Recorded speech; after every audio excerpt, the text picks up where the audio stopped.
Good morning to everybody. The Assembly will hear an address. The 8th plenary meeting of the General Assembly is called to order.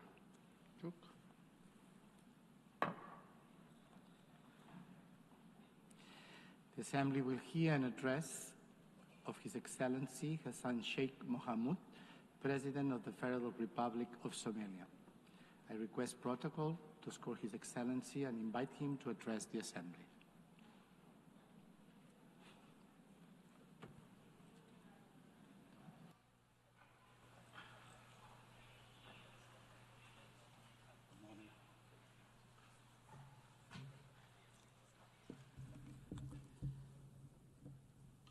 Bismillahir Rahmanir Rahim. Your Excellency, Antonio Guterres, the UN Secretary General, Your Excellencies, Heads of States and Governments, ladies and gentlemen, it's a great honor and privilege to address the 80th UN General Assembly today at a time when our world is at a critical juncture. The UN was founded on the principles of advancing peace, security and development, and progress globally after the destruction of the Second World War. The UN is the embodiment of our common aspiration for a global governance anchored in international law, fairness, and equality. 8 years on, since the first UN General Assembly, we should have already been better together, not seeking to justify why we can't be better together today. Global challenges across the world,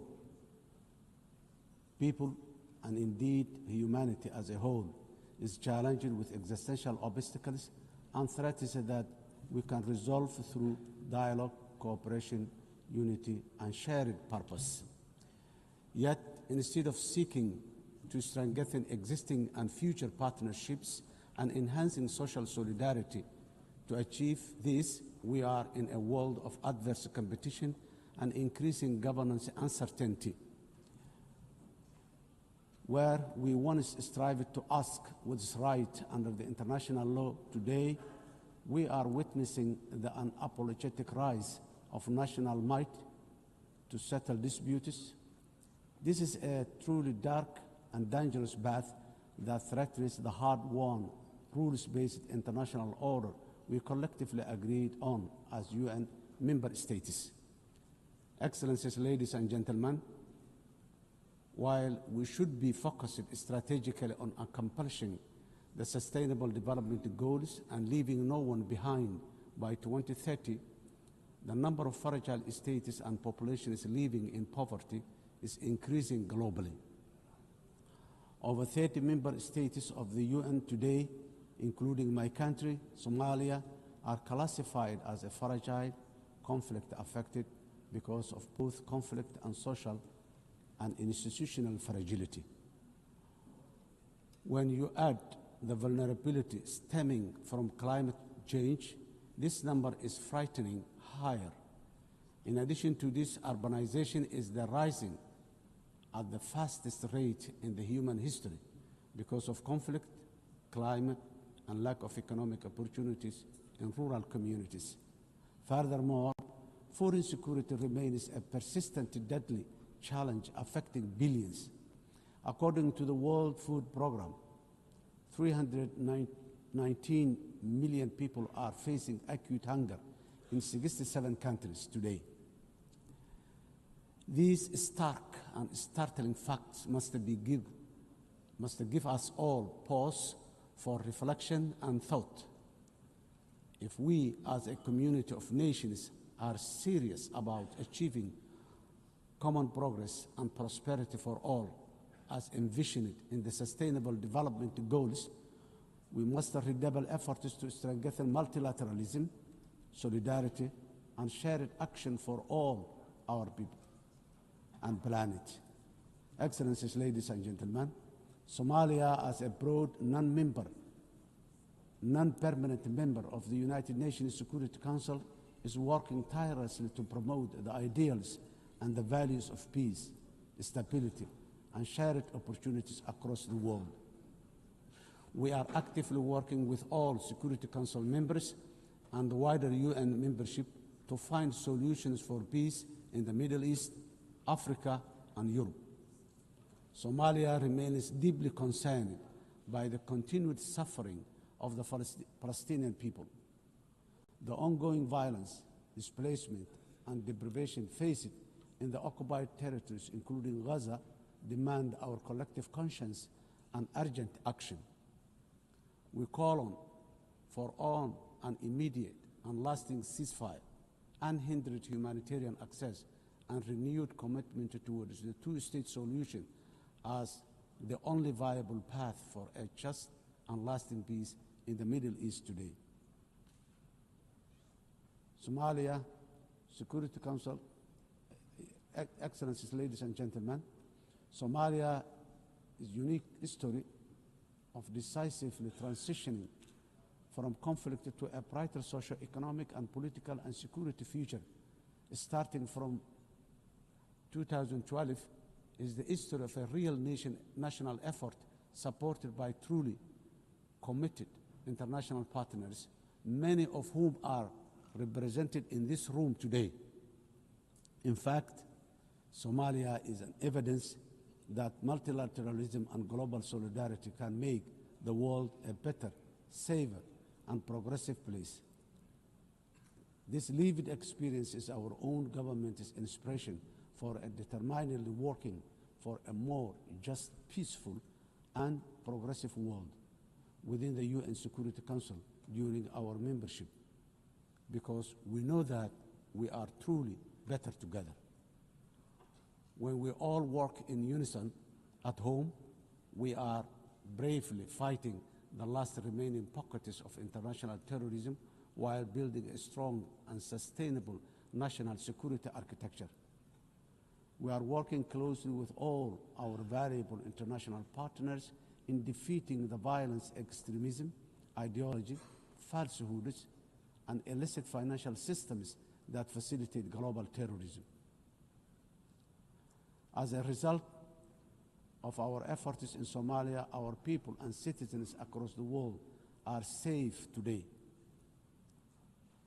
Of course, while we remain grateful for all international support to combat terrorism, I strongly commend the unwavering commitment and courage of Somali security forces and the local community defense forces for their sacrifices, resilience, and success against Al-Shabaab and ISIS, the two most dangerous terror organizations in the world today. This will continue until we achieve complete victory and harmony in our country, our region, our continent, and the wider world. We must never give in to cowardly terrorists. Excellencies, ladies and gentlemen, our government has embarked on a historic journey to undertake universal suffrage elections in Somalia for the first time in 57 years.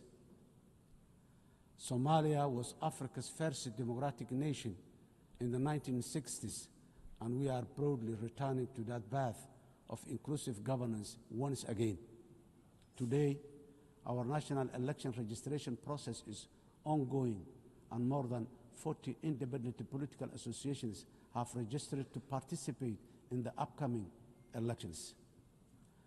Our national experience is that nothing is better than a people-centered, a people-led, guided by the rule of law to build a unified and prosperous nation in our country. Financing development, the sustainable development goals are the blueprint for achieving dignity, justice, and equality through real investment in human capital, job creation, and social protection for the most vulnerable in all our communities. However, it was very clear from the fourth financing for development conference in Seville earlier this year that the financing gap between our ambitions and the reality are very far apart. Today, developing nations are facing the terrible shock of high debt burden, higher cost of sovereign borrowing, and expenditure on recurrent shocks, which is impossible to budget for annually. The traditional economic model of forecasting predictable expenditure supported by clear revenue streams is no longer this simple. Governments of the developing nations are also now subjected to real-time investment cuts in core developmental activities, including health, education, and basic infrastructure. This is because of realignment of the already dwindling development assistance they use to receive from the developing nations. This is not sustainable, and if we, as a community of nations, are to achieve collective developmental progress together, Excellencies, ladies and gentlemen, in Somalia, we are taking responsibility of our own economic development by building on the successes of our recent reform based on the debt relief. Today, we are focused on mitigating the excruciating cost of public service investment by continuously raising domestic revenue, strengthening public financial management systems, and enforcing strict expenditure controls while enhancing transparency and accountability. Furthermore, we are committed to benefiting from strategic location and natural resources through trade with our region and the world. In line support of this ambition, Somalia has joined the East Africa Community and is ratifying the African Continental Free Trade Area policies and joining World Trade Organization. Process is going on very well. Climate emergency. We are also resolute in our commitment to combat the devastating impact of climate change in the most vulnerable communities, especially those who are unable to mitigate and adapt effectively. Climate change is wreaking havoc across the world, with the most vulnerable countries suffering systemic and repetitive meteorological and socio-economic shocks. These devastating economies, destroying livelihoods and diverting limited public resources towards mitigating and adaptation responses, which take away from other vital social investment like education and health. The impact of climate change is forcing governments in developing countries, including my own, to make impossible financial trade-offs, which hamper our own aspiration for investing in resilience and development. Around 10% of the developing nations' budgets are diverted to responding to climate change. This needs to be addressed urgently through developed industrialized nations by meeting their financial obligations for climate crisis they continue to exacerbate. The climate crisis that continue to exacerbate. Excellencies, ladies and gentlemen, the resilient Somali people live with the climate crisis every day. For us, climate change is not an abstract. It is a horrible reality of disrupted and destroyed lives. Somalia's contributes almost nothing to global emission, yet we endure some of the harshest consequences. Droughts, floods, and rising seas erode livelihoods and displace families, threatening to undo the progress we are making towards peace and development. As a government, we understand that addressing the adverse impact of climate change is a global public good that requires strong partnership and genuine burden sharing. On our part, Somalia has adopted the national climate change policy, updated our national determined contribution, and is preparing its first biennial transparency report. We are also developing a robust national climate finance strategy to guide how we mobilize and manage resources to address the challenge.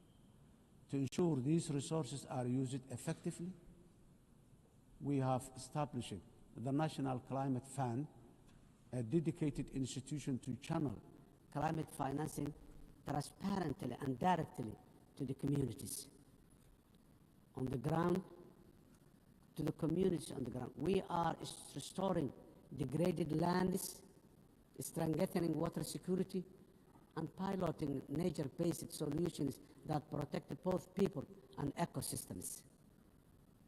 Despite our efforts, accessing climate finance remains too slow and complex. As our government strengthens its domestic revenue capacity and initiates the process for pre-arranging disaster risk financing, we call for financial support that is accessible, affordable, predictable, and just from the international financing institutions and capital markets. Nations on the front line, like Somalia, cannot be left to face this crisis alone, unsupported by the dominant global financial architecture, which is not fit for the purpose in this age of great challenge. Excellencies, ladies and gentlemen, in conclusion, the 80th anniversary of the UN General Assembly is the best possible opportunity to take stock of our global achievement as far as our common commitments to the sustainable development are concerned. We quietly transitioned from the Millennium Development Goals to now the Sustainable Development Goals. Now, I wonder, with the clock rapidly ticking very fast towards 2030, what the next acronyms of our global development aspirations will be. For us, being better together means common ownership, common responsibility, and genuine partner sharing on the global achievement of sustainable development through investment in a resilient and fair future for all. I thank you.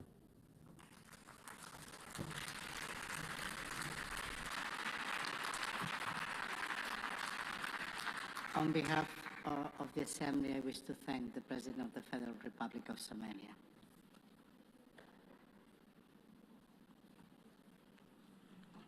And now the Assembly will hear an address of His Excellency Jakob Mitovic, President of Montenegro. I request protocol to escort His Excellency and invite him to address the Assembly.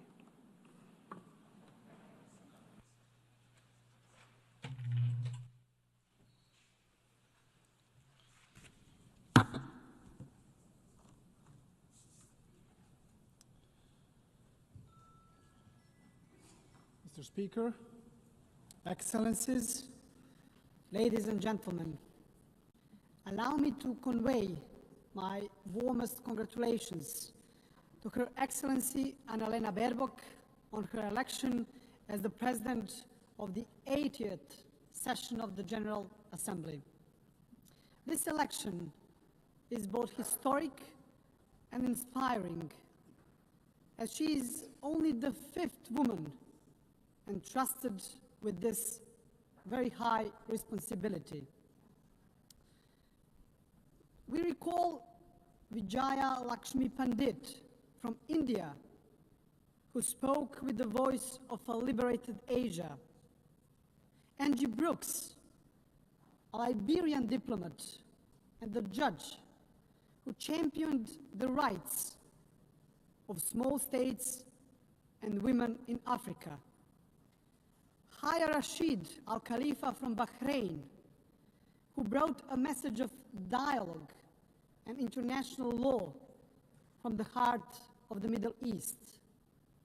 And Maria Fernanda Espinosa from Ecuador, who raised her voice for climate action and indigenous people of Latin America. And each of them left a mark of their time.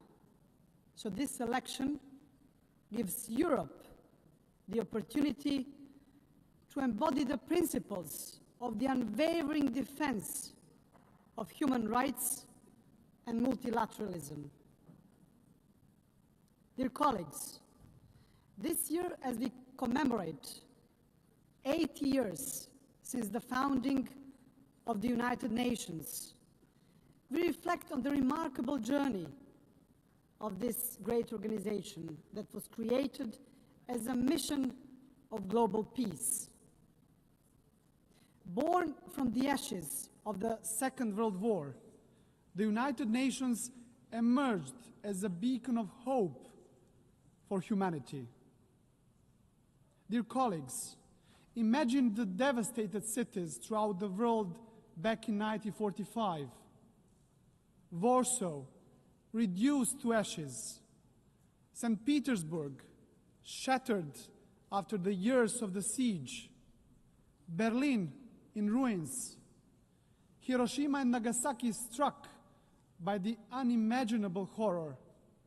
And my hometown and the current capital of Montenegro, Podgorica, was also in the bombings virtually razed to the ground. And imagine at the same time the world leaders gathered who, despite their wounds, looked to the future. And at that very moment, when the trenches between nations still existed and the graves of the loved ones were still fresh, the Organization of the United Nations was born. The idea that light could emerge from darkness and that solidarity could triumph over despair. Despite the unprecedented destruction, the idea of peace and unity triumphed over division and hostility. The leaders of that time understood the urgent need for a strong global organization capable of preventing all future wars and fostering cooperation among nations. As part of the former Yugoslavia, Montenegro was among the founding nations of the United Nations. We have so far established an international system that promotes peace, upholds rules-based global order, safeguards human rights, and fosters sustainable development. Dear colleagues, without the United Nations, much of our collective progress would have remained just a distant dream. Yet, even after 8 decades, we must also acknowledge a sobering truth. The absence of the World War has not always meant the presence of genuine peace and prosperity in the world. Today, multilateralism is being tested like never before, and our world is confronted with devastating conflicts, rising polarization, grave human rights violations, deep economic inequalities, and the corrosive spread of disinformation. Those challenges remind us of one essential fact. We cannot afford the marginalization of the United Nations, nor the silencing of the international law. Dear colleagues, now more than ever, we need to renew our commitment to the founding principles of the UN Charter. And despite its imperfections, the United Nations remains the only global organization where every nation has a seat and a voice, and where international law remains the basis for international legitimacy. And that makes the United Nations indispensable.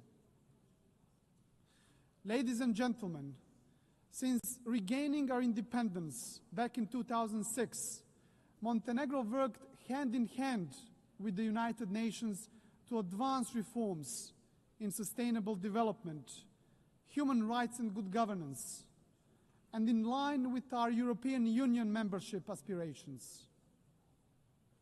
Next year, we will proudly mark 2 decades of regaining our independence, as well as 2 decades of our UN membership. So over the past 20 years, Montenegro has evolved into a modern democracy. This transformation is also reflected in our economy, which has grown steadily, driven by key sectors such as tourism and energy. Our resilience has been tested by many global crises. Yet, Montenegro remains firmly committed to building a knowledge-based economy that fosters sustainable development and contributes to regional stability and regional prosperity. Montenegro's commitment to the United Nations and multilateralism remains a cornerstone of our foreign policy, fully in harmony with our European and Euro-Atlantic paths, and our dedication to good neighborly relations and regional cooperation. With NATO membership as the pillar of our security, our strategic focus is now on joining the European Union by 2028. It's an ambitious goal, dear colleagues, yet one that is now firmly within our reach. And as the most advanced EU candidate country, Montenegro remains steadfast in implementing structural reforms and fully aligned with the European Union's common foreign and security policy. We are convinced that the EU integration is a catalyst for lasting progress, stability, and ultimately security of the European continent. And in this process, Montenegro is not only a beneficiary, but also a contributor, demonstrating that enlargement strengthens the European Union as much as it strengthens the candidate countries. Your Excellencies, to strengthen multilateralism, we also must confront its weaknesses. The Security Council is increasingly paralyzed and unable to fulfill its mandate as the primary guardian of peace and security. The latest example is the war in Ukraine, which has brought unimaginable suffering to the people of Ukraine. And Montenegro welcomes recent diplomatic efforts of the international community led by the United States aimed at achieving a just and lasting peace. And we sincerely hope that these efforts will succeed. At the same time, Montenegro is deeply concerned about the unfolding humanitarian suffering of the Palestinian people in Gaza, and we call for an immediate ceasefire. Montenegro also strongly condemned the horrific terrorist attack by Hamas on October the 7th, 2023, and calls for unconditional release of all hostages. Montenegro has consistently supported a peaceful resolution of the Israeli-Palestinian conflict based on the two-state solution in full accordance with international law and relevant United Nations resolutions. And this is why we also endorsed the New York Declaration on the peaceful settlement of the question of Palestine and the implementation of the two-state solution. Dear colleagues, dear delegates, Montenegro fully supports the implementation of the UN Pact for the Future as well as the Seville Compromise, a renewed global commitment for financing sustainable development as important steps in strengthening our collective capacity to respond to global challenges. And we also believe that the upcoming second World Summit for Social Development must move decisively beyond reflection and analysis and deliver concrete, tangible solutions that will improve lives of people across the globe. Ladies and gentlemen, back in 1991, Montenegro proudly became the world's first ecological state, a milestone that proclaimed our commitment to the highest principles of environmental protection, the preservation of nature, and the pursuit of sustainable development. UN Agenda 2030 remains our guiding light for sustainable development, and Montenegro takes pride in being among the first countries in the world to integrate all the SDGs into its national framework almost a decade ago. A further important step in advancing the implementation of the 2030 Agenda was the creation of the SDG Acceleration Fund, a powerful mechanism for financing SDG goals. Ladies and gentlemen, for Montenegro, the priority is clear, which is to create conditions that will enable our young people to build their future at home, offering them equal opportunities to thrive. And by insisting on the value of knowledge and ensuring equal access to education, we strive to reduce inequalities and empower our citizens to reach their full potential. Ladies and gentlemen, climate change must be tackled globally and urgently. And it is no longer just warnings from the scientists. It is floods that swallow villages and cities, fires that destroy forests, fields, and homes, and delaying a more decisive action on the international scale means gambling with the lives of those who live today, but also of the future generations. Dear colleagues, rapid technological change, and particularly the rise of the artificial intelligence, must be harnessed in a safe, responsible, and inclusive manner. Technology should be an evolutionary gift to humanity, developed, founded, and guided with social responsibility, serving the greater good.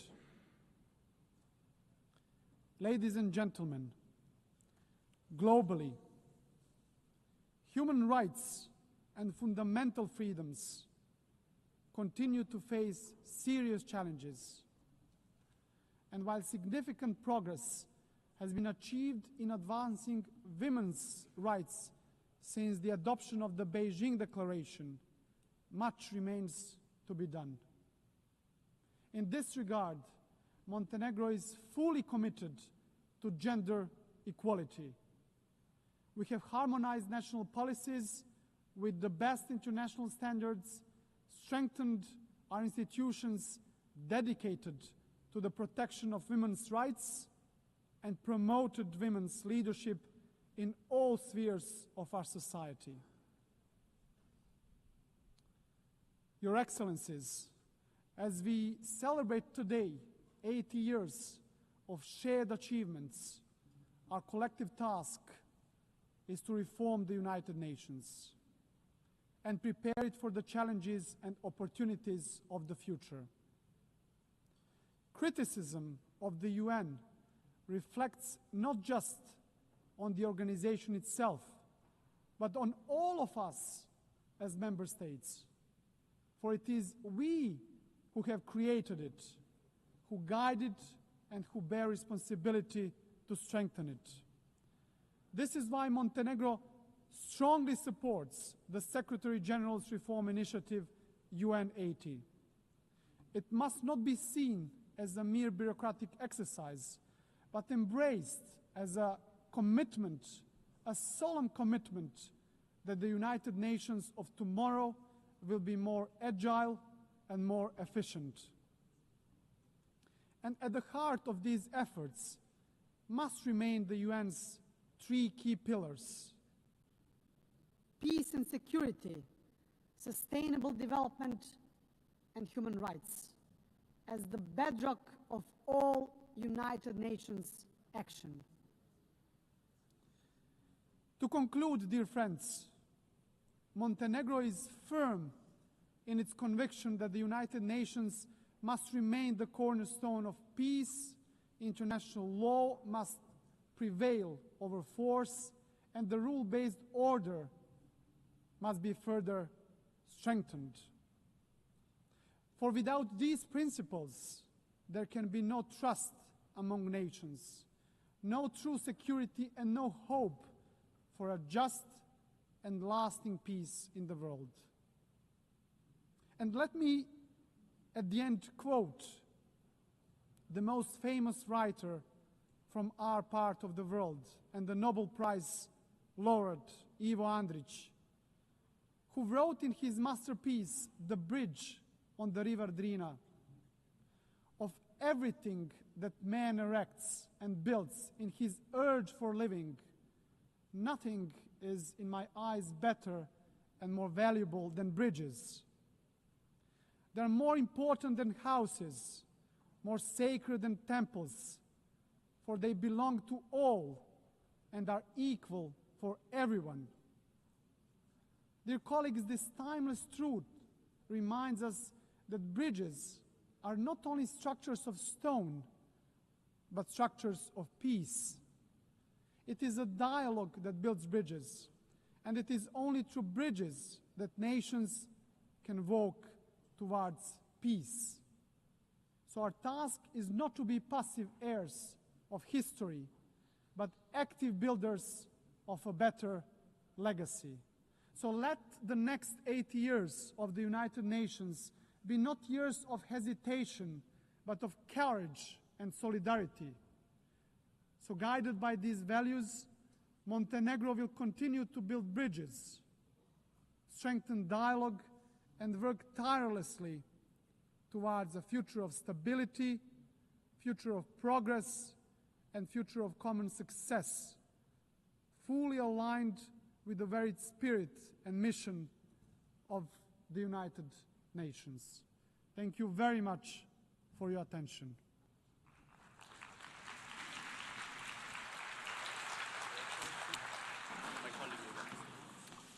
On behalf of the Assembly, I wish to thank the President of Montenegro. In accordance with Resolution 80/1 of 19 September 2025, I give the floor to the distinguished observer of the Observer State of Palestine to introduce an address by the head of the state. In the name of God, the Merciful, the Compassionate, Her Excellency Annalena Baerbock, President of the General Assembly, His Excellency Antonio Guterres, Secretary General of the United Nations, Your Excellencies, Highnesses, and Heads of Delegations, may the mercy and blessings of God be upon you. I speak to you today after almost 2 years in which our Palestinian people in the Gaza Strip have been facing a war of genocide, destruction, starvation, and displacement waged by the Israeli occupation forces, in which they killed and injured more than 220,000 Palestinians, the majority of whom are unarmed children, women, and the elderly. A war in which they displaced hundreds of thousands and prevented the entry of food and medical supplies and caused the starvation of 2 million Palestinians. They imposed a stifling siege on an entire people and destroyed more than 80% of homes, schools, hospitals, churches, mosques, facilities, and infrastructure. What Israel is carrying out is not merely an aggression.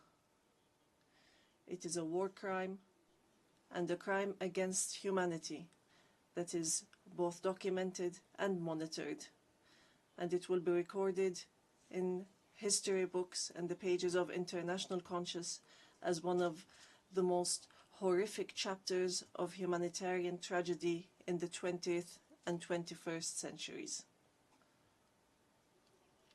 In the West Bank, including East Jerusalem, the capital of the State of Palestine, the extremist Israeli government continues to implement its settlement policies through illegal settlement expansion and developing projects for annexing settlements.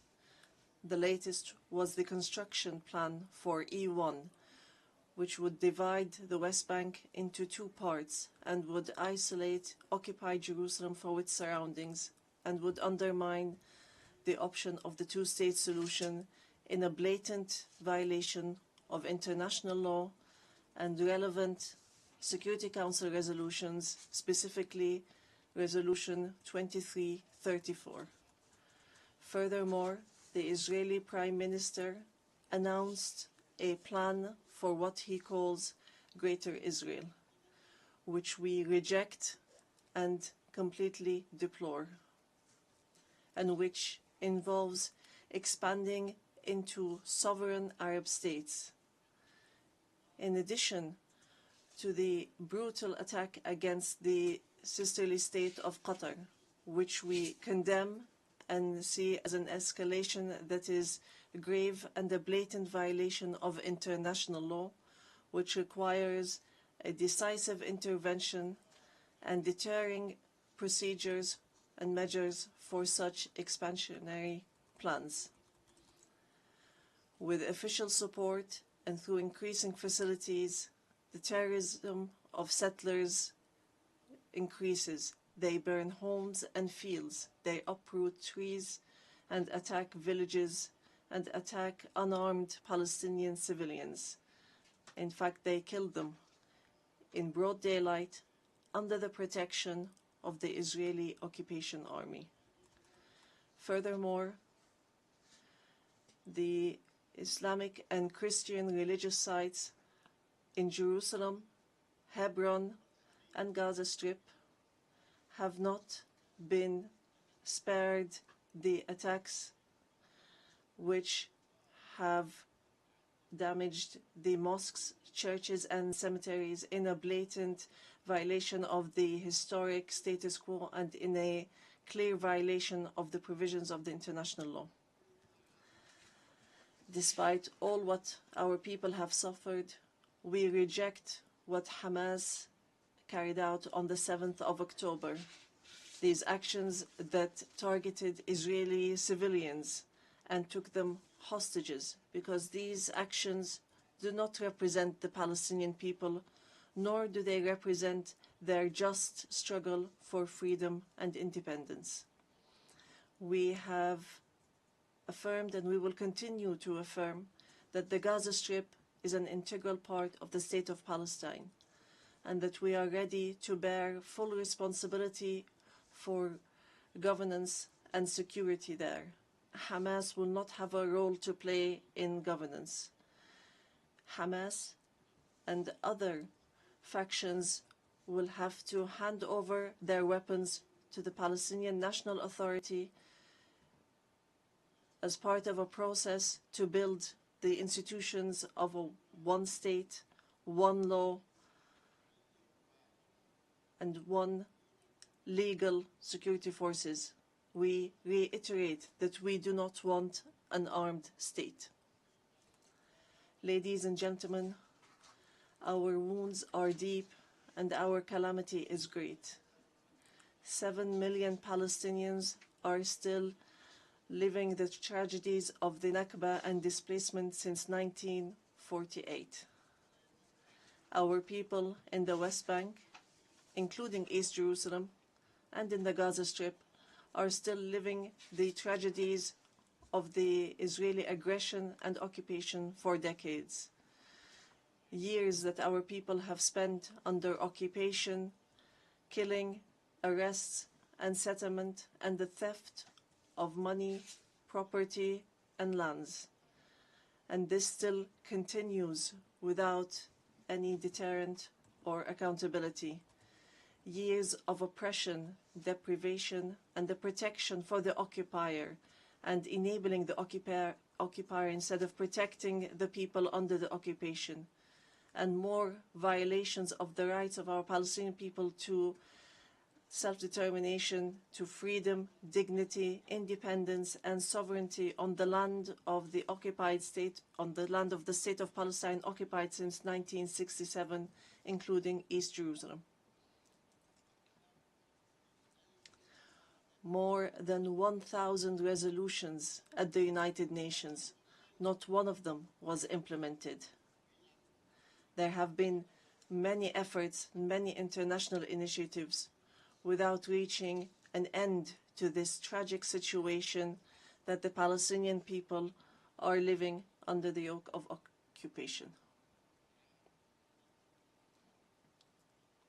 In 1993, we signed the Oslo Accords, and we adhered to all its items, and we recognized the State of Israel. Israel, at the time, recognized the Palestine Liberation Organization as the sole legitimate representative of the Palestinian people. Based on that, we restructured our institutions, and we amended our national charter, and we rejected violence and terrorism, and we adopted a culture of peace. We made all our efforts to build the institutions of a modern Palestinian state that lives side by side in peace and security with Israel. But Israel did not adhere to the signed agreements and has worked systematically on undermining them. Ladies and gentlemen, just 3 days ago, we met at a high-level international conference in New York under the joint chairmanship of France and the Kingdom of Saudi Arabia, with wide-scale international presence and united positions that expressed a genuine international will to put an end to this historic conflict by recognizing the State of Palestine, ending the occupation, and returning hope to both the Palestinian and Israeli people. And here I would like to, on behalf of the Palestinian people, to express our gratitude and appreciation to all the states that recently recognized the State of Palestine and those that intend to recognize the State of Palestine soon. We urge all the states that have not done so yet to recognize the State of Palestine. We call on supporting Palestine obtaining full membership in the United Nations. It should be noted that we have already recognized Israel's right to exist in 1988 and in 1993, and we still recognize this right. In this regard, we would like to thank France, the UK, Canada, Australia, Belgium, Portugal, Luxembourg, Malta, Monaco, San Marino, Andorra, and Denmark for their recognition of the State of Palestine. We would like to thank all 149 states which had previously recognized the State of Palestine. Our people will not forget this noble position. We would also like to commend the role of the chairmanship of this conference, the Kingdom of Saudi Arabia and France, and also the United Kingdom. We would also like to thank all the states that headed the various working groups and those which participated and continue to participate in the International Alliance for Peace. We would also like to thank the states that are supporting our efforts to stop the genocide, end the occupation, and achieve peace.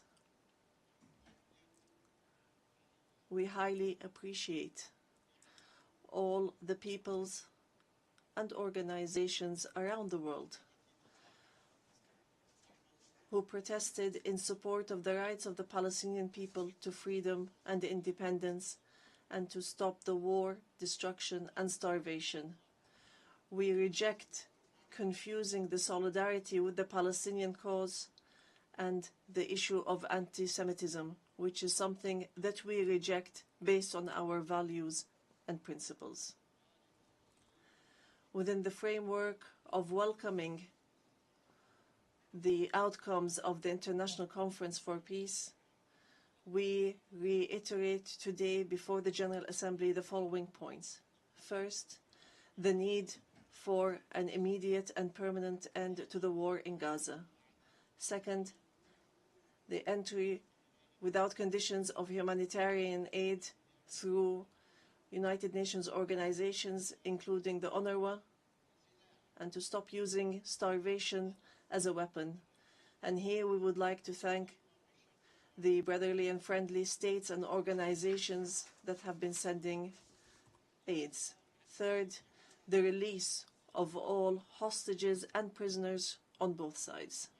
Fourth, the complete withdrawal of the occupation from the Gaza Strip and the rejection of the plans for displacement and putting an end to settlement, the terrorism of settlers, and the theft of Palestinian lands and property under the headline of annexation, and stopping the aggression against the status quo in holy sites. These are all unilateral actions that undermine the two-state solution in Gaza, the West Bank, and Jerusalem.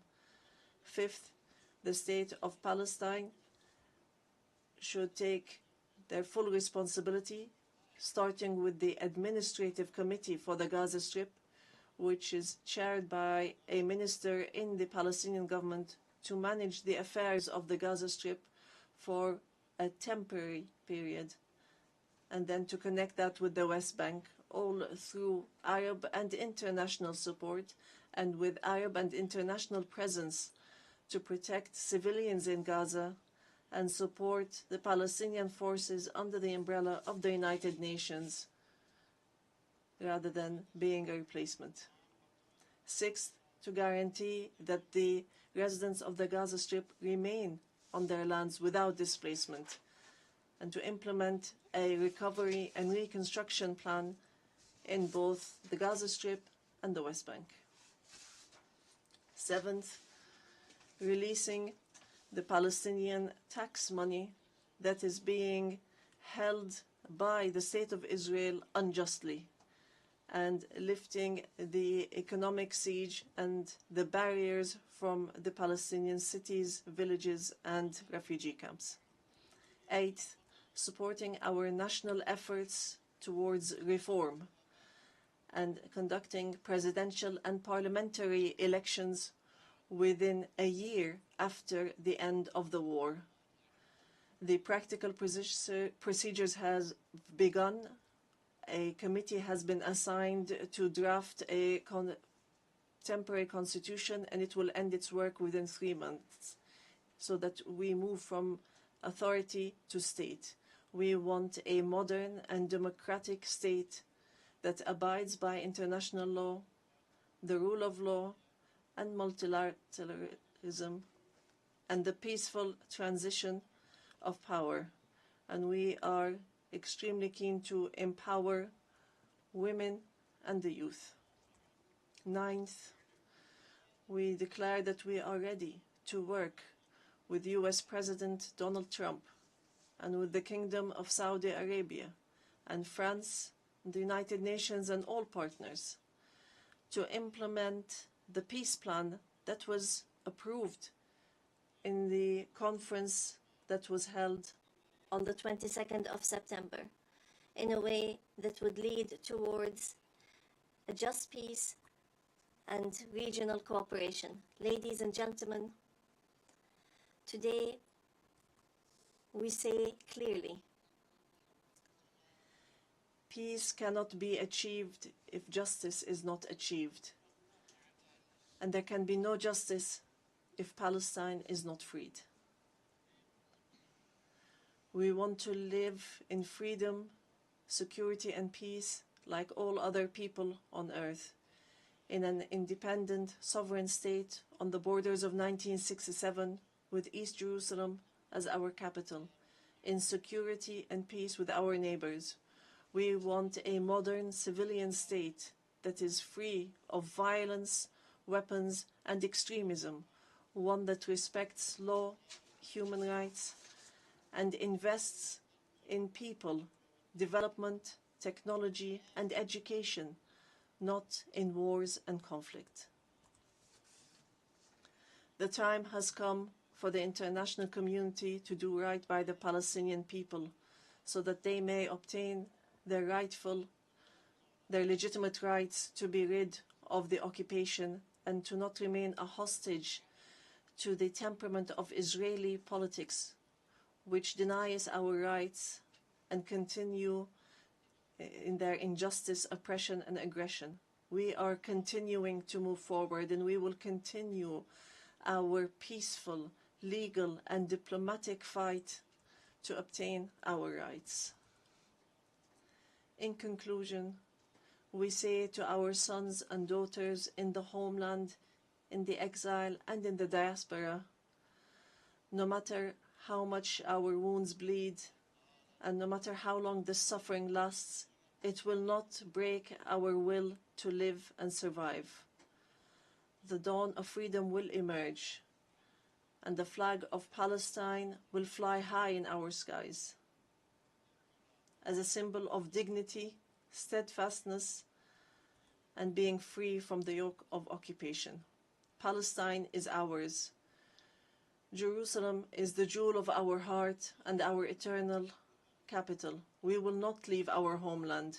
We will not leave our lands. Our people will remain rooted like the olive trees, firm as the rocks. We will rise from under the rubble to rebuild and to send from our blessed and holy land the messages of hope and the sound of truth and right, and build the bridges of just peace for the people of our region and the entire world. May the peace and mercy and blessings of God be upon you.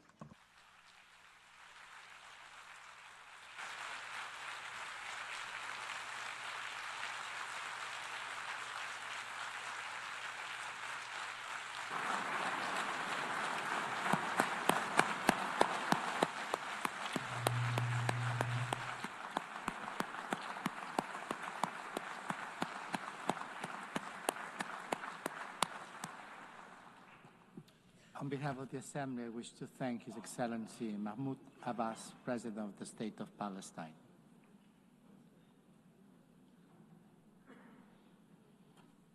The Assembly will hear an address now by His Excellency Rashad Mohammed Al-Alimi, President of the Presidential Leadership Council of the Republic of Yemen. I request protocol to escort His Excellency and invite him to address the Assembly.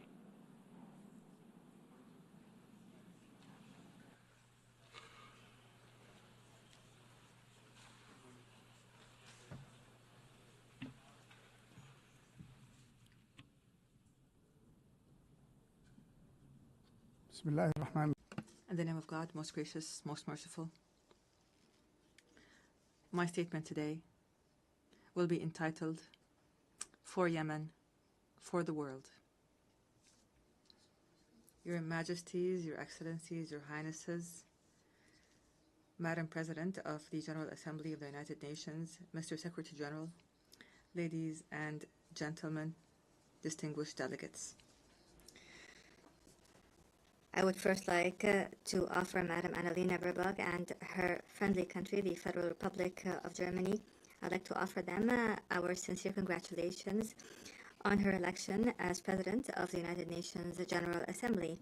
I wish her success in leading this session, which we attach great importance to as under the slogan, Better Together for Peace, Development and Human Rights. I would also like to commend the efforts of the Secretary General of the United Nations, Mr. Antonio Guterres.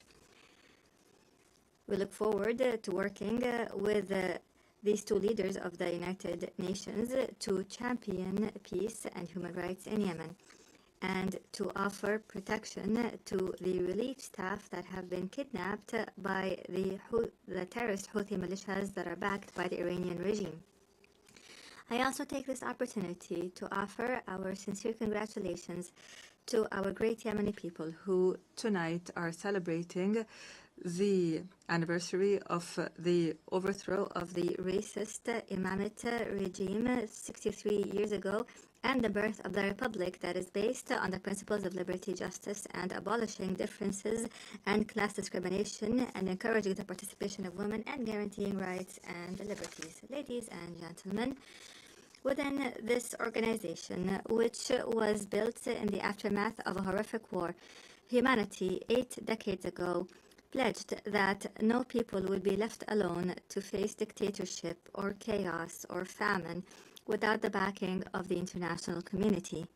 You pledged, and we pledged along, that this organization will safeguard human dignity and the rights of peoples to live in dignity, security, development, and peace. And today, after all these years have passed, we pose to you the same fateful question from the Yemeni people, whether these values and principles continue to exist or not, or else what would it mean for our country to be left hostage to the Iranian regime's expansionist schemes and its militias that use hunger as a weapon, religion as a tool, and maritime passages as a means of blackmail? What does it mean for this country with an ancient history to become one of the most dangerous hotspots of terrorism, cross-border terrorism in the world?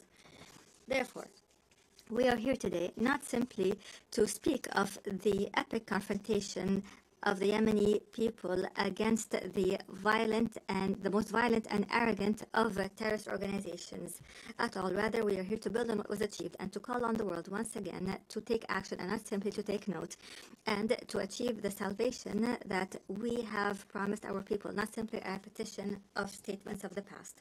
Ladies and gentlemen, Yemen today is not simply a domestic crisis. Rather, it is a test of the credibility of the international organization.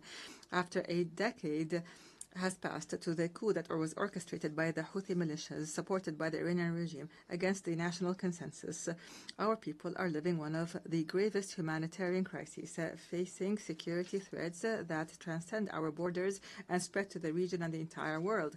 The Houthi militias are no longer a rebel group in a remote area in the country. Rather, the Houthi militias are an international terrorist organization armed to the teeth with an advanced Iranian arsenal, including ballistic missiles and drones and booby-trapped boats and sea mines and fissile projectiles and other qualitative weapons that are internationally banned. In addition, this outlaw group supports networks that smuggle drugs and utilize new technologies to disrupt communications and guidance systems in an attempt to transform Yemen into a laboratory to experiment with the weapons of its supporters. These are not simply tools of war. Rather, this is a scheme to redraw the map of Iranian influence in the region. And those who are lenient with this group today must imagine how tomorrow will be when the Red Sea and maritime passengers fall prey permanently to this terrorism. Therefore, ladies and gentlemen, the past years have proven that the policy of conflict management, by offering more incentives, has only brought more disaster and destruction. Moreover, the policy of containment has given the Houthi militias the time and the resources to further expand its arsenal. The United Nations was unable to protect its own staff who were kidnapped in Sana'a, unable to protect the oil installations and the commercial ships. It has become clear that the peace we seek cannot be asked for, but must be imposed by force. Ladies and gentlemen, it has become incumbent upon the world today to reconsider its position on the Yemeni situation.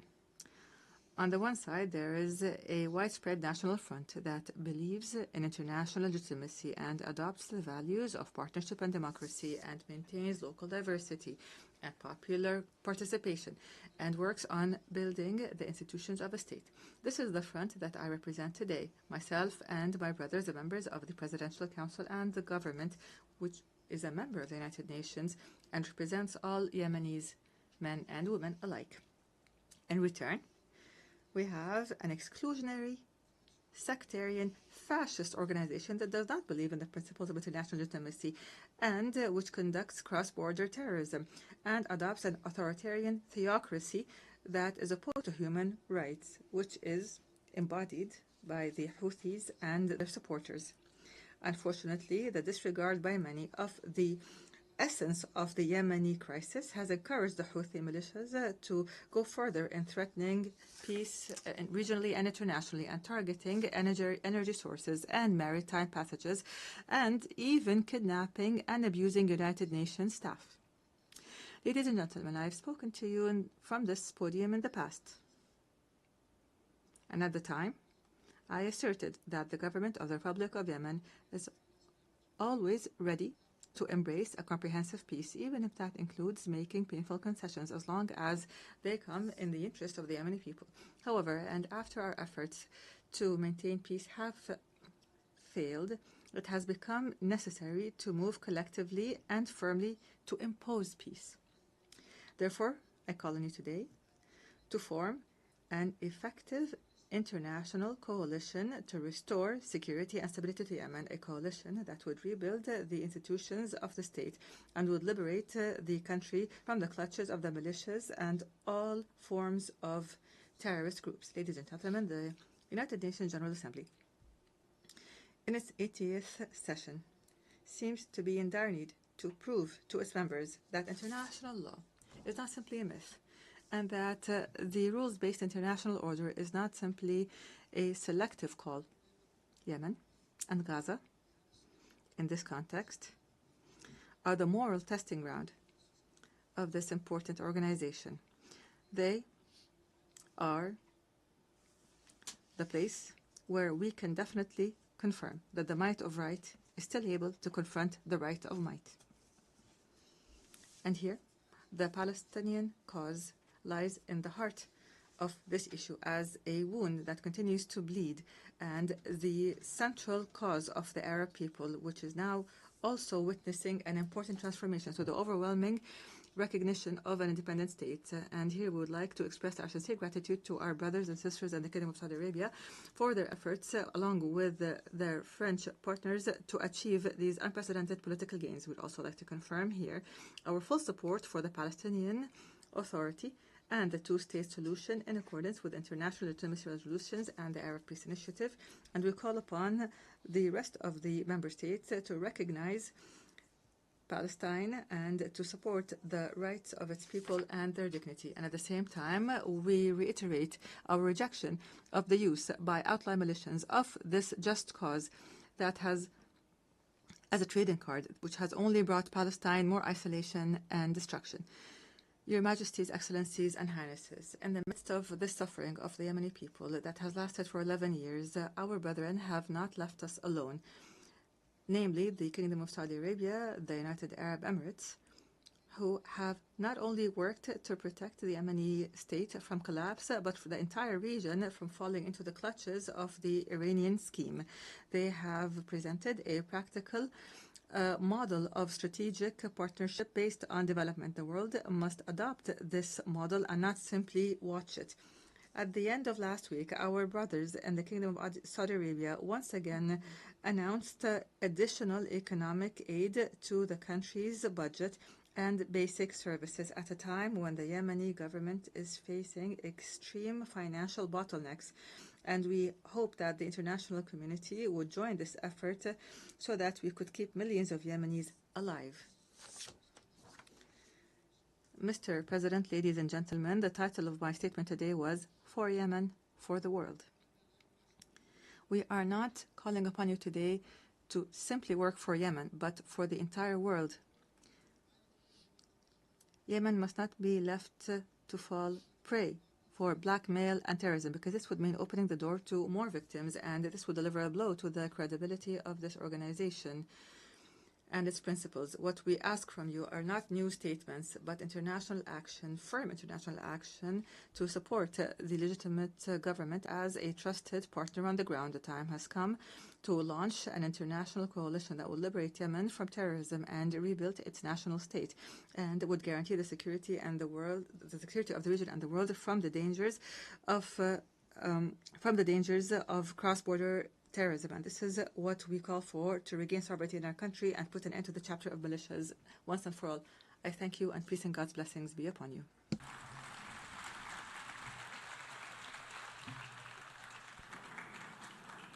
On behalf of the Assembly, I wish to thank the President of the Presidential Leadership Council of the Republic of Yemen.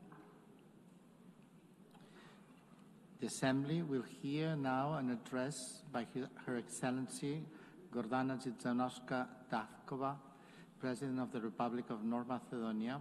I request protocol to escort Her Excellency and invite her to address the Assembly.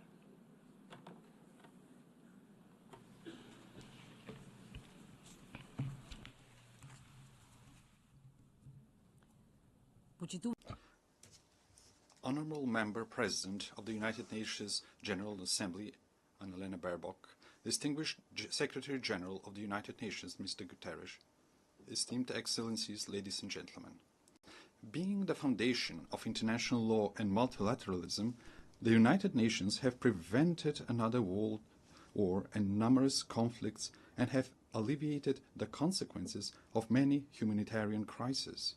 They have helped many nations embark on the path to sovereign equality, lifted millions of extreme poverty, and educated entire generations. They have inspired a global movement for rights and freedoms, for social justice and equality. They have raised awareness of environmental protection and mobilized humanity in the fight against climate change. For these and many other achievements, the United Nations, its agencies and leaders have won no less than 12 Nobel Peace Prizes. Nevertheless, the United Nations today face a geopolitical and geoeconomic earthquake that is shaking the foundations of the post-World War II order. Today's crisis stems from deep tectonic shifts, undermining the principles that shaped the world for the past 80 years. A new geopolitical era is emerging before our eyes. Instead of acting together on the urgent challenges such as peace and security, climate change and environmental destruction, artificial intelligence and growing inequalities, we seem to be heading towards a post-Hobbesian state of war of everyone against themselves. Instead of a single international order, parallel orders seem to be emerging, each with its own rules, values and interests, often directly against one another. Being paralyzed and isolated when most needed, I wonder if the United Nations is turning into the League of Nations. The signs are all around us. Instead of creating a sense of shared future, humanity is facing wars and loss of humanness. With international humanitarian law increasingly ignored, hunger is weaponized and humanitarian workers are targeted. Amid everyday violence, the world is oscillating between nihilistic pessimism and hedonistic escapism, between hopeless lamentation and heartless indifference, as in the first decades of the 20th century. The tremors of the international order have opened deep geopolitical fault lines. One of the most active is in Ukraine, where war has been raging for 3.5 years. Russia's aggression is a flagrant violation of the Charter of the United Nations and a direct threat to international peace and security. We also express our deep concern of the recent violations of the airspace of Poland, Romania and Estonia, every one of them a NATO member state. We supported the joint statement of September 12 and call for immediate de-escalation, full respect for international law, and use of preventive diplomacy to reduce tensions and preserve peace. Your Excellencies, the geopolitical fault line also runs through the Western Balkans region. The Macedonian accession process to the European Union has been continuously obstructed for 20 years, but not on the basis of objective Copenhagen criteria, but for subjective nationalistic reasons. The latest EU condition to start our negotiations is a new imposed amendment to the Constitution. The Constitution, lex superior and, in Rousseau's sense, a social contract between citizens, represents the most internal matter of any state. Our Constitution provides 4 initiators for amendments: the President of the Republic, the government, at least 30 members of parliament, and 150,000 citizens. It is clear that neither our neighbors nor the European Union are authorized proposers of amendments. We emphasize that conditioning the start of negotiations to new constitutional amendments once again reopens issues of history, culture and language, questions we have been assured were settled by the Prespa agreement with Greece. We are constantly reminded that agreements must be respected. Pacta sunt servanda. I agree, we note that the Treaty of Friendship, Good Neighborliness and Cooperation with Bulgaria contains no provisions for constitutional amendments. Finally, through the constitutive acts, the EU defines itself as a unity of diversity and commits to respecting cultural and linguistic diversity, national and cultural identity, and dignity and integrity. How then is it possible that we are asked to discuss and negotiate with a neighbor about history, culture, and language? Time and again, we stress that we perceive ourselves as Europeans and deeply believe in the European project that brought peace and economic prosperity after the Second World War.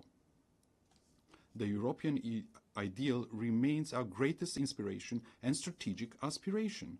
As a country dedicated to good neighborly relations and regional cooperation, we do not seek disputes with our neighbors. What we desire is to be integrated in the Union, but without additional conditions and with national dignity preserved. We warn that after the war in Ukraine, the blocked European integration of the Western Balkans is not only a political but also a security issue. With the political door closed for the Western Balkan countries and the door wide open for influences of third geopolitical centers of power, it is ironic that the Union calls for resilience towards them. Must we end up on the Security Council's agenda for the EU to unblock enlargement? If the European Union wants to be a geopolitical union, it must not leave the Western Balkans in a geopolitical vacuum. As the President of the European Commission has noted, the European Union must break the armor of consensus as soon as possible if it wants to complete the reunification of Europe and become a strong geopolitical factor again.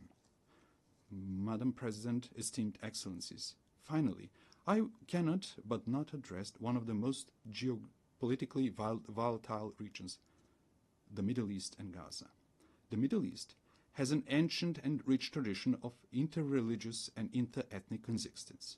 History has shown that diversity, when respected, can be a source of cultural enrichment and long-term peace.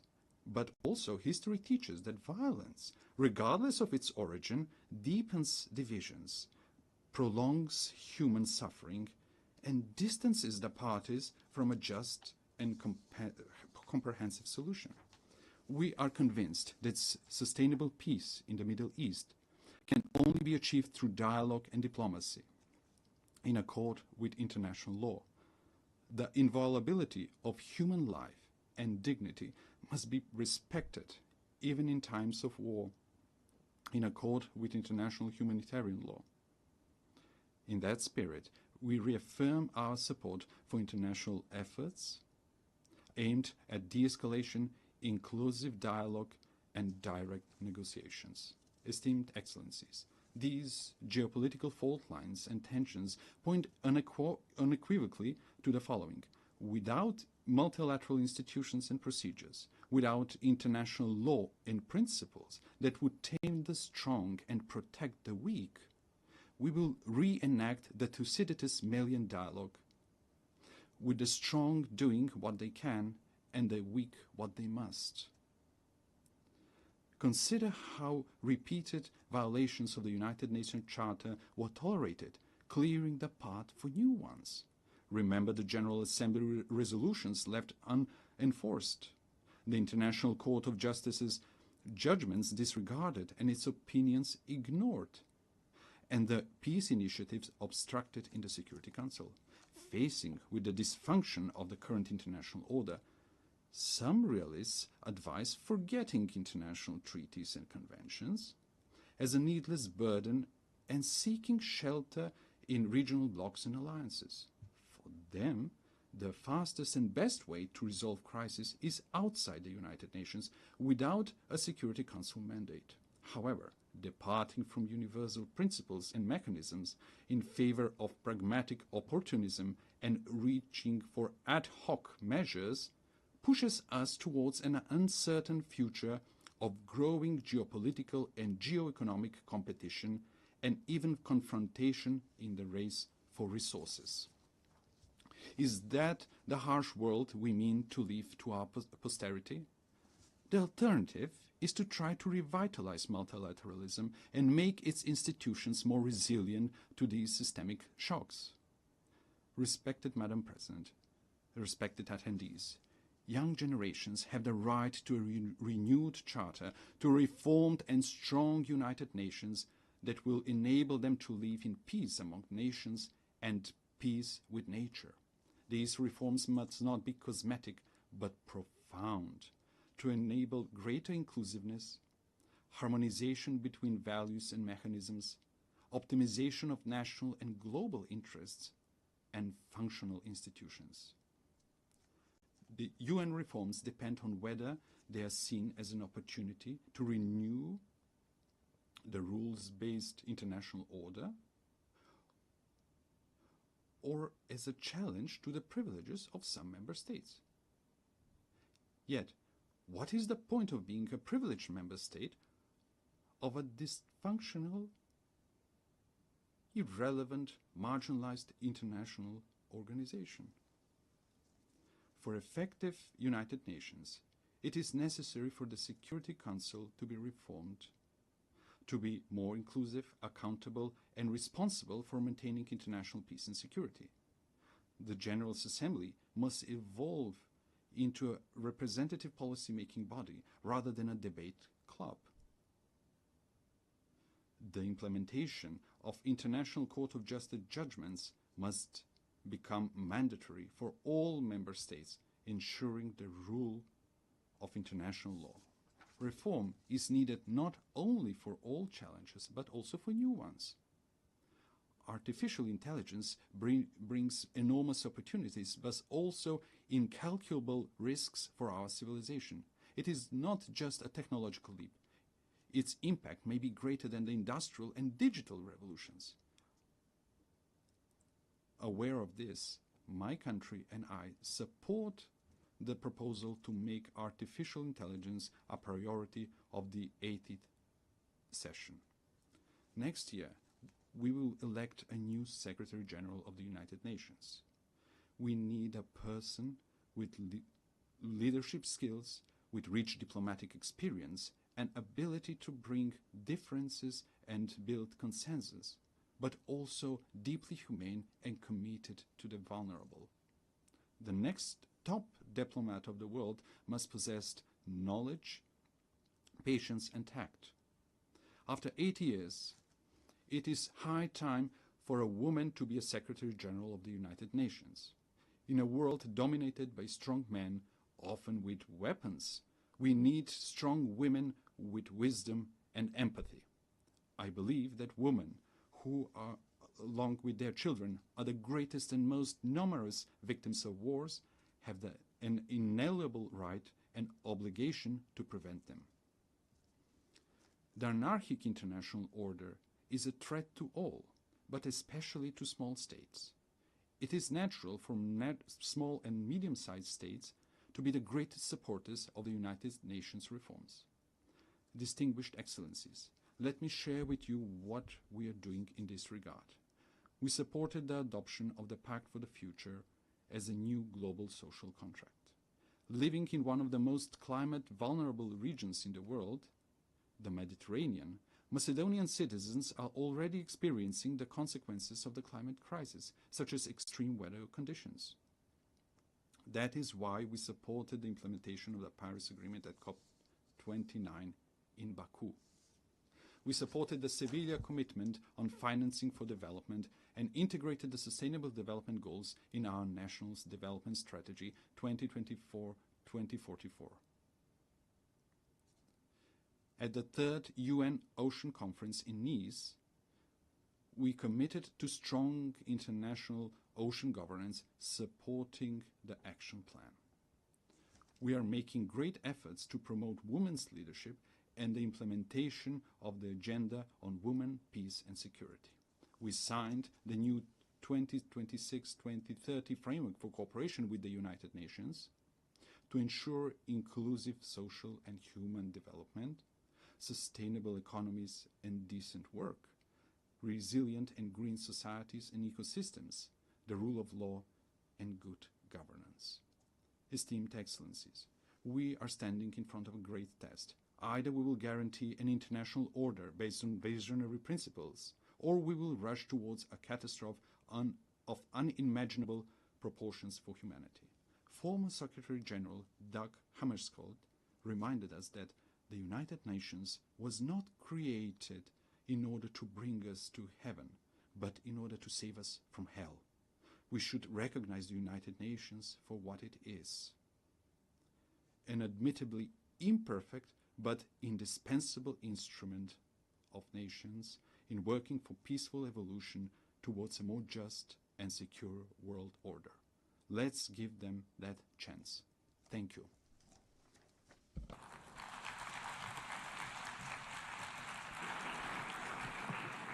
On behalf of the Assembly, I wish to thank the President of the Republic of Macedonia.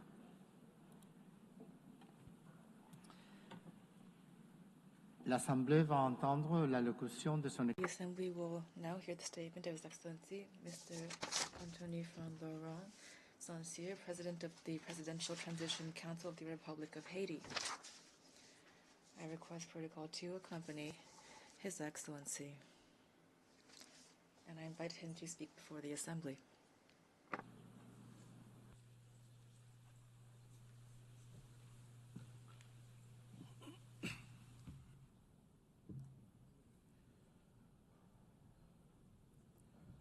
Madame la Présidente de la...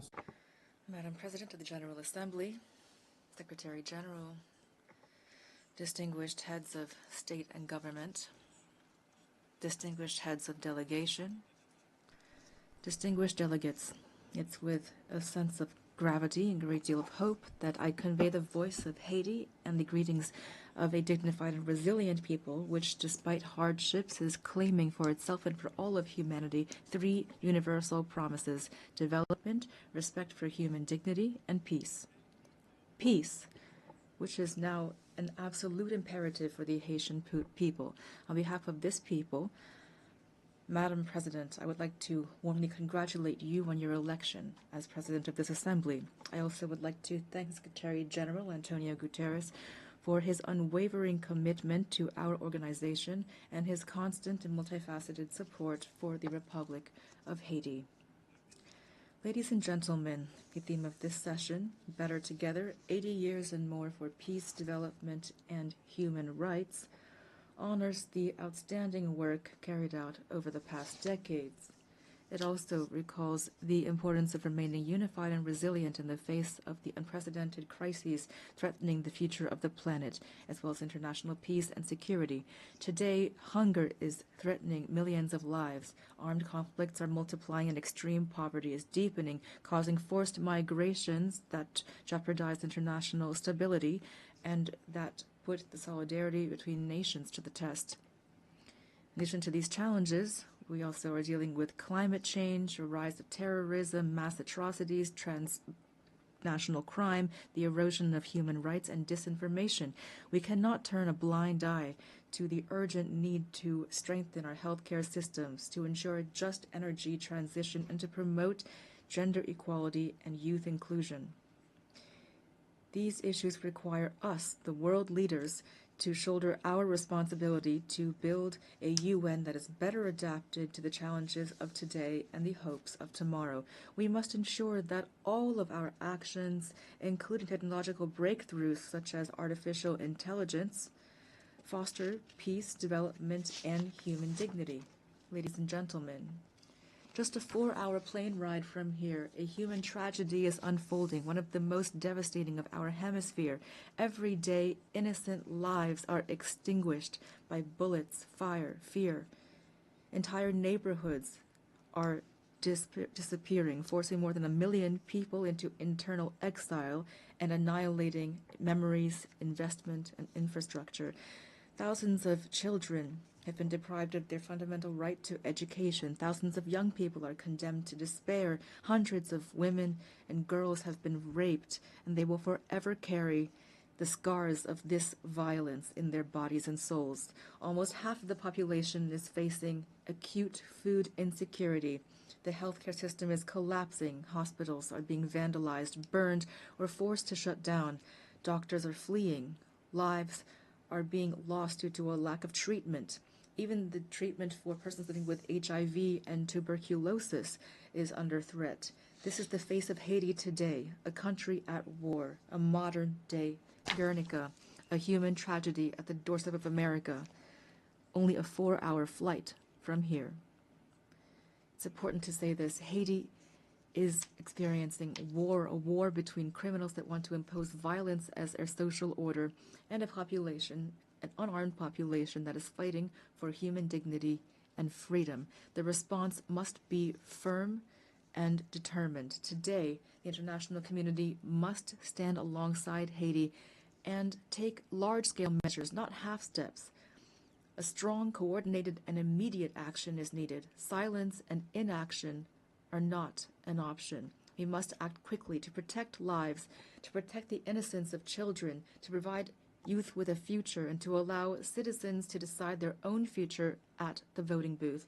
Every minute lost means human lives sacrificed and an erosion of democracy. Haiti wants peace. Haiti expects peace. Haiti has the right to peace. Yes, ladies and gentlemen, peace today is the most pressing need of the Haitian people. It is the raison d'etre behind our tireless battle, the battle between our security forces, led by our security forces and the multinational security support mission.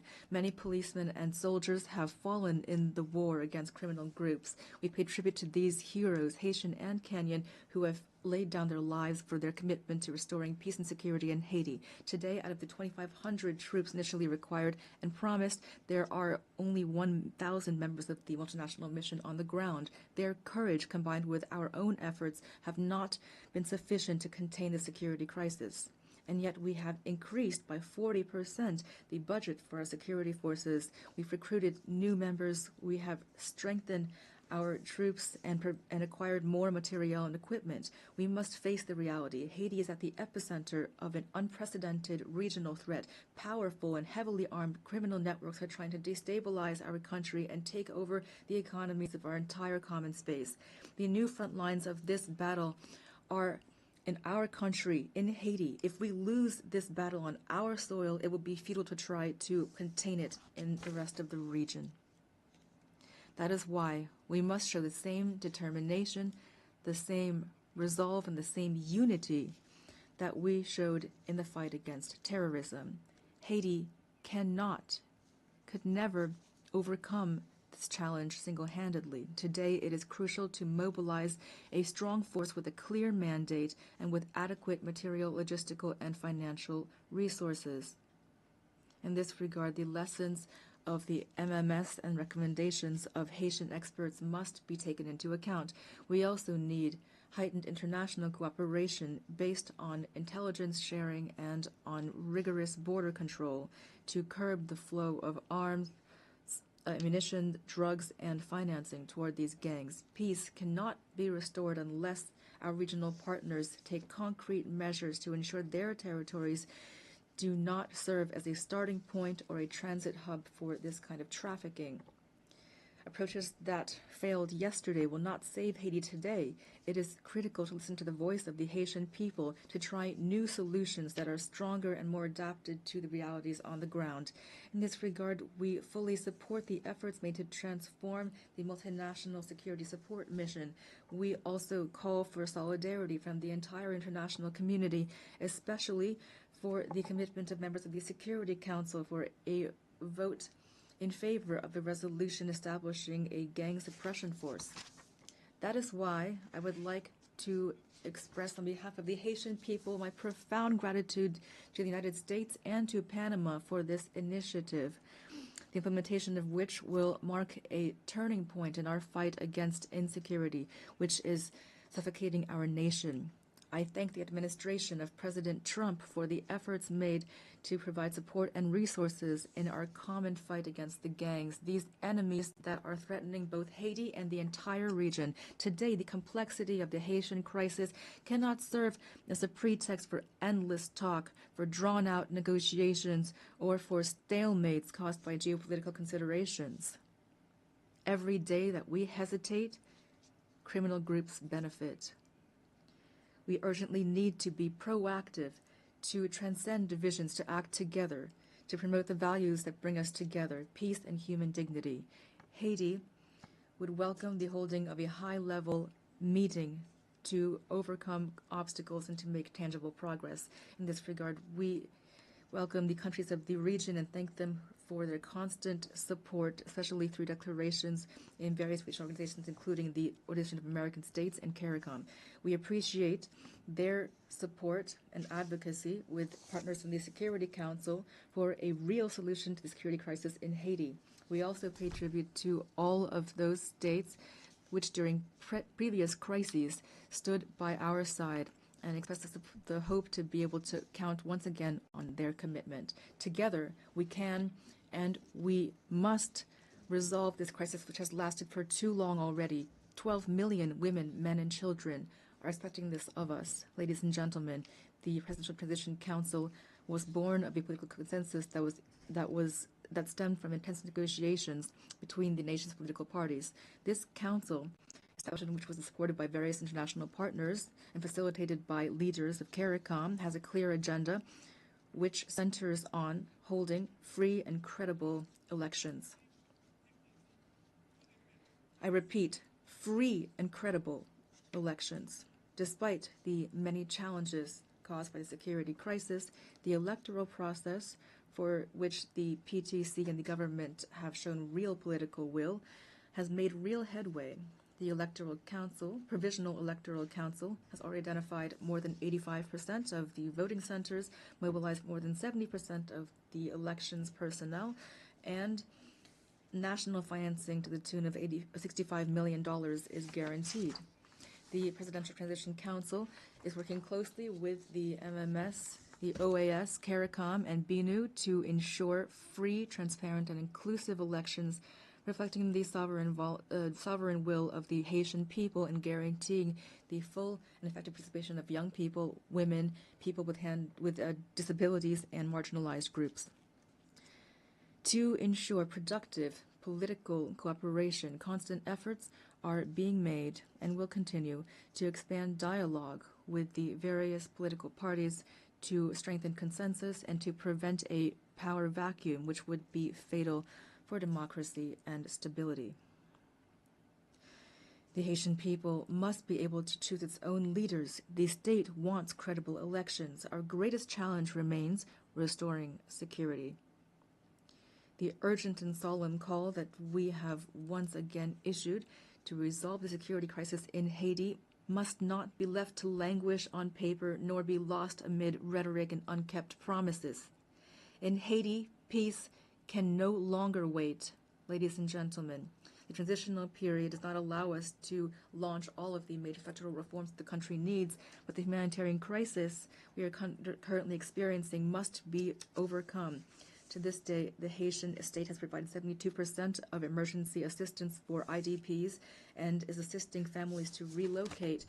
We are profoundly grateful to our international partners that have assisted us in the humanitarian response, and we are keenly interested in the promising initiatives put forward by those which, like the Association of Caribbean States, have chosen to join our effort.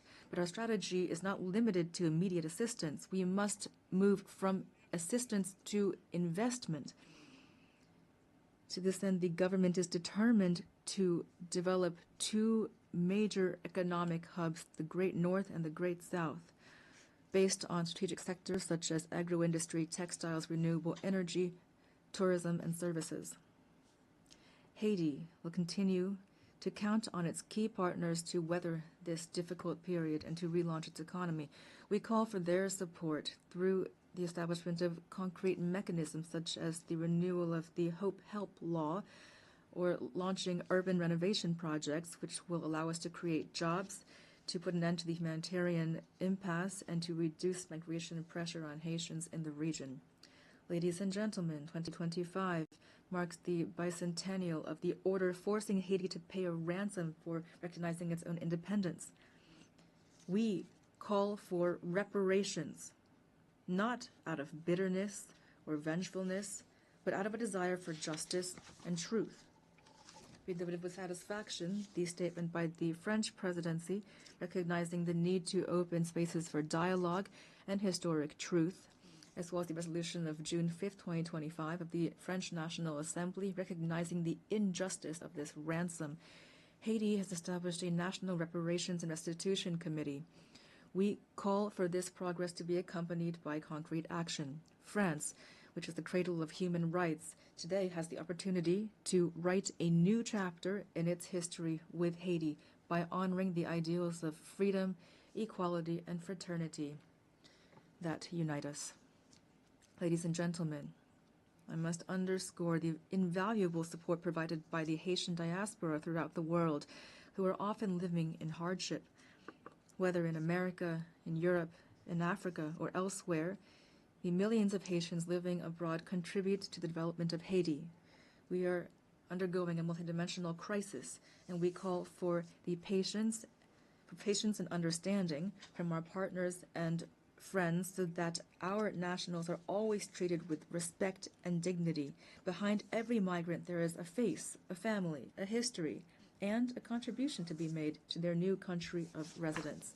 Haiti reaffirms its commitment to dialogue and to bilateral cooperation in the spirit of neighborliness and mutual respect to identify balanced and long-term solutions to Haiti's problems.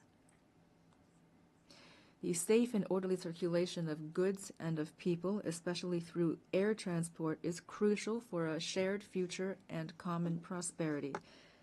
Ladies and gentlemen, the Haiti of tomorrow deserves peace and prosperity, a future based on independent judiciary, universal education, affordable health care for all, and an economy that provides every citizen with the same chance at success. This future also requires bold reforms, independent justice, and an end to impunity. On April 16, 2025, we enacted a decree establishing two specialized judiciary bodies, one to litigate crimes and complex financial infractions, and another to prosecute mass atrocities and sexual violence. We're making progress toward making these bodies operational. We are prepared to continue down this path. This is not the time for Haiti fatigue. The international community does not have the right to turn away from Haiti's situation. In light of this crisis, silence would not be neutrality, it would be complicity. Ladies and gentlemen, allow me to pay tribute to the Haitian people. Representing them here is the greatest honor of my life. Beyond my functions as president of the Presidential Transition Council of Haiti, I am a real, active Haitian citizen with a profound love for my homeland, a land of freedom and dignity, a land of courage and talent. Haiti is not a nation that has given up. We are a great people, a people that stands together, men and women who have sacrificed for their homeland and for humanity. Haiti is not a playground for armed criminals, but rather it is a nation on its feet, comprised of dignified, resilient families who every day, despite terrible adversity, are fighting for a better future. I pay tribute to my fellow countrymen and women who are, without a doubt, among the most resilient people on earth. They deserve better. Giving them new hope is my only mission, and that is why now I call upon you to stand side by side with Haiti. We must build peace in Haiti, for the Caribbean, for the Americas, for all of humanity. Thank you.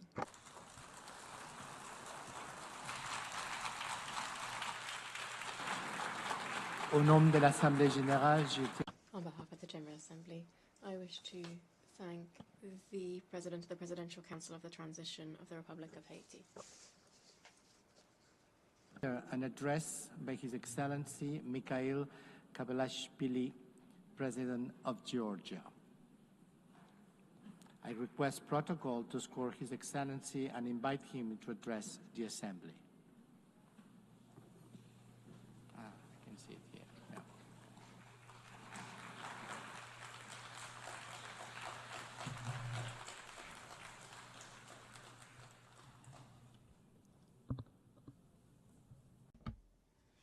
Madam President, Mr. Secretary General, distinguished colleagues, ladies and gentlemen, I represent a country with a 3,000-year history, the cradle of one of the world's most ancient civilizations and the brave Georgian people, filled with pride and dignity, a country that possesses a unique alphabet, an ancient language, and 17th century-long Christian traditions.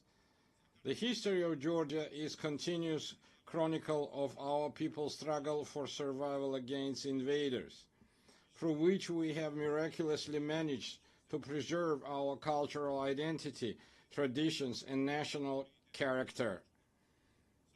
Despite centuries of continuous warfare with invaders, the cultural environment in Georgia has always been distinguished by exceptional humanism, tolerance, and compassion for others. Tolerance, openness to others, harmonious coexistence, and diversity form the cornerstone of our ancient culture, which is brilliantly reflected in Georgian polyphony, in our national traditions, and in the world-renowned Georgian epic Shota Rustaveli's The Knight in the Panther Skin. Georgia is a place where, throughout history, no human has ever been oppressed or persecuted on ethnic or religious grounds. Quite the opposite. We have always been known for our profound sense of justice. I represent the Georgian people, who know both the cost of war and the value of freedom and peace, a people who cherish their rich history and traditions, while at the same time facing with resolve the challenges that lie before our country. Amid a rapidly changing geopolitical landscape and unprecedented global challenges, such as ongoing conflicts, climate change, ideological polarization, cultural alienation, and war-driven humanitarian crisis, Georgia stands firmly as a guardian of dialogue, peace, stability, and sustainable development. Despite the many challenges surrounding us, we have managed to ensure the security of our people. The fundamental philosophy of the Georgian government remains to preserve peace, and no matter the cost, to spare our people from war. For the fourth year now, a horrific, bloody war has been raging in Ukraine, bringing catastrophic consequences and immense human suffering. Drawing on the bitter experience of the 2008 war, whose wounds have not yet healed for the Georgian people, we understand better than many the pain that Ukrainian nation endures today. Now as before, Georgia expresses its firm and unwavering support for Ukrainian people. As we deeply understand the importance of peace, Georgia contributes to the transformation of the South Caucasus and strives to turn it from a zone of conflicts into a space of dialogue among civilizations and economic prosperity. We welcome President Donald Trump's peace initiative between Armenia and Azerbaijan, as well as his efforts to bring the bloody war between Russia and Ukraine to an end soon.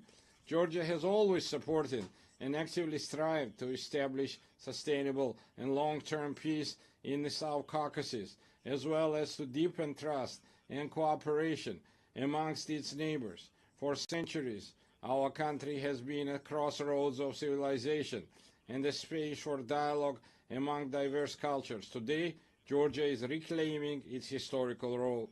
Close relations with the countries of the South Caucasus and Central Asia, existing agreements with the European Union, and Georgia's key position in the Middle Corridor all give our country a special significance, both within the region and across the Eurasian continent.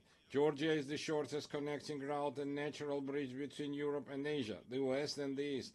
Thanks to our geographical location and pragmatic foreign policy, Georgia is emerging as a multidimensional and multifunctional regional hub, both in terms of trade and energy transit. Georgia makes a significant contribution to the development of the Middle Corridor strategic route and does everything to ensure that the corridor becomes the fastest, most reliable, and most stable connecting route between East and West. We are actively working with international investors, developing infrastructure and facilitating the creation of new energy transit routes, all of which ultimately enhance the connectivity between Asian and European markets. Within the framework of the Middle Corridor and its development, Georgia has launched strategically significant projects aimed at increasing the volume and intensity of rail, sea, and air transportation. Among them, the railway modernization project has already been completed, while work is actively underway on the deep sea port in Anaklia, the new international airport in Tbilisi, and the Black Sea submarine cable projects.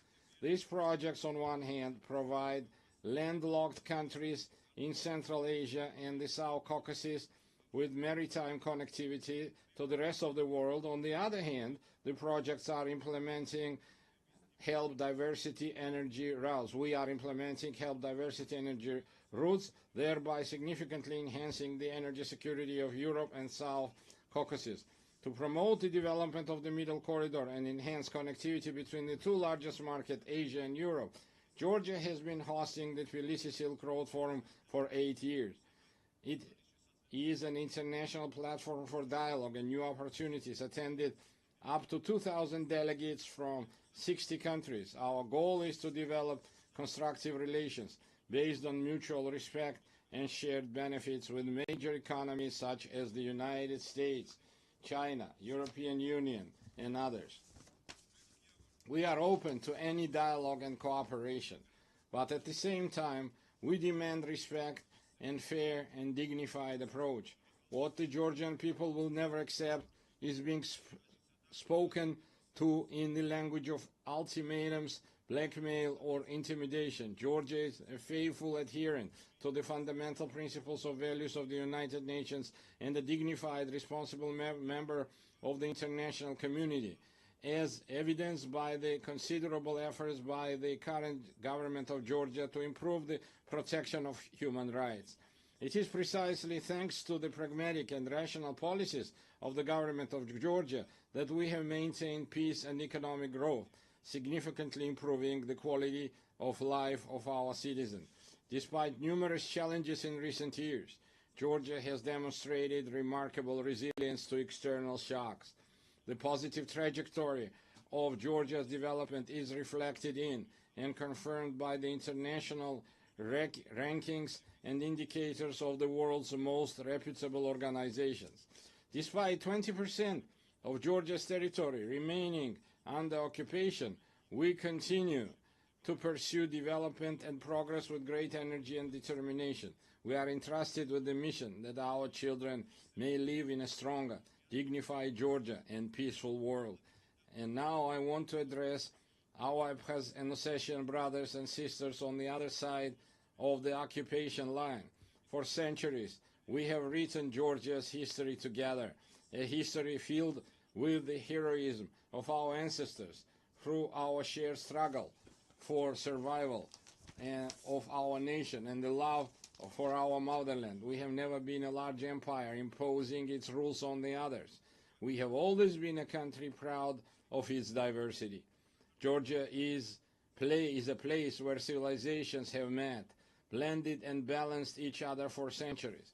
Our culture is the very product of this complex and enduring synthesis. My Abkhaz and Ossetian brothers and sisters, our cultural code has not changed. For us, diversity is not a problem. It remains an essential formula for our existence, which is why we always meet our compatriots from the other side of the Caucasian line with open hearts and outstretched hands. It's our duty through joint efforts to overcome artificially created obstacles, rebuild broken bridges, and leave past grievances to history as a people of exceptional patience and resilience. I believe that one day we will, together with our children, we will live with our children in a united, happy, and developed Georgia, where nothing will stand in the way of our harmonious coexistence. Herewith, I would like to express my gratitude to the international community for its unwavering support of Georgia's sovereignty and territorial integrity. Georgia, like the entire world, is going through a pivotal moment in modern history. We live in a transitional era where the future of the international order remains uncertain. The United Nations must ensure our planet's transition to a peaceful, stable, and fair, multipolar international order. Georgia is responsible, as a responsible member of the international community, is ready to support the United Nations in becoming the inevitable alternative to war and the principal guarantor of peace. I would like to reiterate that we are prepared and open, taking into account our national interests, to engage in dialogue with all parties on issues of global and regional significance. The current reality requires us to face difficult issues and initiate an open, pragmatic, and result-oriented dialogue.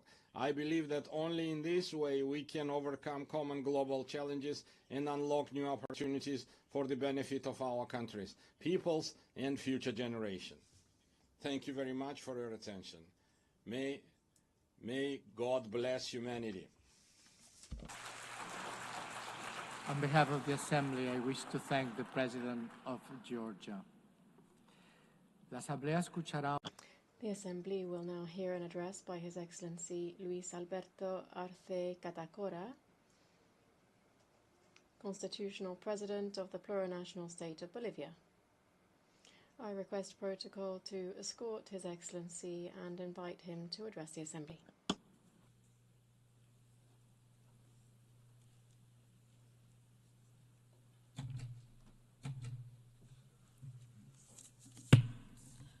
Muy buenos días. A very good morning to all of you. Allow me to express brotherly greetings to the President of the General Assembly of the United Nations, Annalena Baerbock, and through her to the entire Assembly. The 80th session isn't just any other date.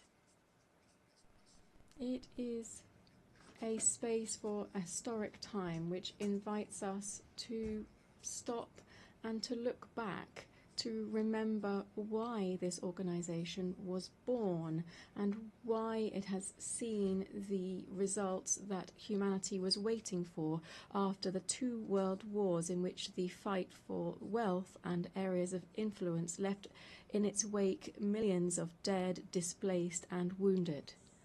We are living with a wound that we're trying to overlook. Over 8 decades, in the concert of nations, we have seen the development of narratives that, using the skill of the great powers with long-standing experience in the international community, have camouflaged deep wounds and the devastating memories of humanity. They've done so using smart normative texts that pretend to be the duty of the United Nations through audiovisuals and others that are not very effective in facing flagrant problems such as neocolonialism in all of its expressions, territorial occupation, economic, political and cultural interference, racism, discrimination, the arms race, and violence, which is implicit in all of this without taking into account other aspects such as hunger, climate change, the food crisis, and the increasingly frequent economic crises. The effects of these realities are clear to all. Confrontations and discourse that promotes hatred and division between kindred states, inequality, exclusion, poverty, and inequality and injustice, still produced within institutions that were created to protect the rights of the weakest. And we're not even talking about economic, social, and the cultural rights of people, and even more if you look at the rights of indigenous peoples. A sincere assessment leads us to confirm that in 80 years, we have not met the expected results. Consequently, we are not in a good position. The world remains divided and confronted against itself more than 80 years ago. Today in the world, there is greater inequality in the distribution of wealth than there was 80 years ago. The poverty figures, inequality and injustice, rather than being curbed, is on the increase. The risk that any remaining peace should disappear and the Third World War would overtake the entire planet is very close if we don't react in time. The danger here is that the unstoppable force of capitalism with the misuse of artificial intelligence would increase the climate change, would liquidate the planet, and would convert the immense majority of the population into unnecessary beings is also something that we can't completely rule out. We're not in a good place. The UN was established on the basis of the foundations of the skeletons of the Holocaust and the not only physical but also moral ruins left by the fascist racism and also increasing neocolonialism with the use of 2 atomic bombs. One of the goals that gave rise to the United Nations was to not repeat the barbarity of war. Today we hear the echoes of the drums of war on all continents. We see the practice of genocide on the sole decision of 2 countries. We deny the right to be free and sovereign to a people. Sophisticated weapons are used against a sovereign country, and increasing militarization is being promoted within a region with double standards in combating the war on drugs. And at the same time, we maintain a criminal blockade against its people and the state for the sole crime of having claimed its own independence more than 6 decades ago. Wars are not the same as we had 80 years ago. Wars now are multidimensional. They use economic, financial, media, information, cyber warfare, without even taking into account military warfare, which now encompasses biological warfare, war from space, and other technologies that continue to be developed with impunity on the basis of technology of war. It would be nothing new to have climate wars that would have an impact on sovereignty and food security, jeopardizing strategic resources such as water. We are putting at risk the very survival of the human race on Earth and of life itself on the planet. Just taking off the mask from all of these tragedies, we can see that the cause of all of this is the wild capitalist system that places the greed of the few over the rights and lives of the majority on the planet. The cause of this is the current capitalist development, which tries to resolve its own crisis and ends up returning to the original forms of accumulation and increasing rates of profit. Capitalism and its imperialist face is once again using the deployment of violence, plundering natural resources from sovereign states, and with bloodletting to lead to the political and economic power and take that away from another. Added to that, we have a third cause of the current wars, which is more immediate. That is the obsessive zeal of the new Trump administration to give the United States back its position as a hegemonic power at the cost of the liberal system, free trade, globalization, and to cause pain and death. Why? For what?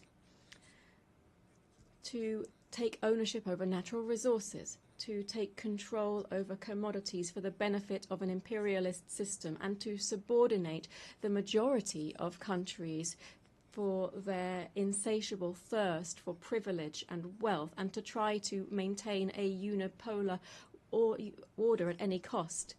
The recent publication of the US Strategic Defense Policy sets out a deployment of its troops around the world to in its areas of influence, Canada, Central and South America, among others. The recent history with our neighbours has made us realise this is nothing else but a new way of implementing Monroeism, which was a doctrine which said that America is for the North Americans, generating conditions for a new era of neocolonialism. Madam President, distinguished heads of state and government, from the indigenous name for Latin America and the Caribbean, we can say that we are a zone of peace, and we did so at the second summit of CELAC in Havana in 2014. The nations in our region are complying with this mandate that we set ourselves, still bearing in mind our political and ideological differences on various topics and with regard to border and territorial occupation-based disputes that remain ongoing. We can say, when we invert the equation of the Pentagon, that it is peace rather than war that guides our international relations. In hearing this statement in 2022 in this same place, I came to appeal to the United Nations for a General Assembly to declare to the world that it would be an entire territory of peace. And 11 years have passed since that historic declaration of CELAC, and 3 years since I made that statement in this assembly. Not only have we not declared the world as a zone of peace, rather we are facing the harsh reality of seeing how death is becoming increasingly normalized in international relations. We also feel the threat of fascism in all of its variants to try to exploit and dominate peoples at the current time. The threat of death has made is covering Latin America and the Caribbean. We are seeing a bellicose potential which would even go so far as to use missiles, submarines, helicopters, using the pretext that this maritime space is being used against the national security of the United States, through the illegal introduction of cocaine through illegal gangs belonging to drug cartels. Beyond violations of international law, this provocative action of imperialism has two intentions. First, to intervene into our kindred Bolivarian Republic of Venezuela that since 1999 has been raising high the flags of the freedom of its people and the sovereignty of its state, and which possesses considerable natural resources, particularly in oil, which the North wishes to appropriate and claim. Secondly, to try to reconquer the Latin America and the Caribbean on the basis of it undermining liberal democracy, to impose militarization and to use other colonialist practices that we should call out.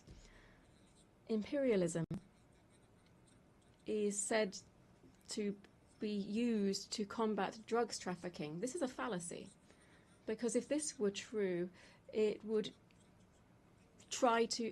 actually be taking effect within their own country, where the demand for this type of drugs is high, and where in its origins where we see different types of organized crime. What the United States is trying to do is to give our region the role of holding back the edification of a multipolar world and to submit it to its own interests.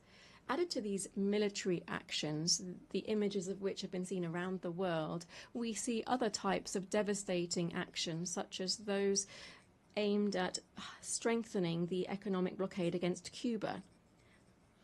Billions of dollars are owed by the United States to the Cuban state due to these unilateral coercive measures, which are explained on the basis of rejecting the first communist revolution, which will never be destroyed. The threat of death is also afflicting the Middle East. In the Middle East, the pain of millions of families and the death of hundreds of thousands of Palestinians finds no consolation. All of this history tells us has the unconditional support of the United States, which wants to speed up the displacement of the Palestinian people as quickly as possible. Peace will be an empty world while the Palestinian people continues to face practices of genocide and does not have its own land and full sovereignty with East Jerusalem as its capital. But in this region, that's not the only thing that's happening.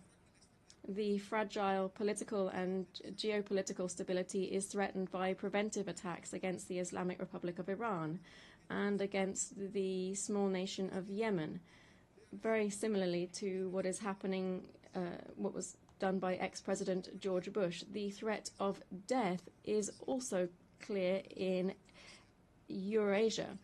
In Eurasia, despite the intermittent attempts to achieve a political outcome, the expansionist ambitions of NATO, which is nothing else than the military arm of concentrated capital, is trying to protract the military conflict by using Ukraine as a launch pad against the Russian Federation.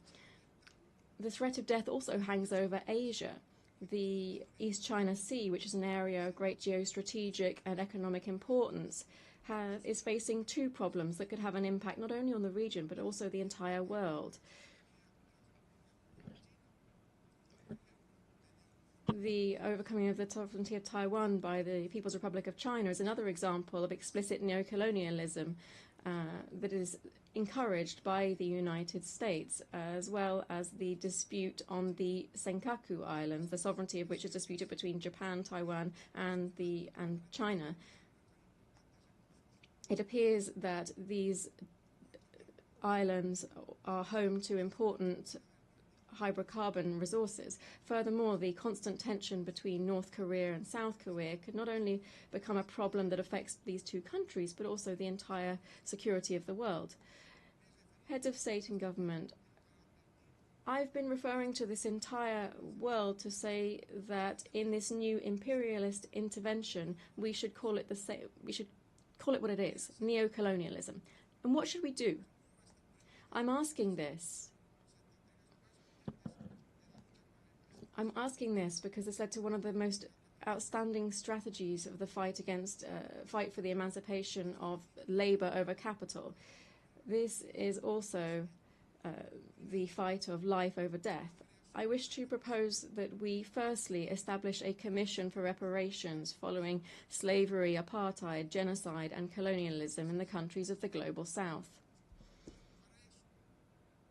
To do so, the United Nations should find a way to ensure that those designing war and death pay their billions of dollars rather into a reparations fund. I hope that this rostrum, the highest on the international stage, will also serve to be able to launch an appeal and recognize that colonialism and neo-colonialism was and is an historic mistake that brings and continues to bring a social wound over the population that it victimizes. It also does this with indigenous societies that it affects in particular. Today, on behalf of the construction of a fair future, we have to condemn the devastating impact of colonialism in the past and the present. I appeal to the heads of state of CELAC and the African Union to join forces and to oppose the adverse consequences of colonialism. This commission that I've mentioned should set up effective mechanisms to restore historic justice in the following spheres: reparations, land rights, recovery of the environment destroyed through the action of the colonizers and transnational corporations, apologies for the colonial past through the restitution of cultural goods of the indigenous peoples that were taken by the colonizers during the period of expansion and genocide, the prevention of neo-colonial practices, programs for the development of indigenous peoples and the preservation of their cultural identity. We should also provide compensation to people who have resisted the military occupation of their territories and those that are suffering under unilateral sanctions and economic blockades. Secondly, we should convert the UN General Assembly into a body with binding power so that it can be an effective voice for all peoples and not a space where we simply realize the will of the most powerful. We need this forum to be an ethical nucleus, a political heart, and the living spirit of a new era guided by the culture of life. We need the resolutions adopted within the UN General Assembly to not be vetoed by any superpower and to be truly complied with. This means ensuring that multilateralism is truly valid and not just a formality. We should declare the world as a zone of peace and promote demilitarization as far as possible. The immense majority of the population in the world refuses to accept that the revitalization or overcoming the cyclical crises of capital should be done on the basis of investment in billions of dollars to manufacture all types of conventional and unconventional weapons. Just 1/3 of military expenditure would give us better and greater education, health and housing guaranteed for everyone. The UN has to become a pact for peace and for life as the shared destiny of everyone who believes in living together. 4, we need to undertake a profound reform of the Security Council that would prevent one of 2 countries holding up global stability. We need to ensure this reform and ensure the reform that the countries of the Global South have been insisting on for several years. Democratizing the Security Council would be giving effect to the principle of the legal equality of states and democratizing the future. It would be to ensure that the voices of Africa, Latin America and the Caribbean, Asia and the historically marginalized peoples would also count. 5, we should move towards the Universal Declaration of the Rights of Mother Earth. Bolivia, together with the Amazonian peoples, speaks up to recall the urgent need for international cooperation to strengthen the conservation of the Amazon. We should do so through strengthening the sovereignty of Amazonian countries over this strategic biome for the world. Defending the Amazon means defending life. 6. We must reject all forms of commercial war and work to reduce economic and social divides between the countries of central capitalism and the countries on the periphery. Trade wars not only affect companies, but also the immense world of work. It also lessens to alarming levels the possibility for lower classes to access acceptable food. The hegemonic and capitalist interests don't have any right to overtake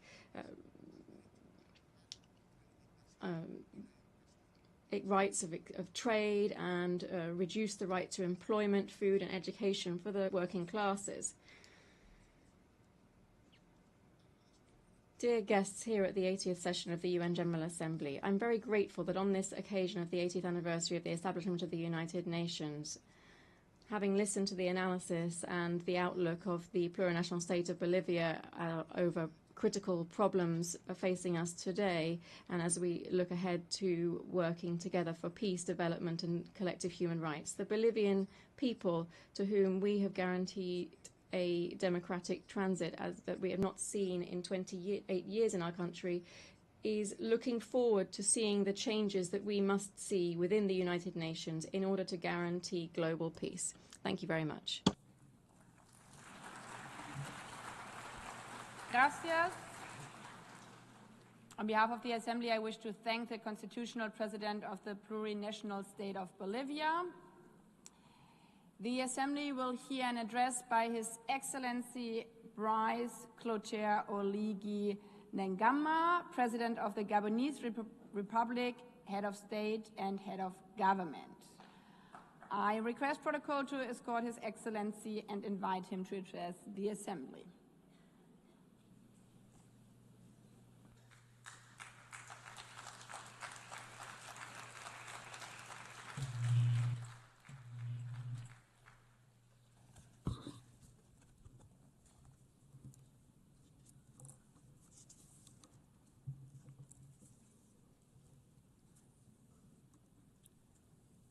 Madame la Présidente. Madam President of the General Assembly, distinguished heads of state and government, distinguished Secretary General of the United Nations, distinguished delegates, ladies and gentlemen, at the outset, I would like to most warmly and sincerely congratulate Her Excellency Annalena Baerbock on her election as President of this 80th session of the General Assembly of the United Nations. Madam President, your experience, I am sure, will allow you to effectively carry out the missions of your august post. Rest assured of the full cooperation of my country. To His Excellency Philemon Yang, your predecessor, I pay tribute to the outstanding work carried out during his term. And lastly, I would like to once again commend His Excellency Antonio Guterres, Secretary General of our organization, for all of the efforts that he has constantly made since he took up his office. Gabon, my country, is keenly interested in the UN 80 initiative, which aims at ensuring operational efficiency in the face of global challenges, as well as to optimize mandates within the UN system. Madam President, 1 year ago, before this prestigious assembly, as the President of the Transition of the Republic of Gabon, I presented the political process begun in my country after the liberation coup which took place on August 30th, 2023. After the presidential election of April 12th, 2025, for which the process and outcomes were unanimously endorsed by the international community, this transition culminated with my inauguration on May 3rd, 2025, as the first elected president of the Gabonese Republic, thus establishing the foundations of democratic order. As you know, Gabon has undergone a peaceful and exemplary transition that included all of the political parties in our nation. This smooth transition led to an inclusive national dialogue and a constitutional referendum in accordance with the agreed-upon timelines, and it will continue through the holding of legislative, local, and senatorial elections that are free and transparent. To this end, the first and second round of combined legislative and local elections will take place on September 27th and October 11th, 2025. With regard to the election of senators, this will take place on November 8th, and the second round is scheduled for November 29th, 2025, with a view toward a definitive restoration of constitutional order by January 2026. We believe that this peaceful and historic process can serve as a lesson and a model in many other spheres. The people of Gabon have drawn this success from its history, its culture of peace, and its shared vision of the future. Here I would like to express, on behalf of the Gabonese people and on my own behalf, our sincere gratitude to the United Nations for its multifaceted assistance. I know that I can count on the support of the UN as we implement our National Growth and Development Plan. This plan focuses on bolstering our energy capacity, on strengthening infrastructure, developing the digital sector, and on enhancing youth employment. Ladies and gentlemen, Gabon is standing before you again with a clear message. Our country has changed. After decades of tensions and political and economic missteps, the Gabonese people has chosen the path of reconciliation and renewal, thus becoming the symbol of and testament to the transformation of hardship into hope, of dependency into dignity, of division into unity, and all without bloodshed. Today, Gabon is no longer a country in limbo. It has returned to stand alongside other states, upright, dignified, and ready to take up its rightful place in the community of nations. The new Gabon, the exemplary Gabon that my compatriots are calling for, also means that the state in Gabon must serve its people from now on. But our national rebirth would be futile without a change in the international order. It is no longer acceptable for African nations to remain relegated to the role of providers of raw materials for which others set the price and from which others profit.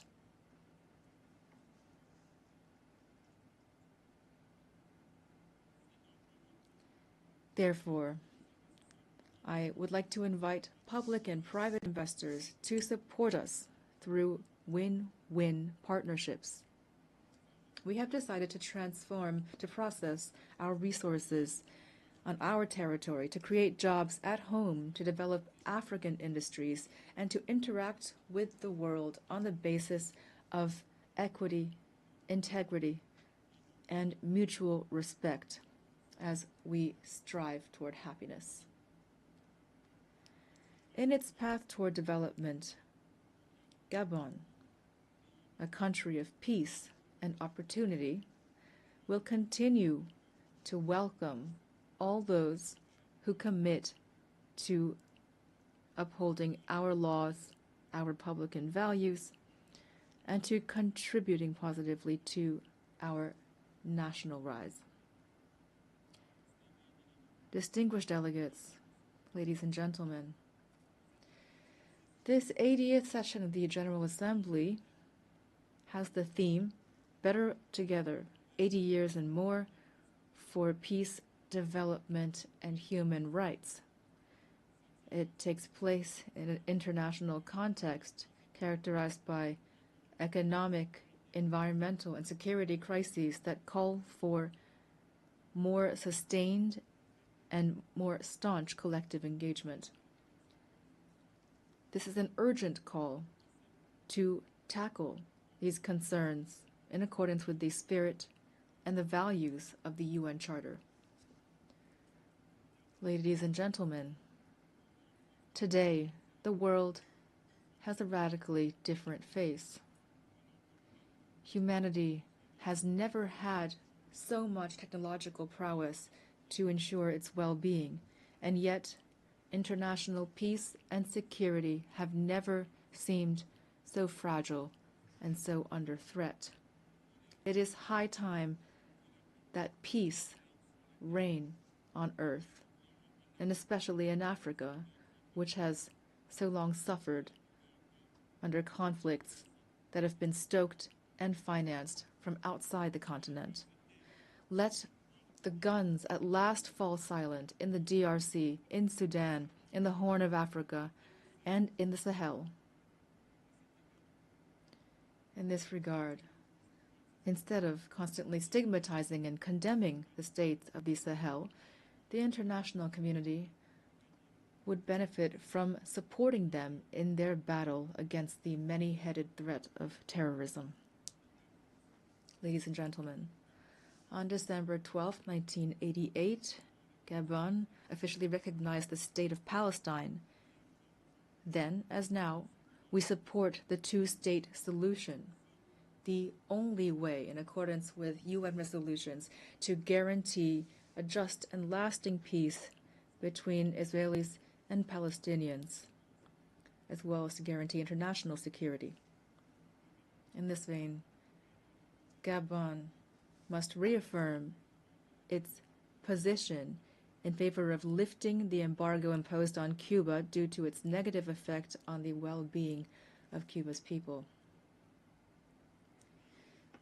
We solemnly reaffirm our full support for international efforts carried out throughout the world to achieve peace. These efforts must be centered on humans, especially women and youth. Through the Pact for the Future of 2024, the UN must continue to encourage and support the crucial action of women, stemming from the Declaration and the Beijing Declaration and Program of Action, of which we're celebrating the 30th anniversary this year. Madam President of the General Assembly, Secretary General of the United Nations, the triple planetary crisis of climate change, biodiversity loss, and pollution is an existential threat for humanity. And yet, the efforts of the international community to address these challenges remain drastically inadequate. The Treaty on Biodiversity Beyond National Jurisdictions, which we have just ratified, fills a legal gap and provides an ambitious framework for equitable and sustainable governance of biodiversity. Together, we have a real opportunity to make this treaty a true driver of transformation for present and future generations. Gabon is the guardian of part of the Congo Basin, the second largest green lung of our planet. This extraordinary heritage must not be sacrificed to financial rapacity. We call for an equitable global partnership in which the protection of our forests is accompanied by fair compensation for the ecological services these forests provide to humanity. Ladies and gentlemen, the new global order is underway. The changes taking place in our societies are inevitable and cannot be overlooked. International peace and justice can only be guaranteed by a revitalized multilateralism, in particular through Security Council reform that takes into account the African claims enshrined in the Sirte Declaration and the Eswatini Consensus, to which Gabon is firmly committed. I wish every success to our work, and I wish a happy birthday to our organization. Thank you.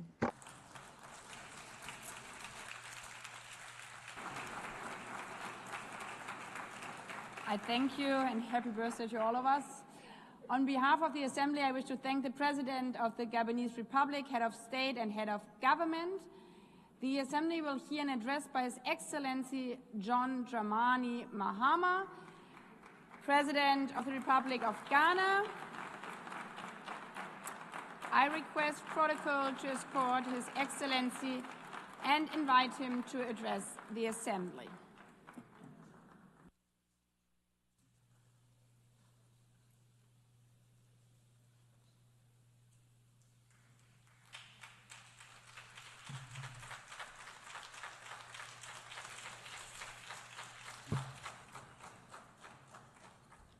Thank you, Madam President, Mr. Secretary General, Excellencies, ladies and gentlemen. At this 80th session of the United Nations General Assembly, I'd like to speak about Africa's role in the future of this organization. However, it's impossible to do that without first considering the collective role that Africa played in its founding, which was small and relatively insignificant. Of the 51 member states involved in the founding of the United Nations in 1945, only 4 were African: Egypt, Ethiopia, Liberia, and South Africa. It is important to point out that the United Nations came into being in the aftermath of World War II because of the inability of its predecessor, the League of Nations, to avert a large-scale global conflict, which had been its guiding purpose when it was founded in 1920 at the end of the First World War.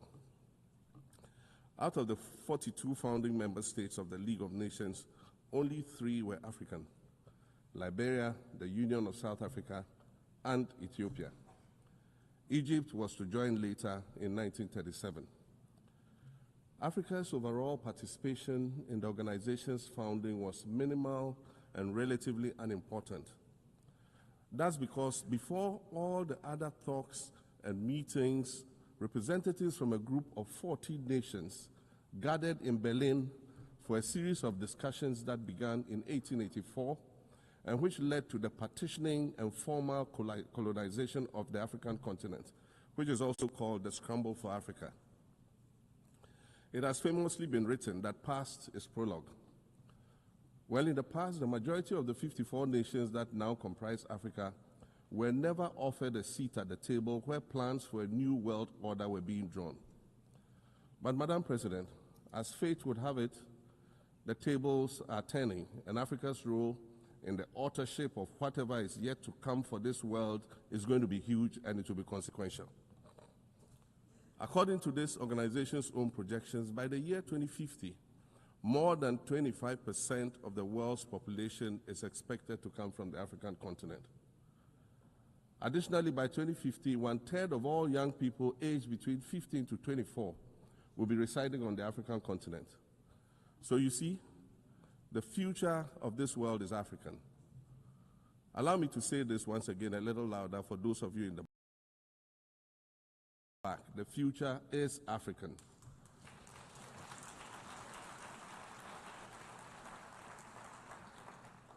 Already today, Africa is a catalyst for human potential and development, as well as for economic reform and ecological stability. Africa is a catalyst for systemic change. If this reality, which is fact-based and straightforward, seems provocative or unsettling, perhaps it's because you are viewing it through the lens of centuries of filters, colonialism and imperialism, and the resulting implicit bias. Maybe you are unaware of the resilience of African nations or their remarkable ability to make a strong comeback just when you think it's safe to count them out. That is what is happening right now in my own country, Ghana. Our constitution limits leaders to 2 4-year terms. In January, I was sworn in for a second term, which, let me point out, was non-consecutive with my first term.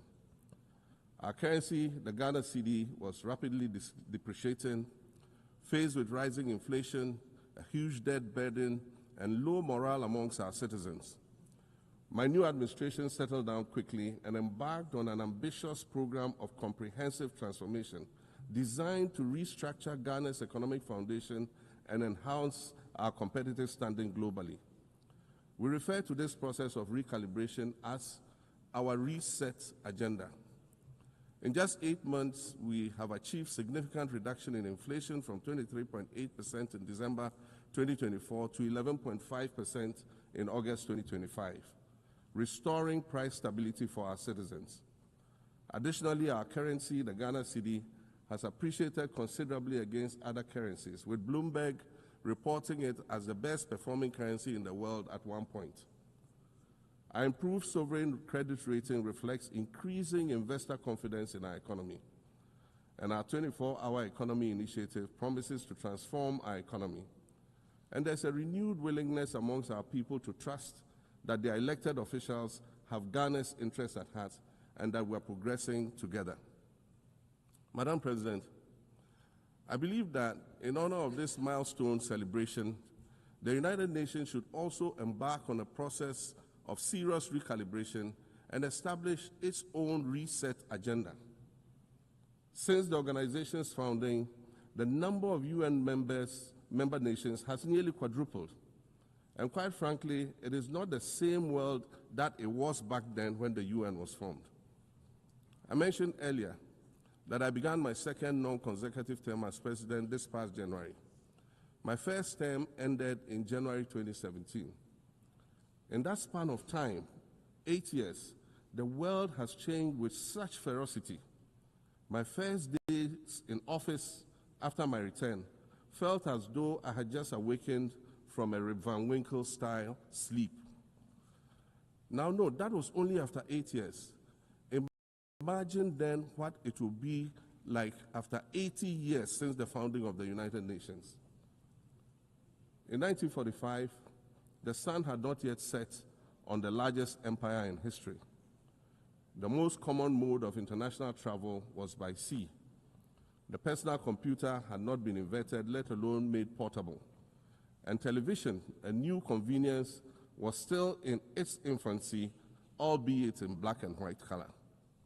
Relations between the US and the Soviet Union were turning frosty, with Winston Churchill declaring that an iron curtain has descended across the European continent. Fast track 80 years on.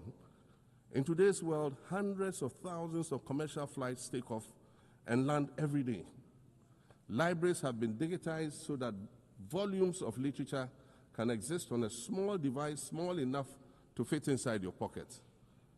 We live in a world of cryptocurrency, artificial intelligence, social media, the internet and its dark hidden dungeon of the dark web, all of which carry a potential threat to global peace and security. Climate change is real, and we're fighting a losing battle against the loss of Maldives and other island nations to the rising sea level, against the loss of Timbuktu to desertification, and the Amazon forest to global warming and deforestation. Madam President, The UN Founding Charter is outdated when it comes to representation in this August Assembly. The most powerful post-World War II nations are still being rewarded with an almost totalitarian guardianship over the rest of the world. And yet, the first sentence in Chapter 2, Article 1 of the UN Charter declares that the organization is based on the principle of sovereign equality of all its members. If this were true, and was the case, a continent as large as Africa, with its numerous UN member states, would have at least one permanent seat on the Security Council.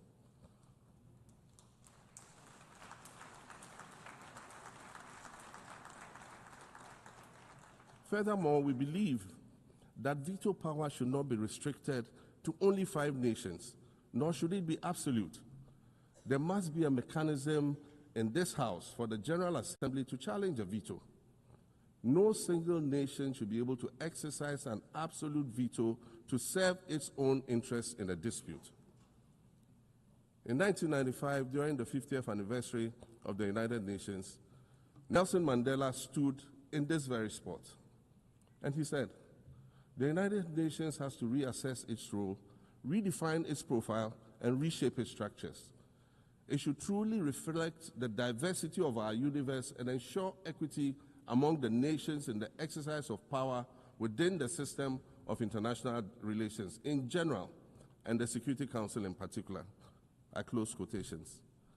30 years later, we African leaders are still making the same simple request for a permanent seat on the Security Council with the power of a veto. So today, Madam President, I stand here in this exact spot and ask the world, if not now, then when?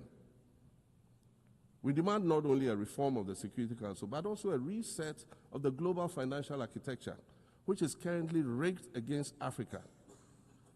Africa must have a greater say in the world's multilateral financial institutions.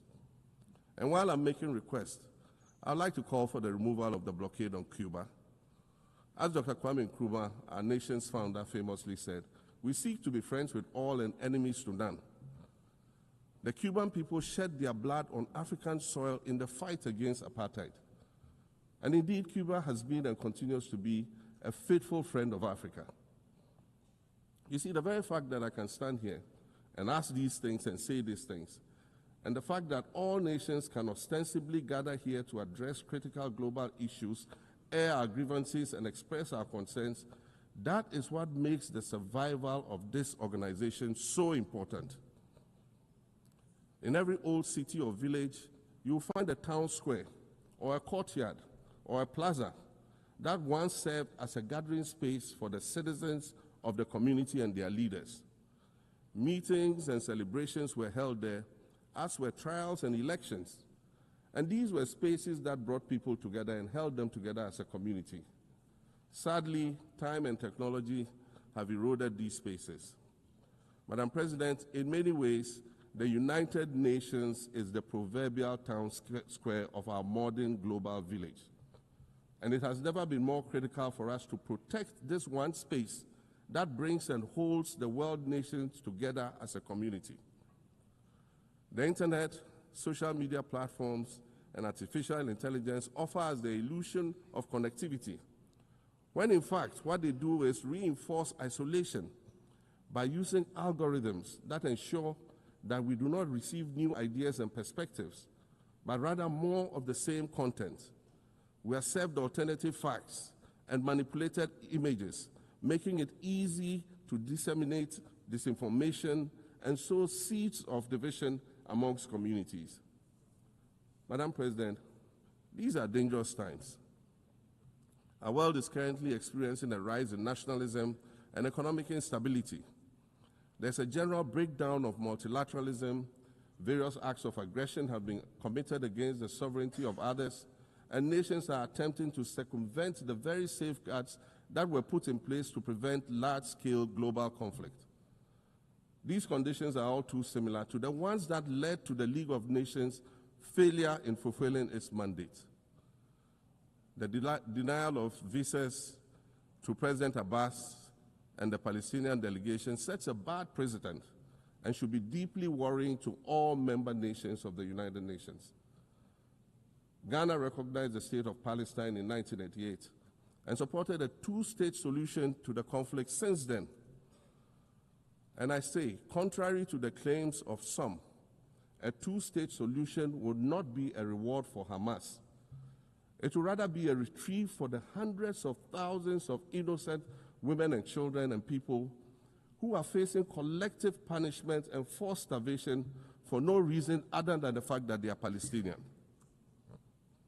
For nearly 2 years and for the fear of reprisals, we here in this General Assembly have been playing hide and seek with language to find the right words to help us avoid or excuse what we all know is taking place in Gaza. But here's the thing, it doesn't matter what you call it. If it looks like a duck, it swims like a duck, and quacks like a duck, well, then it must be a duck. The crimes in Gaza must stop.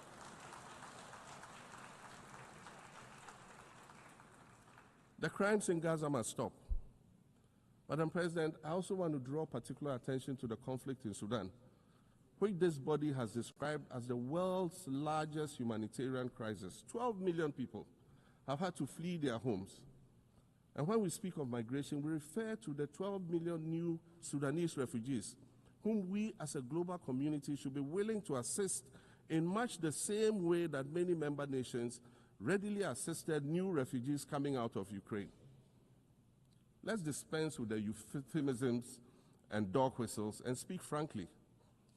It is not a mystery that when leaders of Western nations complain of their migration problems, they are often referring to immigrants from the global south. But many of those immigrants are climate refugees. And interestingly, the global north emits 75% more greenhouse gases than the global south. However, the effects of climate change are more severe in the global south because we lack the resources to address them effectively.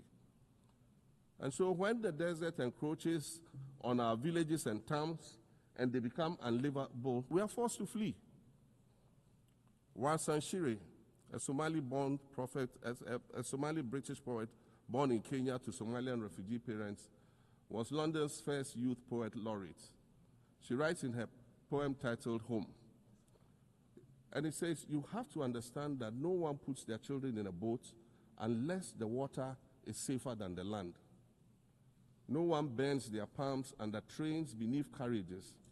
No one spends days and nights in the stomach of a truck feeding on newspaper unless the miles traveled mean something more than just a journey. Madam President, we cannot normalize cruelty. We cannot normalize hatred. We cannot normalize xenophobia and racism. If we're going to tell a story, let's not tell it slant. Let's tell all the truth. When we speak of migrants, we speak of Mami Ewusi Mensah Frimpong, a judge on the U.S. District Court for the Central District of California. She's the first black female judge on any of California's 4 federal district courts. She was born here in America to immigrant parents from Ghana. We speak of Peter Bosman, a medical doctor in Ghana who moved to the town of Piran in Slovenia in the 1980s and later became the first black mayor of Piran, the first black mayor in Slovenia and in the whole of Eastern Europe. We speak of T. Michael, the iconic Ghanaian Norwegian artist and designer. And of course, we speak of the late Kofi Annan, former United Nations Secretary General.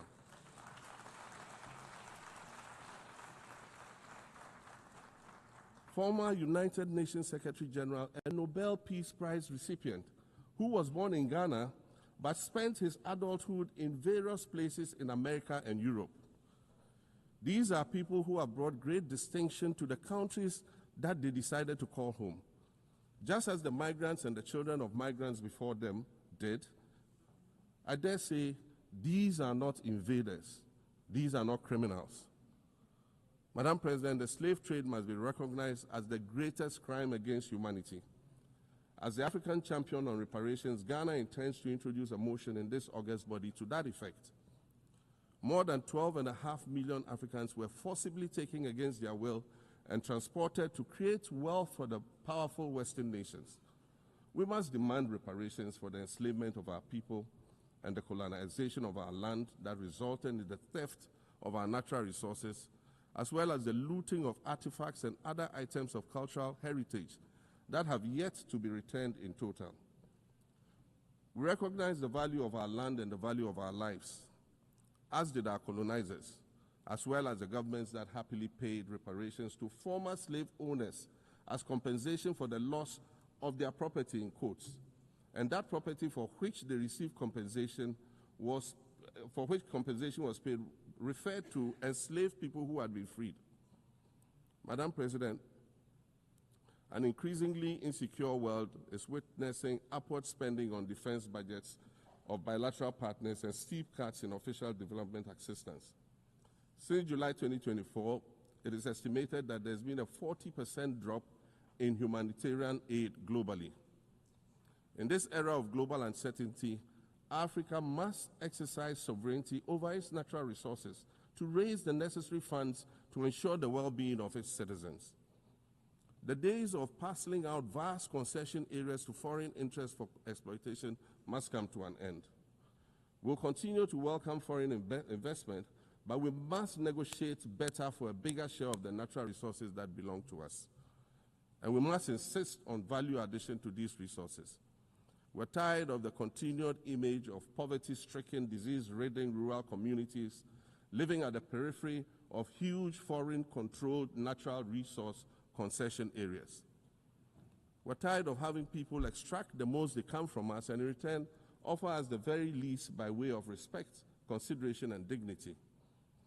We're tired of not being represented in ways that reveal the richness and complexity of our history or acknowledge all that we have overcome to arrive here in this liminal space of untold possibilities.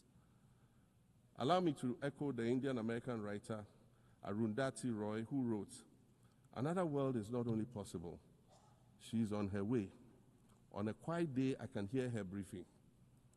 I want to add that for the sake of Africa, and quite selfishly for the sake of my 18-year-old daughter, I hope that this new world that is arriving is a place of safety and equality for women and girls. To succeed, we must empower everyone, including women and girls, to reach their full potential. In closing, Madam President, I'd like to congratulate you on your election to preside over this historic 80th General Assembly and on being the 5th woman to hold this distinction. I'd also like to congratulate Her Excellency Nana Jane Opoku-Agyeman on being the first woman Vice President of Ghana.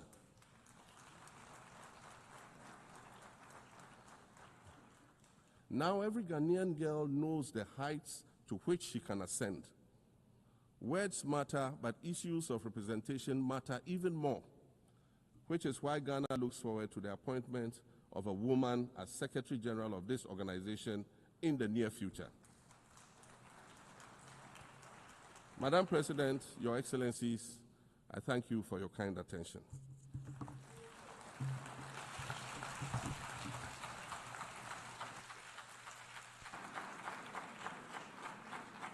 On behalf of the General Assembly, I wish to thank the President of the Republic of Ghana.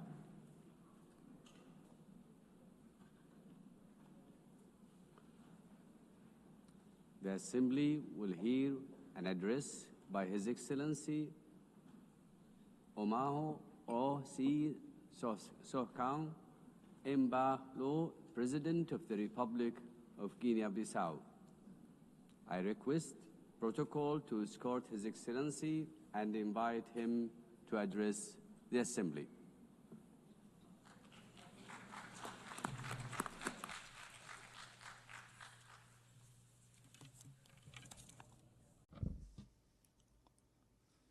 Madam President, distinguished heads of state and government, Mr. Secretary General,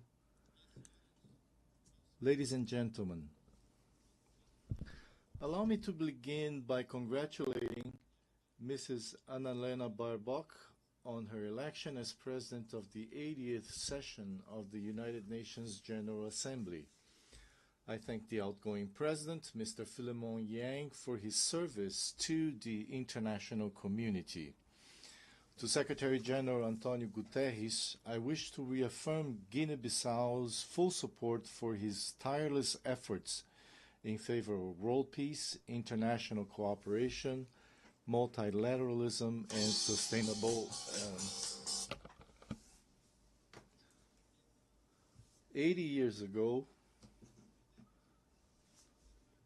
the founders of the United Nations pledged to save succeeding generations from the scourge of war. That promise, unfortunately, has not yet been fully fulfilled.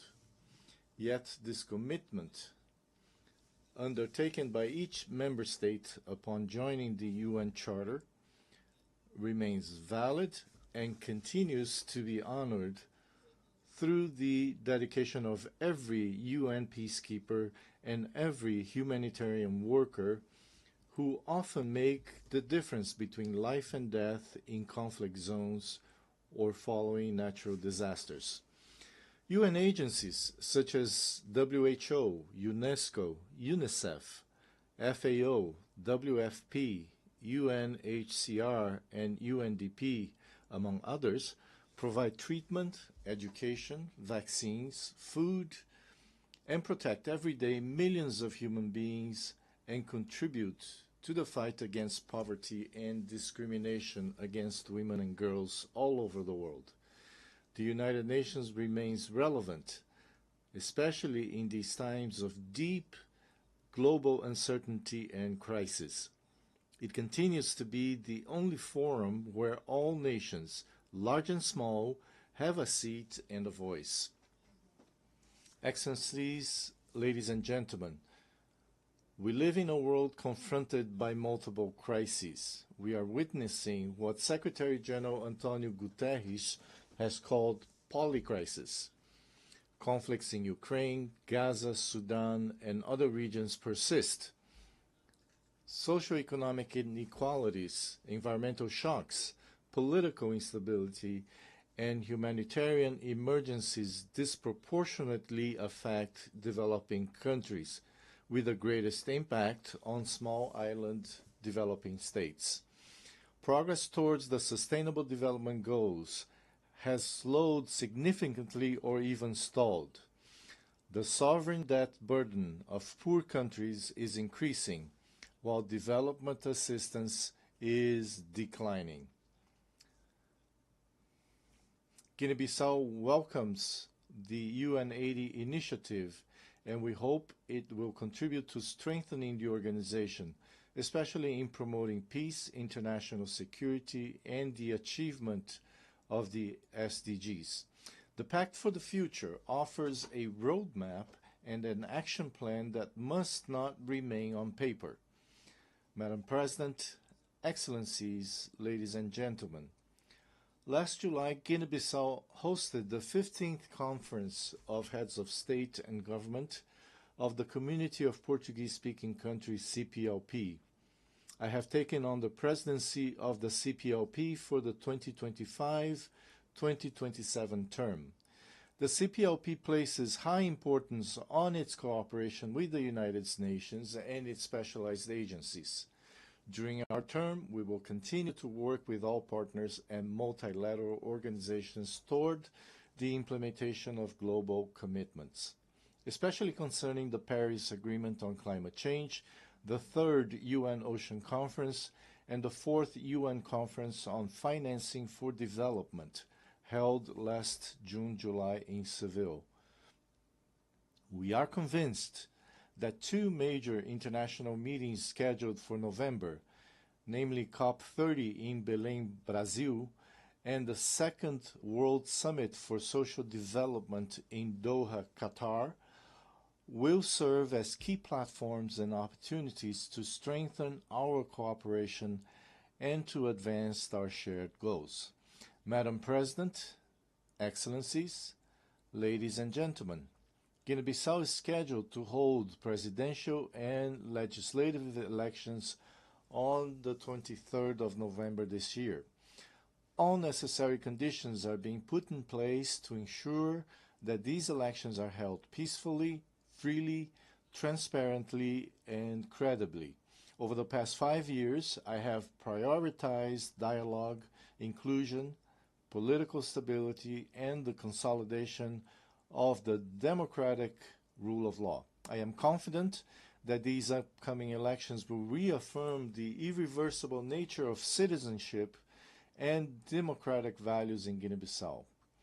Madam President, Excellencies, ladies and gentlemen, allow me to conclude by saying that in an increasingly interdependent world, we need, now more than ever, a world order grounded in the principles enshrined in the United Nations Charter, in respect for international law and in peaceful coexistence.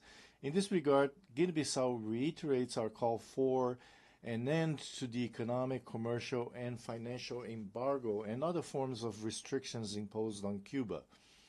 80 years after the creation of the United Nations, the world has changed. We are no longer just the 51 countries who signed the UN Charter in 1945. Today, the United Nations is all of us, the 193 member states, plus observer states, NGOs, civil society organizations, and other actors represented in this great assembly hall. To meet the challenges of the 21st century, the UN must undertake urgent reforms, reforms that reflect today's geopolitical realities and global power balances, reforms that expand and democratize the Security Council, reforms that provide a place and a voice to the Global South, reforms that restore confidence in the multilateralism and international cooperation. The UN continues to be a unique multilateral space where dialogue is still possible, even when diplomacy and good offices fail elsewhere and in other circumstances. The legitimacy, strength, and future of the UN lie in the inclusion and full participation of all of us in deliberations and decision-making. Its core details, peace, dignity, equality, poverty eradication, cooperation, and peaceful resolution of conflicts remain alive and continue to inspire the purposes of the international community and the March of Humanity. Thank you very much.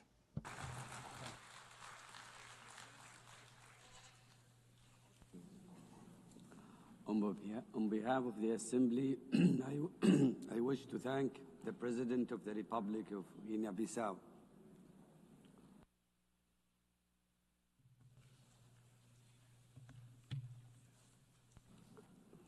The Assembly will hear an address by His Majesty King Musawati III, Head of the State of the Kingdom of Eswatini. I request protocol to escort His Majesty and invite him to address the Assembly.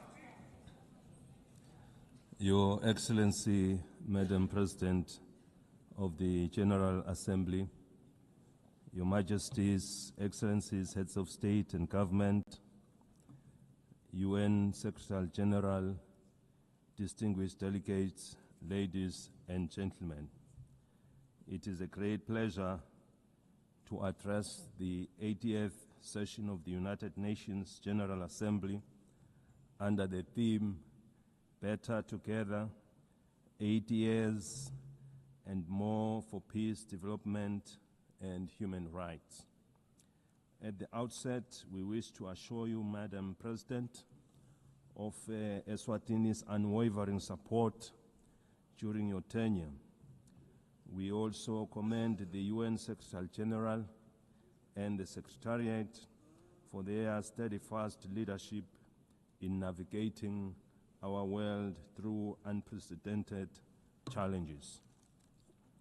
As we gather today, mankind is confronted with many challenges, including conflicts around the world. We must remind ourselves that when the United Nations was established in 1945, It was during a time of widespread global strife.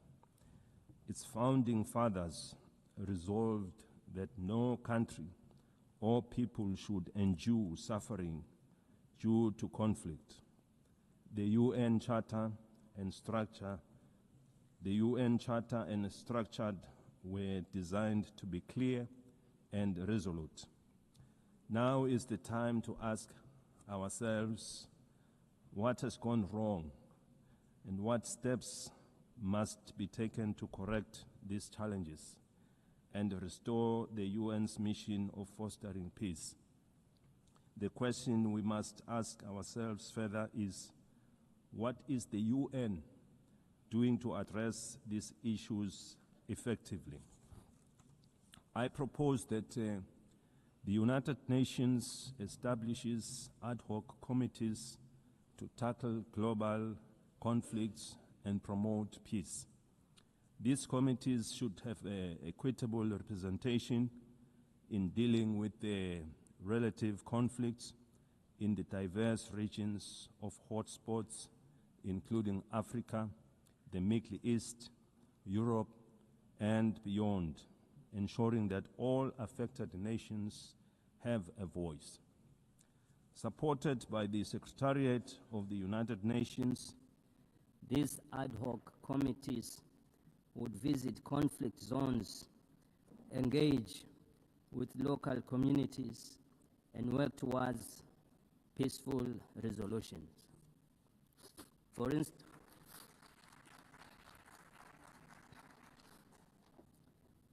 instance, in Africa, the conflicts in Sudan, South Sudan, Somalia, the Sahel, and the Great Lakes need the intervention of these ad hoc committees.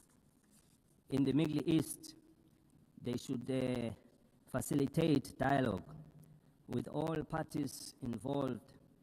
The team could ask the Palestinians what it will take to release the hostages, given the fact that the Israelis would remain aggrieved as long as their loved ones are not with them. Similarly, the ad hoc committee should engage the Israelis to ascertain what it will also take for them to stop the bombardment, to avoid loss of more innocent lives, widespread destruction of property, and a growing refugee crisis. By engaging directly with the affected communities, these communities could help broker solutions that address the concerns of all sides to reduce tensions, suffering, and foster stability. In the conflict between Russia and Ukraine, these ad hoc committees could mediate discussions to identify pathways to peace. Their role would be to engage in meaningful dialogue and report back to the United Nations with actionable recommendations on what it would take to end the war. In Eswatini, we encourage that yield positive outcomes, proving that dialogue is the cornerstone in nation building.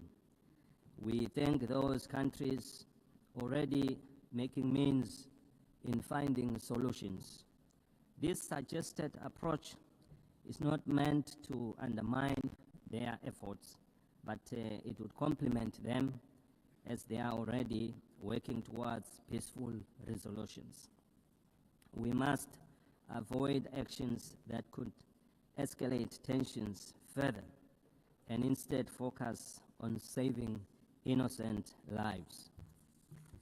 Millions of lives have already been lost during the COVID-19 pandemic. We therefore cannot afford to lose any more to conflict.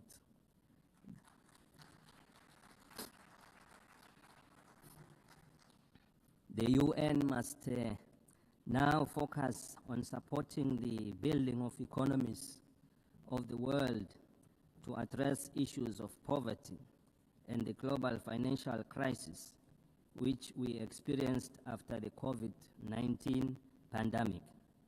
By investing in these areas, we can create conditions for lasting peace. We therefore need one another in building and supporting our development initiatives in our respective countries. The time for action is now. The UN was established in pursuit of international law and peace, and its mandate dates back decades. In 2025 and onwards, we must renew our commitment to this mission. By forming these ad hoc committees and making informed, inclusive decisions, we can work towards a world where peace prevails and no nation or people suffer needlessly. We have been calling for the restructuring of the United Nations as a body representing all member states. It must lead with decisions that are inclusive and widely respected, as no one will question the process taken. These reforms should be fully representative of all countries through the regions of the world in the Security Council to create an all-inclusive structure. Without such reform, the legitimacy and effectiveness of this body will remain incomplete. We have been encouraged to witness UN high-level meetings prior to the General Assembly being held to address various issues. These include the Seville and Awaza declarations on financing for development and socio-economic challenges faced by landlocked countries. We are aware that for any growth to take place, nations must have enough resources to achieve sustainable development goals. As we convene to advance international cooperation and to uphold human rights and fundamental freedoms for all, we are reminded that our work is both urgent and indispensable. The theme Better Together underscores the imperative of delivering on the United Nations Sustainable Development Goals and reinvigorating global cooperation. Eswatini continues to believe that working together remains our most powerful tool for addressing global challenges that transcend borders. The world stands at a critical juncture in pursuit of Agenda 2030. With only 5 years remaining, we must face the reality that progress on the SDG is far off track. This is a sobering reminder that our collective efforts must be redoubled and that international solidarity, cooperation, and shared responsibility are more urgent than ever before. Through my national call to all Eswatini, to all Emaswati of Ngwe, for a greater sense of agency in the pursuit of sustainable development, the Kingdom has made important strides in advancing Agenda 2030, particularly in the areas of the economy, in various sectors, health, education, and gender equality, to mention a few. Furthermore,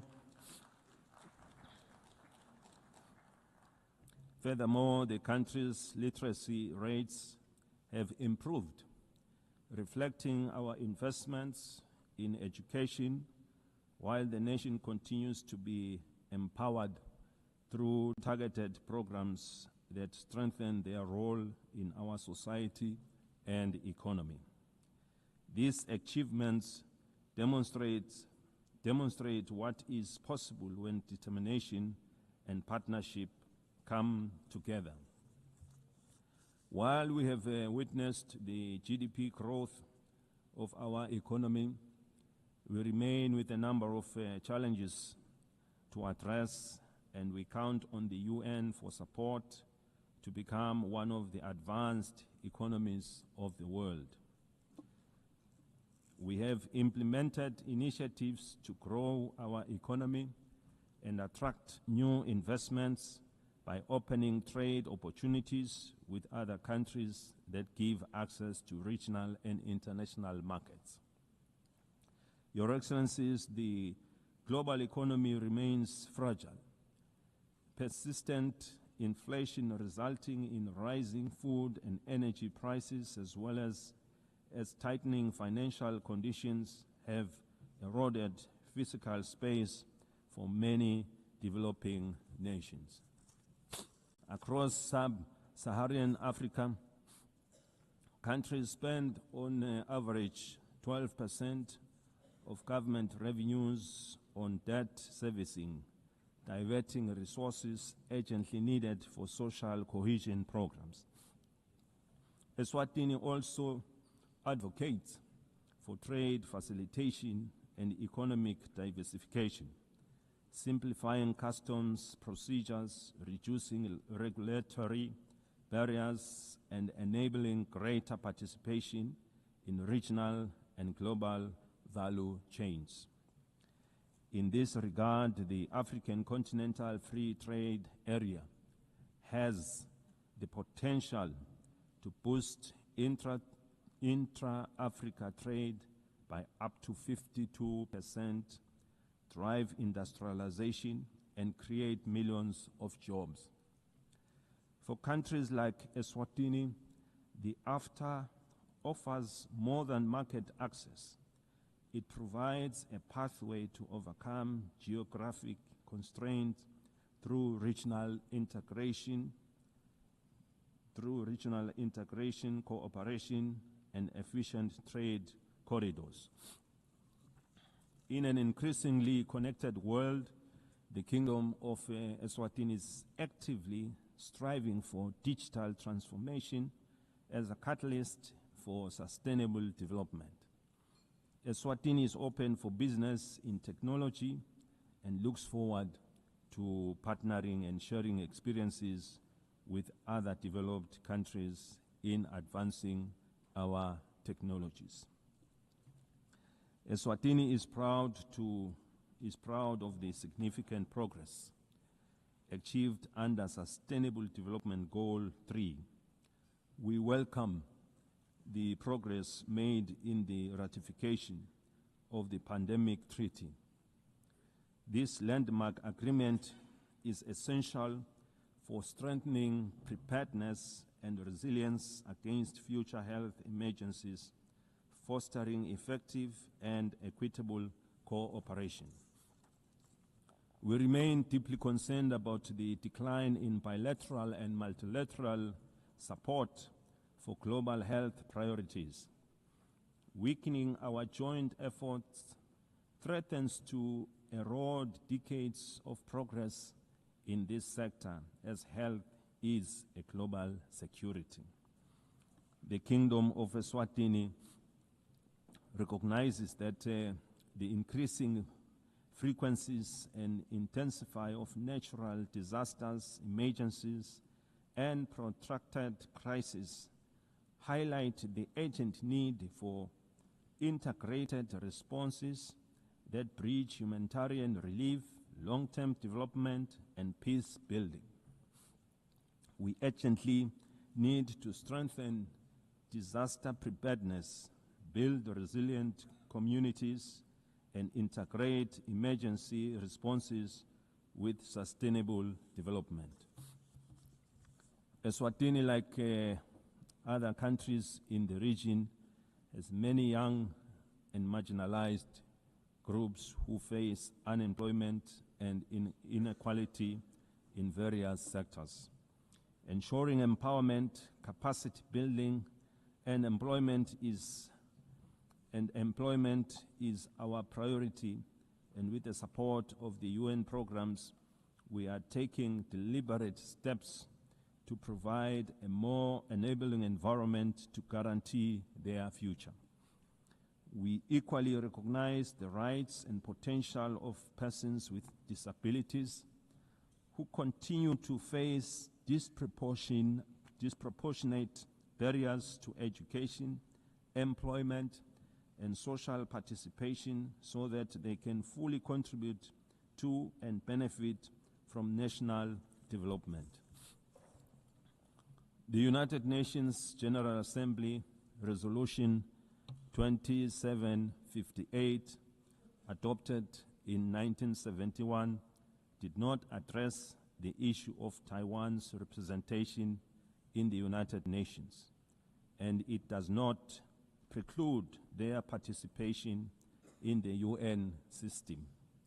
The United Nations must seek suitable ways of including Taiwan so that she can better contribute to realizing the UN Sustainable Development Goals. In that way, this will fulfill the UN mandate to ensure that no country is left behind.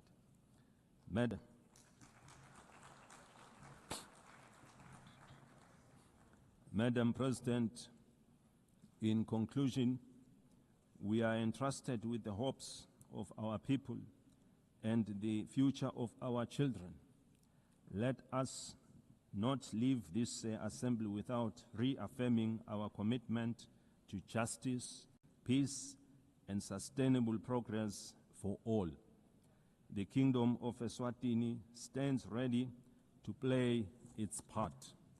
The international community must remain united in addressing shared global challenges, from hunger and malnutrition to climate change, under the guiding spirit of better together. I thank you. May Almighty God bless us all.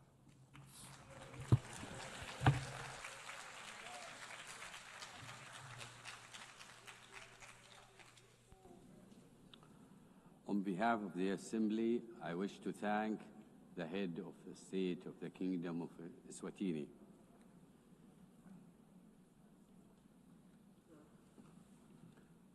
The Assembly will hear an address by His Excellency Sonang Jilweb, President of the Republic of Palau.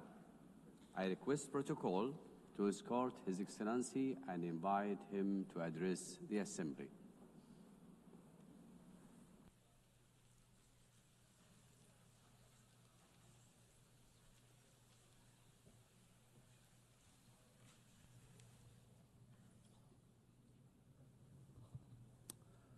Madam President, Secretary General, Excellencies, distinguished guests, delegates, it is my great honor to address this assembly at a milestone moment, the 80th anniversary of the United Nations. 80 years ago, nations scarred by war came together to say, never again. They built this organization on the belief that cooperation, not conflict, could guide humanity forward. Today, as we reflect on that founding vision, let us remember the United Nations was not built for the powerful, but for all nations, large and small. In Palau, we have a saying, "Ndisan son embrari akloes." Small twigs banded together can light the fire that can bring the pot to boil. This wisdom reminds us that even the smallest among us, when united and determined, can drive meaningful change. The recent International Court of Justice advisory opinion affirms this truth, that our voice, though often overlooked, carries the weight of justice. We thank Vanuatu for their leadership and recognize the Pacific youth who co-led this charge. The advisory opinion confirmed that what we have always known. 1.5 degrees is not optional. It is now the benchmark for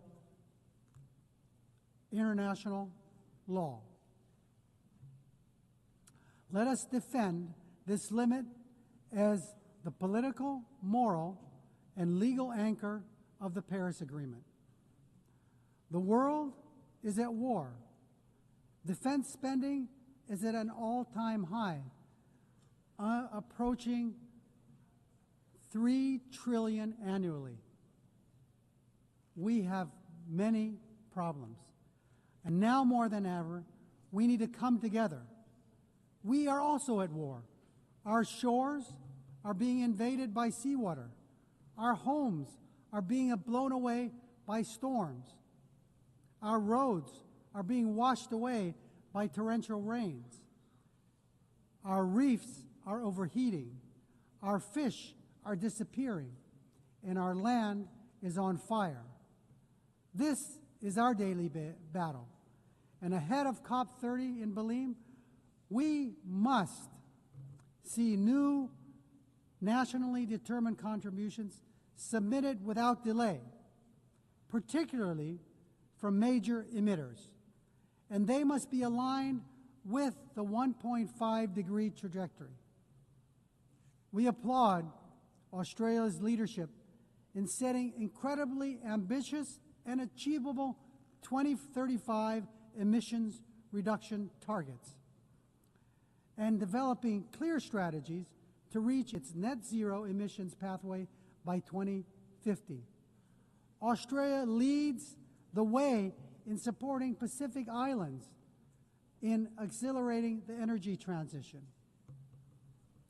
This is a testament to the kind of leadership needed to defend and ensure a safe and prosperous future for all. However, ambition without implementation is an empty promise. For SIDS, the fight depends on climate finance. Too often, our countries are trapped in systems that are overly complex, slow, inaccessible. Finance must be predictable and adequate.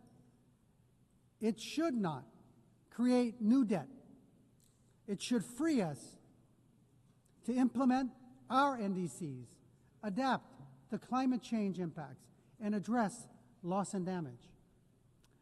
The 1.5 degrees Celsius limit remains our lifeline, and finance is the key to achieving it. We need investment, not in defense, but for us to combat our greatest threat, climate change. It is not aspirational. It is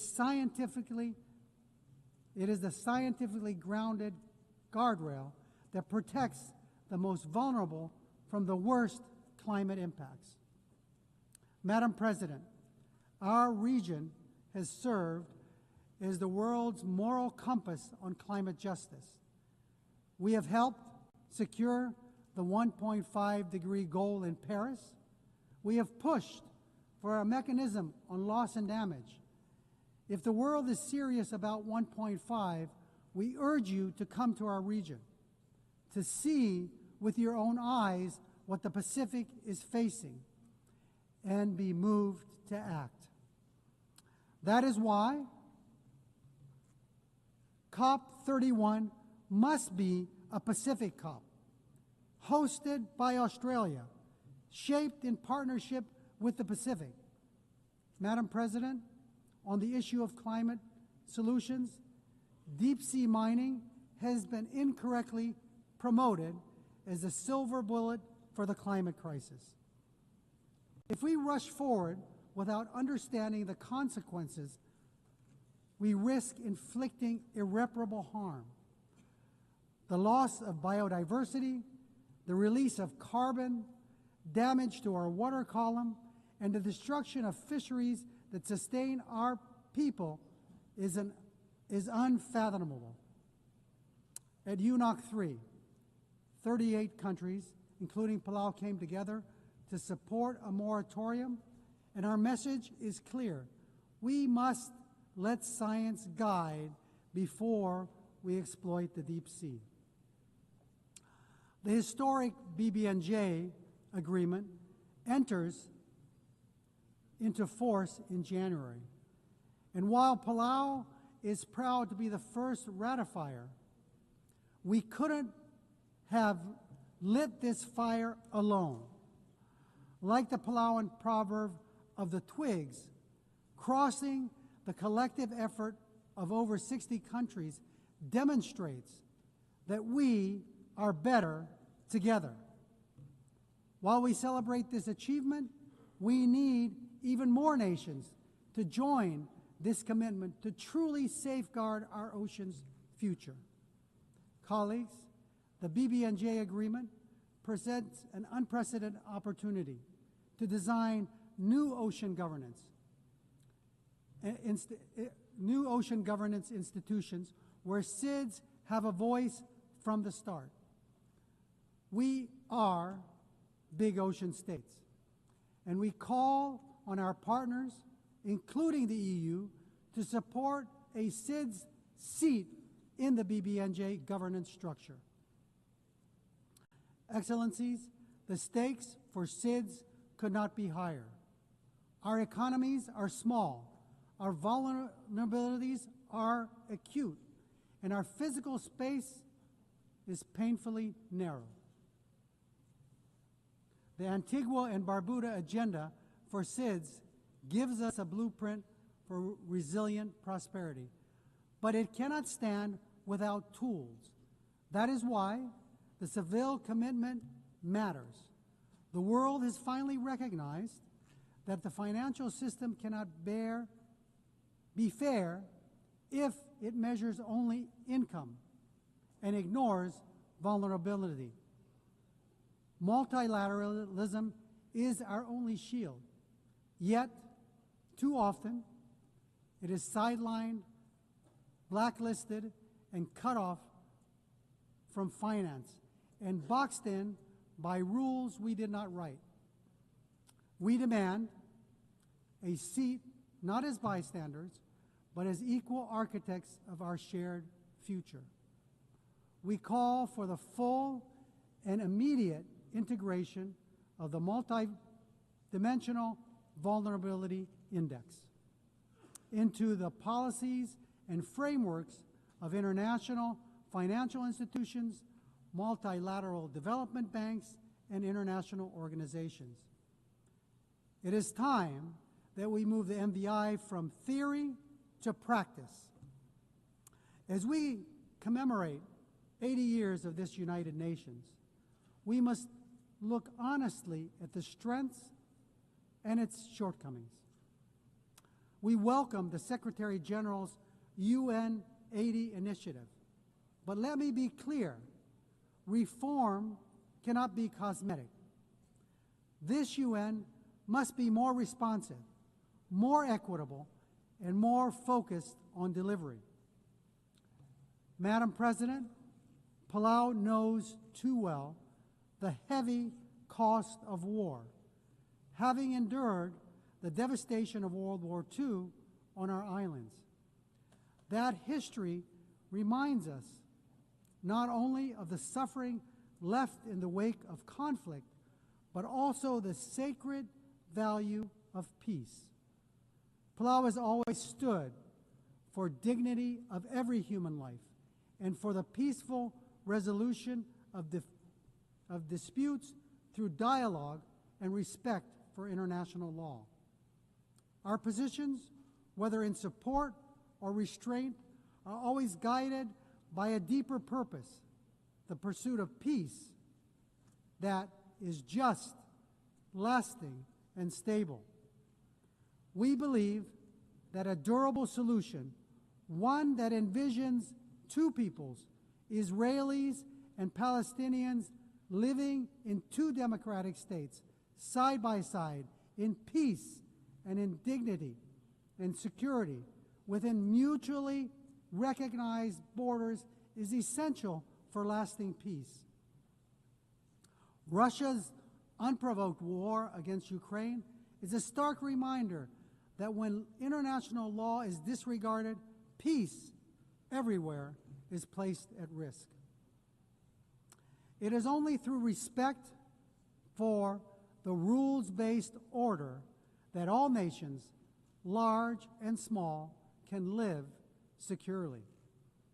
Continuing in that spirit of respect for life and stability, I must raise an important issue of principle.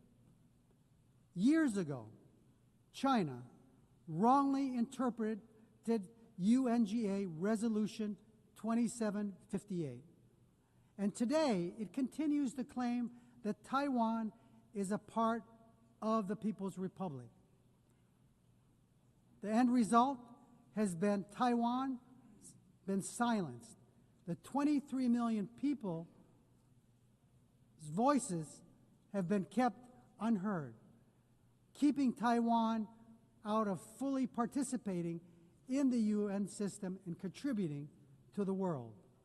Palau believes that inclusivity, which includes Taiwan, strengthens the United Nations, and that no community should be barred from contributing to the solutions of our world that it so desperately needs.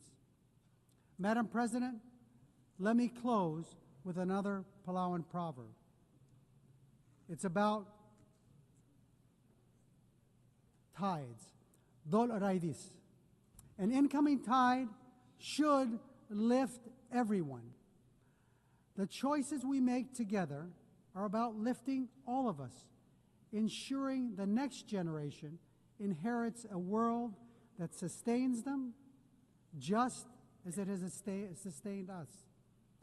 As we face today's greatest challenges, climate change, ocean decline, debt, inequality, wars, and conflict, no nation can carry the weight alone.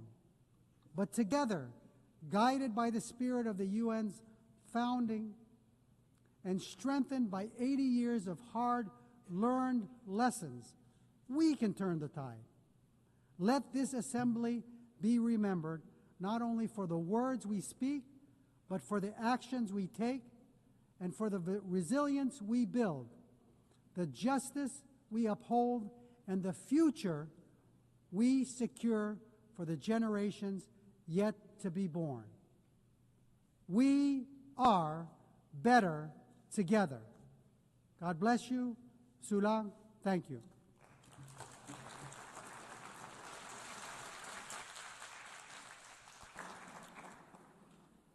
On behalf of the Assembly, I wish to thank the President of the Republic of Palau. The Assembly will hear an address by His Excellency Ilhamu Haydar Ogolo Aliu, President of the Republic of Azerbaijan.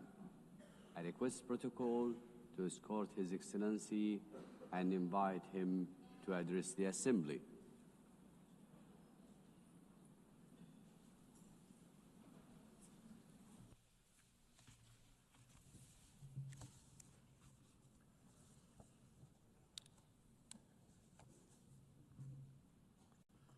Ladies and gentlemen, for many years I spoke from this tribune about tragedies of aggression, occupation, and injustice experienced by Azerbaijan.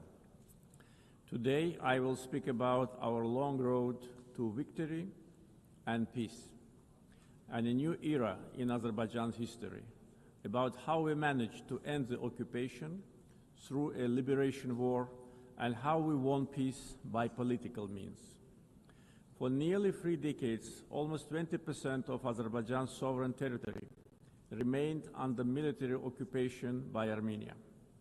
1 million of Azerbaijanis were expelled from their homes as a result of the policy of ethnic cleansing and war crimes conducted by Armenia. Their fundamental human rights were grossly violated. 4 United Nations Security Council resolutions adopted in 1993 demanded immediate, complete, and unconditional withdrawal of Armenian armed forces from the occupied territories. Sadly, these resolutions were never implemented. Armenia demonstratively ignored them because no sanctions were imposed on it by international community. The OSCE Minsk Group, established in 1992 to facilitate a settlement, has failed in its mission. Instead of enforcing the norms and principles of international law, its co-chairs sought to preserve the status quo and keep the conflict frozen. In 2020, after almost 30 years of ineffective negotiations, Azerbaijan was forced to exercise its legitimate right to self-defense under Article 51 of the UN Charter. During the war, Armenia shelled our towns and cities with ballistic missiles and cluster munitions, killing more than 100 of innocent civilians. Azerbaijan, in its turn, conducted the war in strict compliance with international humanitarian law. We ensured protection of civilians and refrained from targeting non-military infrastructure. In 44-day patriotic war, our armed forces liberated occupied territories and restored Azerbaijan's territorial integrity in accordance with international law and relevant UN Security Council resolutions. The 10 November 2020 marked the capitulation of Armenia and restoration of Azerbaijan's territorial integrity after nearly 30 years of occupation. Right after our victorious war, Azerbaijan declared its readiness to open a new page in relations with Armenia, based on mutual recognition of territorial integrity and sovereignty. We proposed 5 basic principles rooted in international law. We tabled the proposal for a peace treaty. Then we initiated a negotiation process on its draft text, which lasted from October 2022 to summer 2025. Despite several attempts to derail the process, the negotiations produced positive results as they were conducted on a strict bilateral basis, free from any kind of external interference. On August 8 this year, the foreign ministers of Azerbaijan and Armenia in Washington, in the White House, in presence of the leaders of the United States, Azerbaijan and Armenia, initialed the text of peace agreement. The same day, the President of Azerbaijan and the Prime Minister of Armenia signed the joint declaration. President of the United States, Donald Trump, also signed it as a witness. Moreover, Azerbaijan and Armenia jointly appealed for the closure of the OSCE Minsk Group and related structures as an obsolete mechanism no longer relevant to the peace process. Accordingly, on 1 September, the OSCE adopted a decision to permanently close these structures. Regional connectivity has been at the core of our vision for lasting peace. Another key outcome of the Washington summit is the Trump Route for International Peace and Prosperity, TRIP, which will ensure unimpeded access through the Zangezur corridor and foster regional connectivity.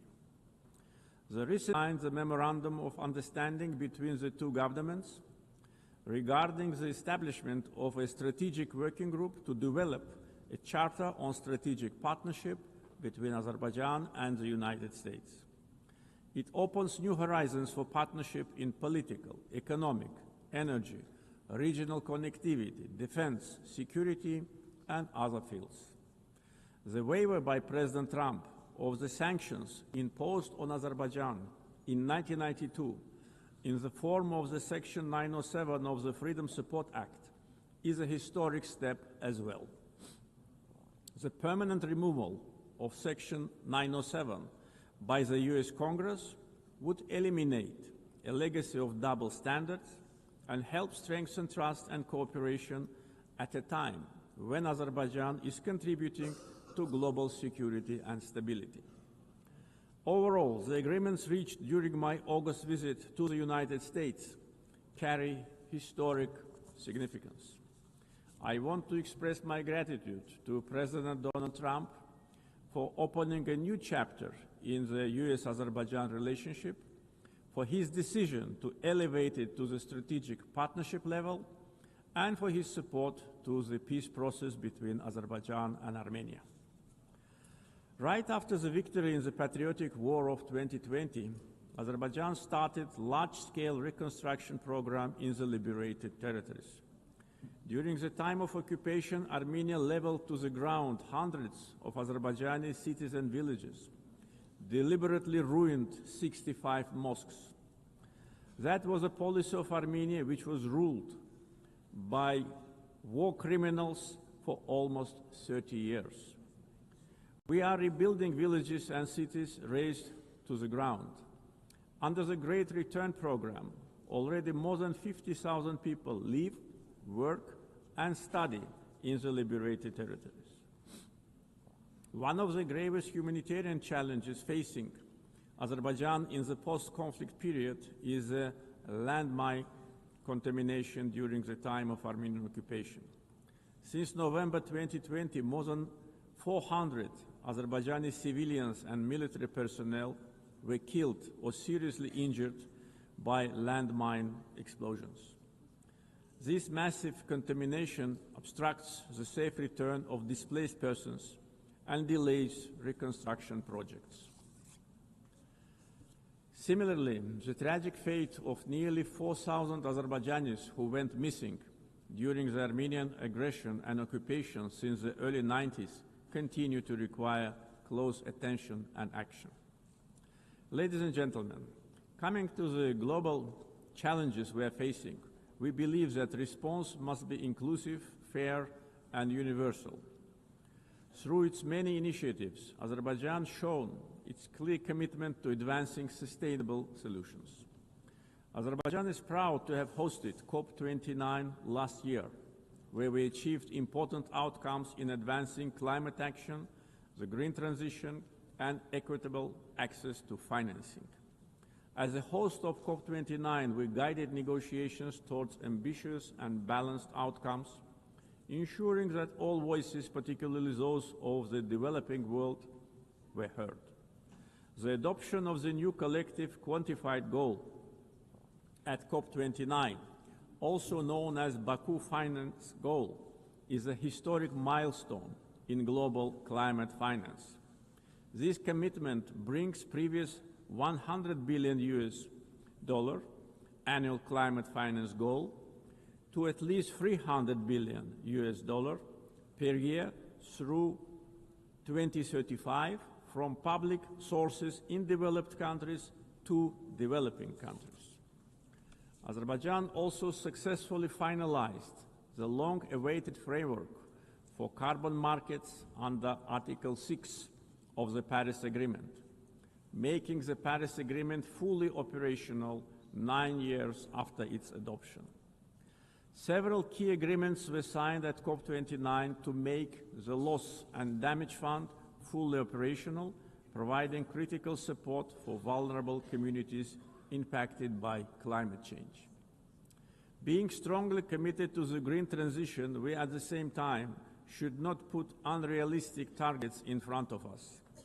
The world cannot live without fossil fuels today and in foreseeable future. Energy security is closely linked to peace, regional connectivity, and economic development. Azerbaijan continues to play a proactive role in advancing these objectives globally. Azerbaijan has established itself as a reliable and indispensable partner in providing energy security to many countries. We play a strategic role connecting the Caspian region with international markets through diversified oil and gas pipeline systems. As of today, we are supplying natural gas to 14 countries. This ranks Azerbaijan as a top country in the world in terms of number of countries it supplies with pipeline gas. This reflects our strategic role in enhancing energy security and diversifying supply routes across Europe and beyond.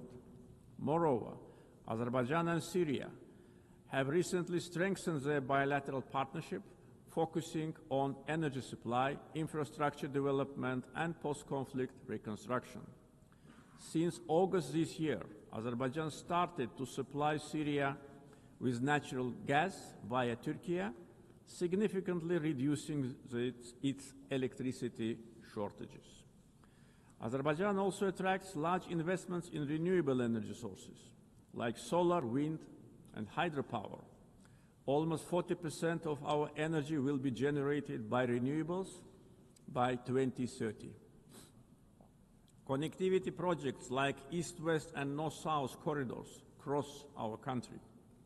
We have witnessed almost 90% growth in cargo volumes through the Middle Corridor since 2022. The transit time along the corridor has been significantly reduced. The biggest trade fleet in the Caspian, Alat International Trade Port, with its annual capacity reaching 25 million tons in the near future. The Baku-Tbilisi-Kars Railroad, 9 international airports, the biggest air cargo company in the region, and many other factors have turned Azerbaijan into one of international transport hubs. There is a great potential for cooperation in digital connectivity. Azerbaijan leads the Digital Transformation Initiative through such ambitious projects as the Digital Silkway. This project includes plans for the advanced fiber optic cable network under the Caspian Sea, establishing Azerbaijan as a key regional digital hub. Azerbaijan achieved significant economic growth by focusing on diversifying its economy beyond oil and gas, developing the non-oil sector and improving the investment climate through reforms and transparency. Reducing poverty and unemployment to the historic low of 5% is another achievement of our country. Recently, 2 major international rating agencies, Moody's and Fitch, have increased Azerbaijan's ranking. Azerbaijan was provided with favorable investment-grade status, citing very strong external balance, low public debt, and substantial sovereign wealth assets as a key strengths. This underscores our economic resilience, strong fiscal discipline, and favorable investment climate. Our foreign debt is only 6.5% of GDP, which is one of the lowest in the world. Azerbaijan's foreign exchange reserves exceed its foreign debt almost 16 times. Back in 2022, at the summit of the Caspian littoral states, I raised the issue of environmental degradation of the Caspian Sea. Today's situation is much worse. Caspian Sea is shrinking rapidly. The main reason is not climate change. Joint efforts of littoral states are needed to stop ecological catastrophe with unpredictable consequences. Azerbaijan is also ready to cooperate closely with the UN to tackle this problem. Ladies and gentlemen, Azerbaijan is proud of its global humanitarian assistance efforts. We are providing aid to countries affected by natural disasters, conflicts, and public health emergencies. Azerbaijan contributed to the COVID-19 response, donating financing, protective equipment, medical devices, and vaccines to more than 80 countries in need. Azerbaijan has entered a new era. We won both war and peace. We ended the occupation and started reconstruction. Justice has triumphed. Sovereignty has been consolidated, and peace is de facto reached. We stand prepared to share our positive experience. The achievements of the recent years are not only a victory and success of Azerbaijan, they are also a demonstration that international law must ultimately prevail. Our vision is clear: peace and development based upon international law, non-interference in internal affairs of states, mutual respect and cooperation. Let us together build a world without double standards, where justice is not selective, the rule of law is respected, and peace is achieved not through words alone, but through actions. Thank you.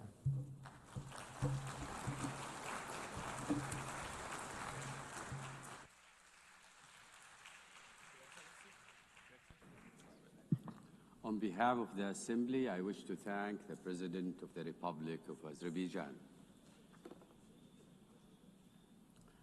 The Assembly will hear an address by His Excellency Zirkol Kohesic, Chairman of the Presidency of Bosnia and Herzegovina.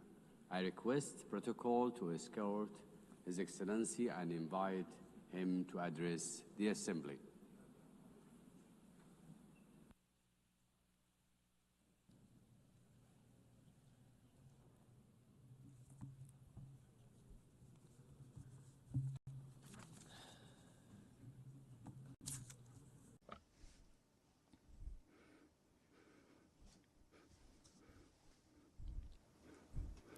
Dear Chairperson, Secretary General, dear colleagues, ladies and gentlemen. To start with the theme of this year's session of the United Nations General Assembly, Better Together, 80 Years and More for Peace, Development and Human Rights, allow me to express my congratulations to the United Nations from this important place on behalf of Bosnia and Herzegovina and all its citizens. The UN is celebrating 80 years since its founding, and at the same time 80 years of continuous work on the fundamental goal of this organization. That goal is to secure and maintain peace in the world. History will give the final judgment on how successful the UN has been in the past, as well as on the results of the work and participation of several generations in the United Nations itself, its bodies and organizations. At the same time, I believe it is important to clearly express our common position today. Peace in every part of the world has no alternative. We must continue to work together persistently on this. I would like to believe that we all share the same positive opinion, that we must protect peace in every part of the world. However, reality and what is happening today in different parts of our planet clearly show us that world peace is often not in the interest of certain geopolitical actors. For them, conflict or war is a means to realize their own political and economic interests. These interests largely diverge from the goals set out in the United Nations Charter. If we add to this the fact that attempts are being made to change the borders of state around the world by means of armed force in a manner that is contrary to the United Nations Charter, we can draw a simple conclusion. International law is not applied equally to all states that are subject of that very international law. We have been witnessing that in the past period, certain armed conflicts have been deliberately provoked. What follows is the use of significant armed force, which a state with a smaller or weaker armed forces simply cannot resist. After that, the attacked state is required to sit at the negotiating table and sign a waiver of parts of its territory, ostensibly in the name of peace, but in reality in the name of force. I believe that all of us in this room know that the United Nations Charter allows for the changing of state borders. However, this can only be done by voluntary agreement between states. Armed forces or political pressure backed by armed forces cannot be used. However, if armed force is used to force the other side to agree to an imposed agreement in which it loses part of its territory, then there is no good and sincere will. Only coercion is present, which is contrary to several acts of international law. In this particular case, I'm speaking of Ukraine and the pressures it is under as a sovereign state. These pressures require Ukraine to give up parts of its territory in order to achieve a supposedly lasting and sustainable peace. Are we, in this particular case, participants in a change in the world order? In such an order, peace is not set as the ultimate goal. On the contrary, war and armed force appear as a legitimate means to achieve the political goals of major geopolitical actors. Changing international borders through the use of armed force creates political pressure to force a state to give up parts of its territory. This creates a dangerous precedent in international law, which can easily become the rule. Ultimately, it means living in an unstable world in which peace no longer has value. This is certainly not the desired outcome. Such a thing cannot be justified by any provision of the United Nations Charter or other acts of international law. Today, we have an equally unwanted situation in the Gaza Strip. There, such violence is perpetrated against the local population, which in its form indicates the existence of several elements of genocide, as established in the Convention on the Prevention and Punishment of the Crime of Genocide. Let us recall, in addition to the fact that genocide represents the physical liquidation or removal of a national, ethnic, racial, or religious group from a certain territory, it can also be committed in the event that such difficult living conditions are consciously imposed on that same national, ethnic, racial, or religious group that threaten to ultimately destroy that group completely in a certain territory. Ultimately, such an aggressive genocidal approach is used as a means to forcibly occupy and take over territory. Under international law, these territories cannot belong to those who initiate and produce aggression. However, this is exactly what is happening in the Gaza Strip today. In Gaza, the people of Palestine face these two elements of genocide prescribed by the aforementioned Convention on the Prevention and Punishment of Genocide. A part of the world's political public closes its eyes and keeps silent about this extremely terrible fact. And there is no political interest or even economic interest motivated by the intention to exploit natural resources such as oil or natural gas in that part of the Mediterranean, which could justify such a high level of genocidal violence against the local Palestinian population. Such violence is unjustified and unacceptable. Equally unacceptable is the silence and occasional approval that comes from various political circles around the world. What kind of peace, development, or protection of human rights can we even talk about if this kind of violence is allowed? Violence with forms of genocide against the Palestinian people. Does something like that mean that the political interests of individual countries or the interests of corporate capital are stronger and more important than our common obligation to protect peace in every part of the world and the human rights of every individual in the world? This obligation is a prerequisite for the development and self-sustainability of various societies. This is a major challenge that we are facing today, and we cannot run away from that challenge. We must not continuously silence this interest for the sake of some higher opportunistic interests. Let us just remember the phrase, silence is actually an expression of either cowardice or approval of cowardice. Dear sir, allow me to briefly say something about my country, Bosnia and Herzegovina. A little more than 30 years ago, Bosnia and Herzegovina was faced with aggression coming from neighboring countries. At that time, the United Nations formed a peacekeeping military force called UNPROFOR, with the participation of countries that expressed interest in such endeavor. The role of UNPROFOR was such that they were, to a large extent, mere observers of a series of war crimes, ethnic cleansing, and ultimately genocide committed by the aggressors of Bosnia and Herzegovina. Of course, there were also positive examples of UNPROFOR's activities, which should certainly not be forgotten, and we are sincerely grateful for that. Unfortunately, a stain remains on that United Nations mission.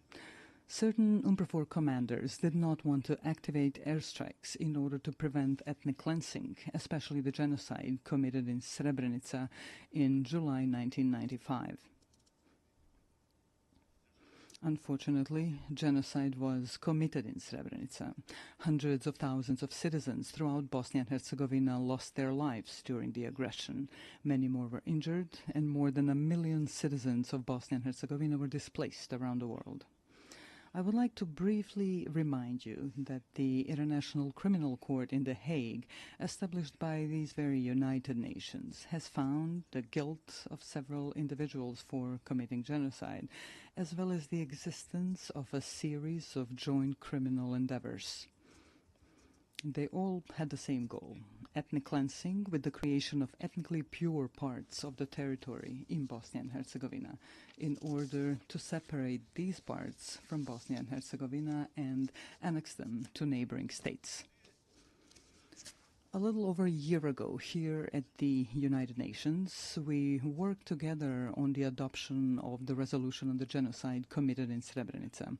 I consider that a major step forward and an important document, not only for Bosnia and Herzegovina, but also more widely.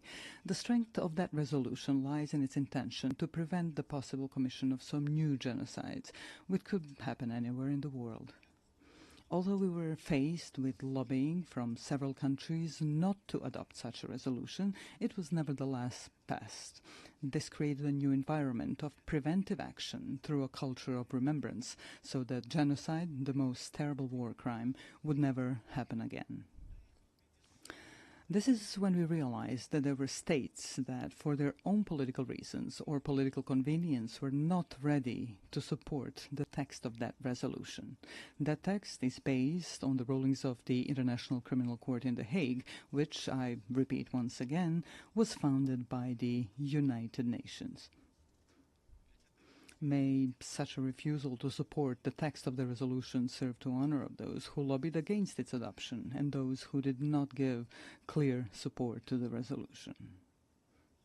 I would like to remind you that during that period, in the 90s, the international community, through the United Nations, imposed an embargo on Bosnia and Herzegovina on the purchase of defensive weapons. This prevented the defense of our country from double aggression. In any case, defense would significantly shorten the duration of the war, and many lives would have been saved, because a peace agreement would be reached much sooner. A necessary condition for a peace agreement was the creation of a balance of military power between Bosnia and Herzegovina and the two neighboring countries that committed the aggression. Due to that embargo, the aggression against Bosnia and Herzegovina lasted for almost 4 years, and a large number of human lives were unnecessarily lost. Such a war ended with the signing of the Dayton-Paris peace agreement. That agreement brought the necessary peace, and we are grateful for that. However, at the same time, it created such a sui generis political system in Bosnia and Herzegovina, which today, 30 days after its creation, poses a problem for the normal functioning of the state of Bosnia and Herzegovina. Such a political system does not contain democracy, but a deviant form of democracy, a form that is unheard of in practice anywhere in the world. Ethnicity is put to the fore, and basic human rights are completely denied. At the same time, democracy is undermined to such an extent that it almost no longer exists. We can call this political system an incident political system, which is constantly destabilizing the state of Bosnia and Herzegovina. Why am I even mentioning democracy right here? For at least two reasons. The first reason is that states that opt for democracy and its principles should have the opportunity to fully implement that democracy within their own borders. We must be fully aware that there are a number of states that, for their own reasons, be it historical, cultural, or religious reasons, do not want democracy and its principles. Bosnia and Herzegovina has clearly opted for democracy and the transition from the previous political system to a new democratic political system. However, this is continuously being prevented in reality through elements of the political system established by the Dayton-Paris peace agreement. The second reason I mentioned is that after facing an embargo on the import of defensive weapons during the 90s, Bosnia and Herzegovina is now facing an embargo on democracy. Some actors from the international community are trying to ensure this through their political and diplomatic activities and resources. So after we had an embargo on defense, today we have an embargo on democracy and democratic development of Bosnia and Herzegovina. How else to explain such activity by that part of the international community? They're trying in various ways to ensure this incidental political system in which the minority governs the majority. This undermines one of the fundamental principles of democracy, which requires a system in which the political majority should actually govern the state. That is not the case in Bosnia and Herzegovina. The aforementioned actors describe this as an alleged distribution of political power between ethnic communities in Bosnia and Herzegovina. However, that undermines democracy so much at its root that it almost no longer exists in my country. What does exist, however, is something simply called ethnocracy, in which a political minority rules the state. This current deviant political system makes this possible. Are such actors of the international community trying to ban or impose an embargo on democracy in Bosnia and Herzegovina because of its demographic picture? Are they trying to create a situation to reopen talks on Bosnia and Herzegovina with an uncertain outcome for its existence within its current borders? These questions remain open. I would like to remind you here that without democracy, there is no rule of law. Without the rule of law, there is no protection of individual human rights. An argument for such action by a part of the international community may be the so-called Kovacevic case before the European Court of Human Rights. This case is unknown to you, perhaps unimportant to you, but it is extremely important to us in Bosnia and Herzegovina. This is a case in which the appellant sought simple, justified and logical protection of his active rights to vote, which was denied to him. The case was resolved in favor of the appellant, Mr. Kovacevic, in the first instance. The court also found the existence of ethno-territorial discrimination. However, a part of the international community invested enormous diplomatic and financial efforts in its attempt to annul the verdict during the second instance proceedings.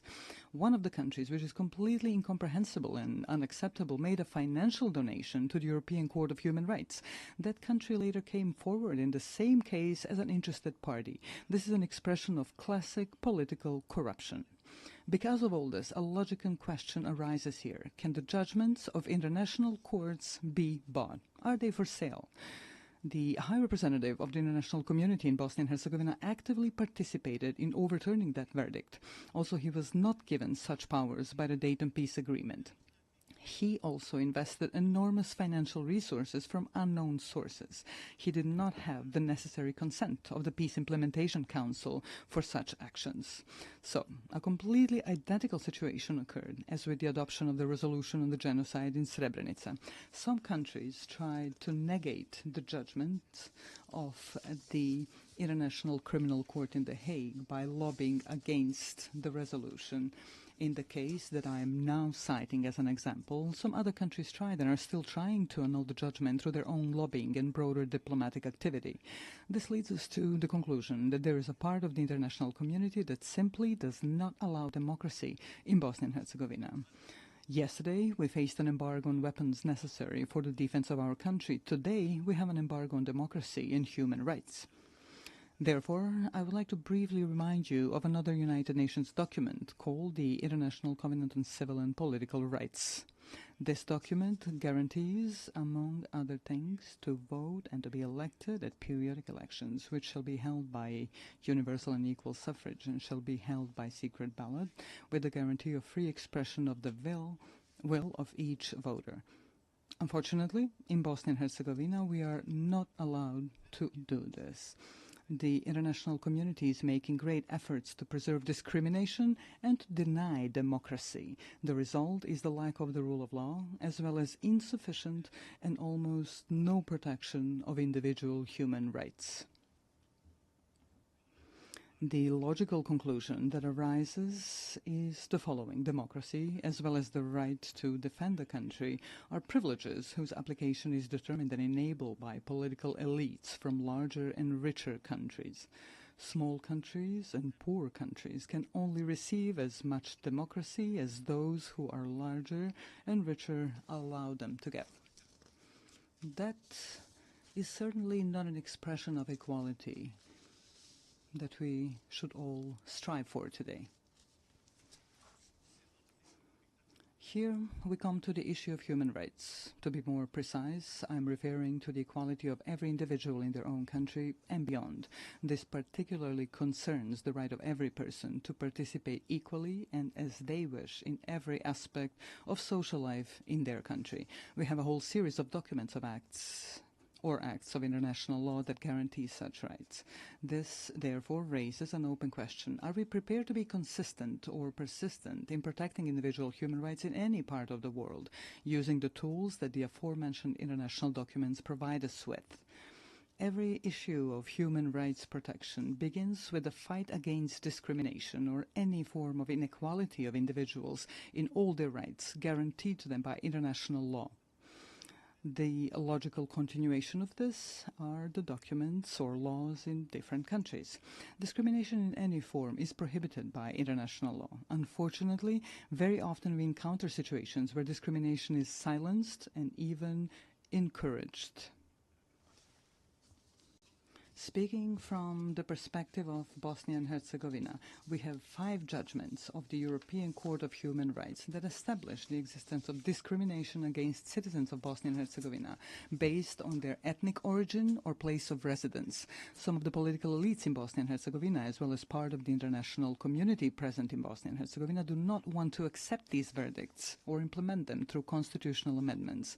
Therefore, the 5 aforementioned judgments of the European Court of Human Rights have not been implemented. The aforementioned 6th judgment in the case seeking the rejection of ethno-territorial discrimination was overturned thanks to pressure, donations and similar actions by certain countries. The person who was authorized by the peace agreement to implement that very peace agreement and to protect all aspects of that agreement also participated in this. This includes all acts of international law that speak of human rights. All of this leads us to difficult questions and even more difficult answers.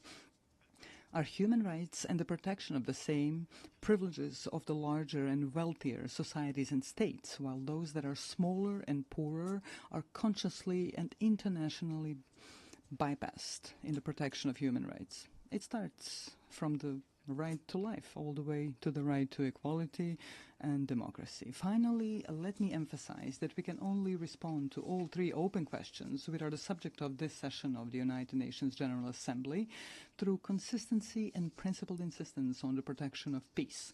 Only in this way can we create the conditions for the unhindered development of societies in the member states of the United Nations and act together as active protectors of human rights in all parts of the world. Without that consistency on those issues, we will once again be just a group expressing concern over deviant phenomena in the world, such as wars, violent border changes, genocide and war crimes, denial of human rights. In fact, we will do nothing more than express our concern. The consistency I'm referring to means complete determination to confront various deviant phenomena in the world through the tools provided to us by international law. We must be resolute and unwavering in our intentions to protect the fundamental values of the United Nations without making any distinction between states as subjects of international law. Within this determination, I call upon you to do the following. Let us not differentiate between ourselves, dividing us into large and small countries, rich and poor. Together, as an organization, let us actively seek and facilitate solutions to all the outstanding issues that arise in the world. Peace is not a privilege. Peace is an obligation of all of us, which we must ensure at all times and in all places. Likewise, human rights are not a privilege. Human rights are a permanent civilizational obligation, which we must continuously fulfill. This is certainly an ongoing challenge, one that generations before us have faced and that generations after us will keep facing. Our mission is to leave them a better world than the one we live in now. Such a goal requires persistent and continuous active work. Ladies and gentlemen, Your Excellencies, thank you for your attention.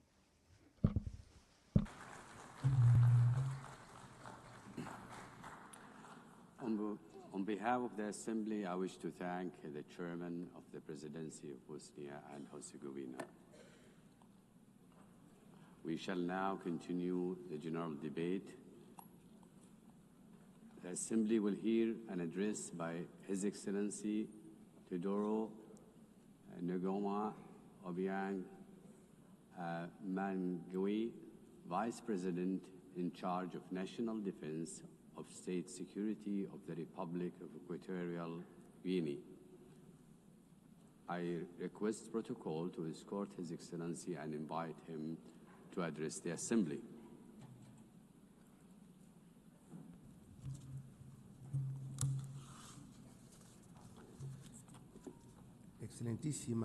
Your Excellency Ms. Annalena Baerbock, President of the 80th session of the United Nations General Assembly, Heads of State and Government, Heads of Delegations, Excellencies, Your Excellency Mr. Antonio Guterres, Secretary General of the United Nations, ladies and gentlemen,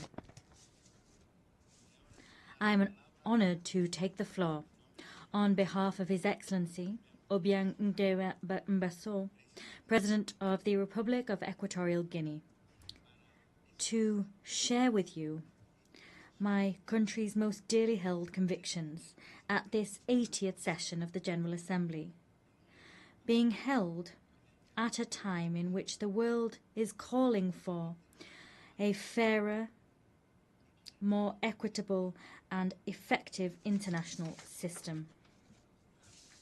Madam President, 80 years ago, the founding states established this organization, aspiring to build a multilateral system based on cooperation, respect for international law, and the dignity of all human beings.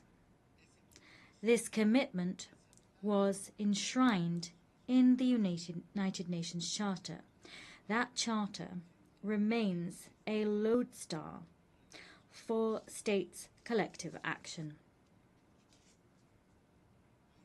Today, under the theme Better Together, 80 years and more for peace, development and human rights, we celebrate important achievements. The UN, over these 8 decades, has been a universal forum for dialogue and a space for international cooperation. It has helped to avoid conflicts. It has supported decolonization processes. It has promoted sustainable development. And it has served to pique our moral conscience in service of human rights. However, this anniversary must serve as an opportunity for critical self-reflection. It would be a mistake to simply mark the anniversary and not to recognize the woeful shortcomings of our multilateral system. Excellencies, the peoples of the world trust in the United Nations to tackle the major challenges of our time. Armed conflicts, violence, climate change, growing inequalities, migration crises, cyber threats, and the lack of technological transfer are all some of these challenges. However, all too often, the response provided to those challenges has fallen short. The United Nations has been brought to a standstill by individual interests and straitjacketed by an institutional platform which no longer reflects the reality of today's world. Talking about leaving no one behind becomes meaningless if millions remain marginalized in systems of dependency and exclusion. The Security Council, the body responsible for upholding international peace and security, is perhaps the clearest example of the extent to which the United Nations is out of step. 8 years after its inception, the UN's membership structure remains rooted in the geopolitical state of play we had in 1945, and not that we see in the 21st century.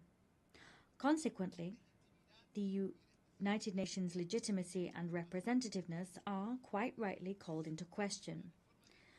Security Council reform is an urgent need. Without that reform, the Security Council will continue to be perceived as an exclusive club of historical privileges, powerless to respond legitimately to current threats. Africa is demanding what is hers by right: full and permanent representation on the most important security organ in the world. We want to see an international governance system which serves the interests of all of us, not those of an elite. We demand a Security Council which represents the world of today, not the world of yesterday. Let us take real steps forward towards collective action which is more democratic, more equitable and effective. If not, we risk finding ourselves with a United Nations which is increasingly on the sidelines and one which holds less and less weight in the international arena.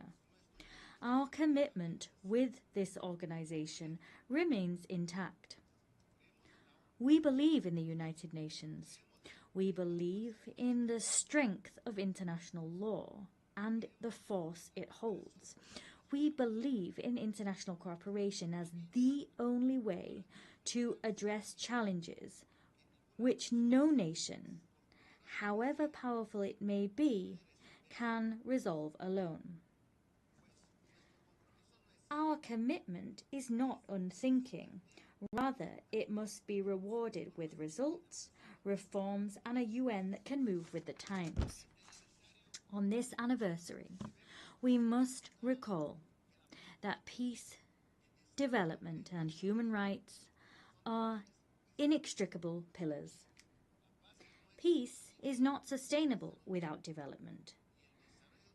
Development is false if it is not rooted in dignity and rights for all. As such, let us state here again that we remain steadfast in our support for Agenda 2030, despite the fact that we recognize difficulties and delays in its implementation. Agenda 2030 is a collective commitment which reflects our desire to build a world free of poverty, free of hunger, and with dignity for all. However, we have less than a decade to fulfill it, and the pace of progress is all too slow. Excellencies, climate change is the greatest threat of our age. The most vulnerable nations pay a disproportionate price for climate change. At the same time, major emitters drag their heels with commitments. Climate justice is not a token gesture. It is a moral and legal obligation. Equatorial Guinea also defends the principle of sovereignty between states. Every people has the right to design its own development model, free of interference and arbitrary sanctions, which undermine their independence. We must believe in a world of peace and create one, a world in which no country is considered an enemy for being the friend of another. Allow me to share with you a recent example of the contribution that Equatorial Guinea makes to international peace. The historic agreement reached with the Republic of Gabon on the sovereignty of the Mbanye, Cocoteras and Conga Islands. For decades, His Excellency Obiang Nguema Mbasogo handled this dispute with patience and dialogue until it was resolved peacefully before the International Court of Justice. This case has not only created a historic precedent on the African continent, rather it demonstrates also that conflicts can be resolved in accordance with the spirit of the UN Charter and in line with states' political will. Excellencies, promoting human dignity is a shared responsibility. Equatorial Guinea reaffirms its commitment to the protection of the rights of the child and those of persons with a disability.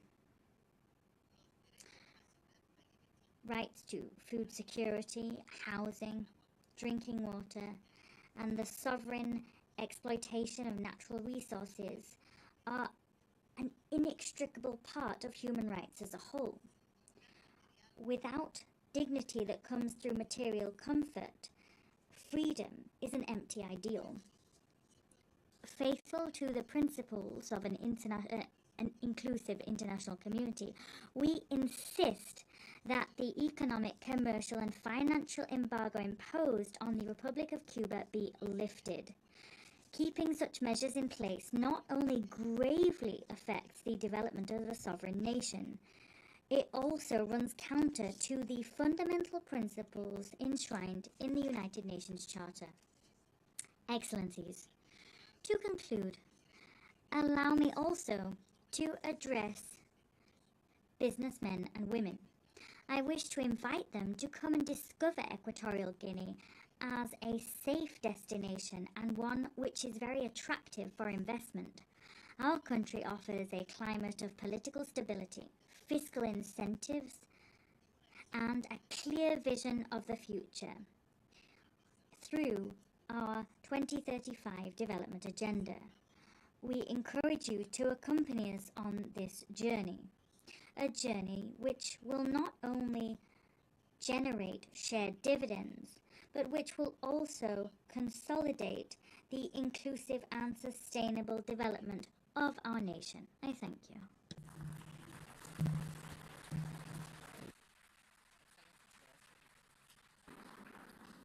On behalf of the Assembly, I wish to thank the Vice President in charge of National Defense and State Security of the Republic of Equatorial Guinea.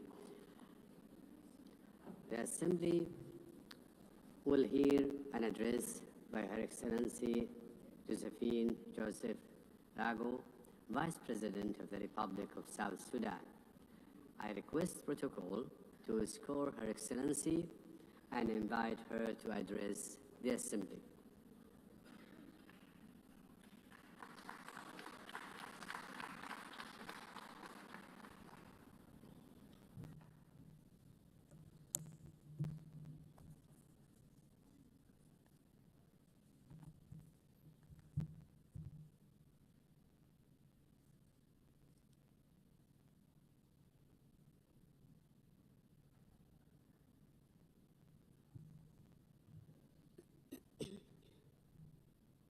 Madam President, Excellencies, Heads of States and Government, distinguished delegates, ladies and gentlemen.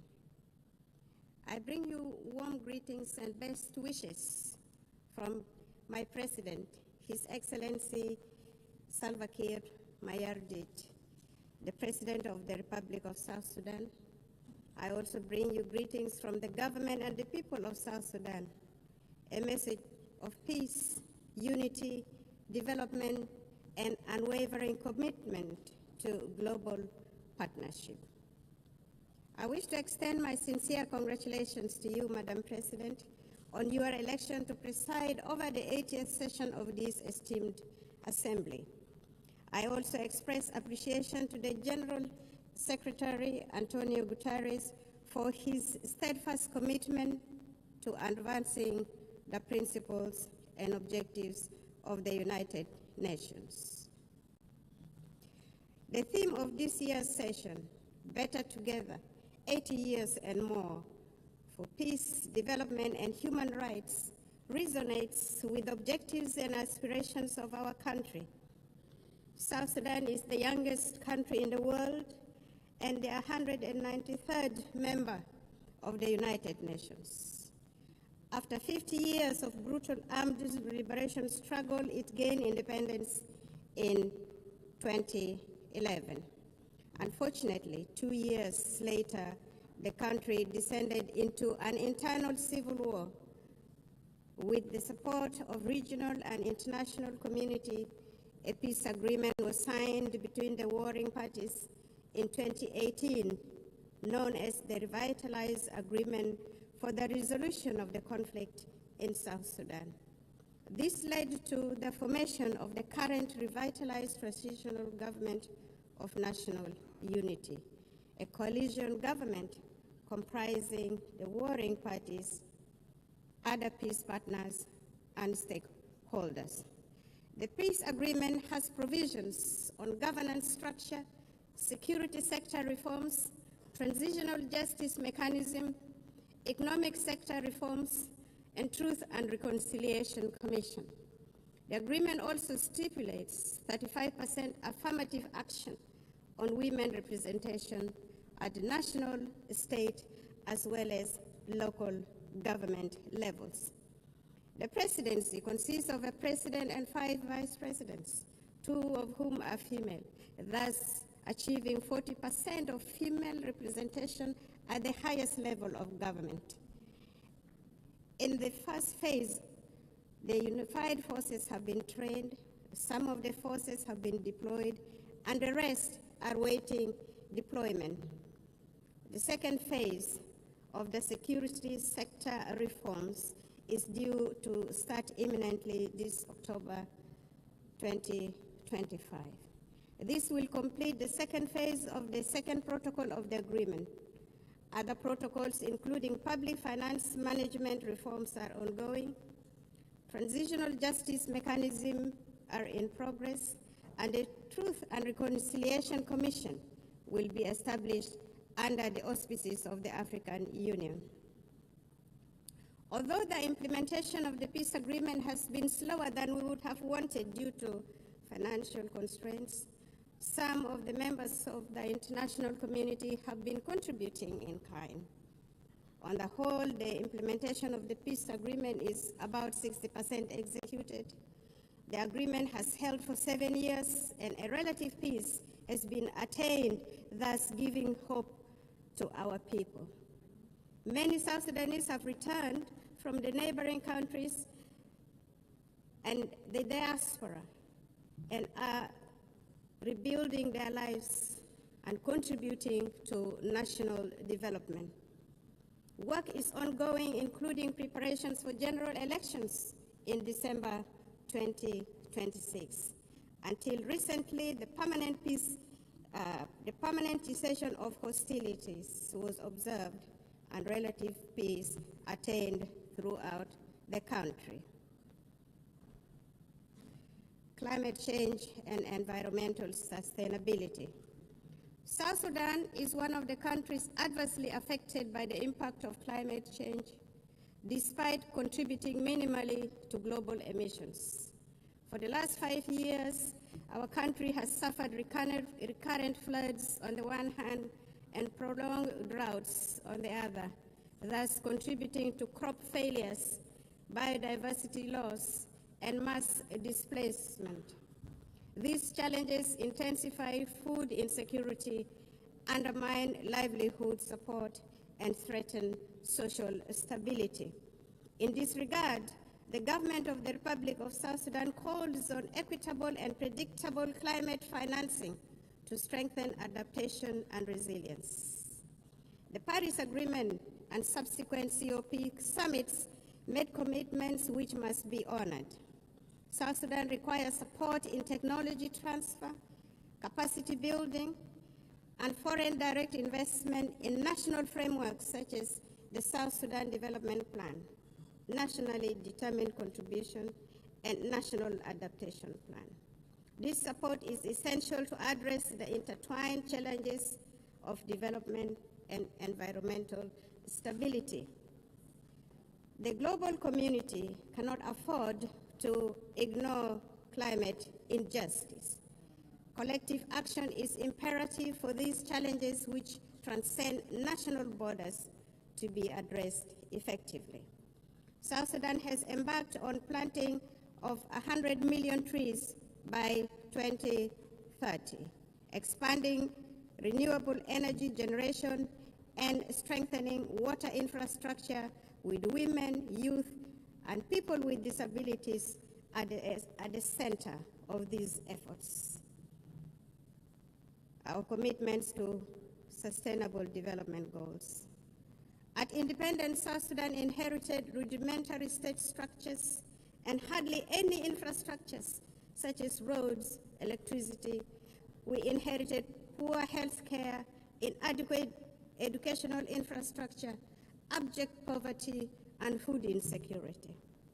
The SDGs are aligned to our national priorities. For example, each vice president is in charge of a cluster which includes governance cluster, economic cluster, service delivery cluster, infrastructure cluster, and gender, youth, and humanitarian cluster. Madam President, the 2030 Agenda remains a vital framework for peace and prosperity.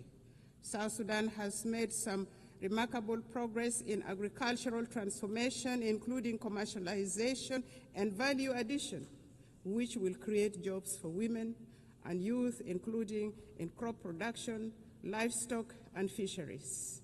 This will enable people to produce their own food rather than relying on imported foods. Our policy is, let us produce what we eat. And as a consequence, some states in our country now are self-sufficient in food production, which contributes eminently to reduction of poverty, thus the attainment of SDG 1 and SDG 2.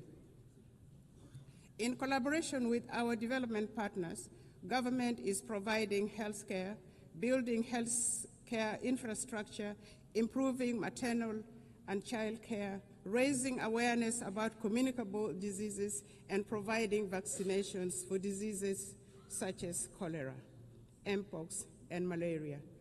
Access to clean water and sanitation is being improved. As part of the health sector transformation program, we aim to attain universal health care for all in South Sudan. The recent pandemic outbreaks around the world revealed the urgencies of strengthening health systems and equitable vaccine access. South Sudan advocates for global health framework that prioritizes preparedness for pandemics and embraces health as a universal human right. In his latest statement to Parliament in June 2025, His Excellency President Salva Kiir Mayardit identified education as a key priority area for the government. There is improved enrollment in primary schools and secondary schools, and many young people are aspiring now to go to universities and colleges. Enrollment has risen from 300,000 to 2.1 million children, with gender parity in primary schools nearly achieved. This is a remarkable national achievement. There is focus on teacher education to improve the overall quality of education. Despite these efforts and achievements, 2.8 million of our children are still out of school. South Sudan has expanded programs to promote girls' enrollment and retention in schools while investing in technical and vocational skills training for women and youth. Our government would like to take this opportunity to appreciate all those countries that have offered scholarships for our young people to study in their countries, and those supporting girls' education in particular and vocational training to provide employable skills for our young people. But more clearly needs to be done. South Sudan is a young population. Over 60% of the population is under the age of 30 years. In any society, the youth are the future of the country and the future of the society. Our youth are a source of great pride. South Sudan's recent participation in the Olympics Games in Paris last year was a unifying moment for the people of South Sudan and Africa at large. South Sudan athletes showcased talent, discipline, and resilience, embodying the spirit of a nation determined to rise. Sports have become a powerful force for unity, inspiring hope, and bringing communities together across our young nation. The South Sudan basketball team emerged as the best team in the continent of Africa during the last Olympic Games and nearly beat the defending champion in the world. Since independence, and in line with the Transitional Constitution 2011 as amended, we have taken steps to integrate gender equality into our governance and development agenda. Notably, South Sudan has enshrined 30% of women participation in public life at all levels of government. In addition to the 2 female vice presidents, our cabinet, the national cabinet, and state cabinets comprises of 30% of female representation. And our speaker, the Speaker of the National Transitional Assembly, is also a female.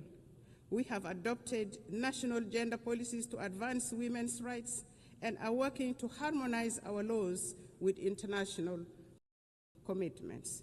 Efforts have been made to address gender-based violence through new legislation and establishment of a special court. We have mainstreamed gender into the National Adaptation Plan and nationally determined contributions for climate change. We are committed to advancing women's economic empowerment by improving access to land rights and credit facilities while creating opportunities for women entrepreneurs.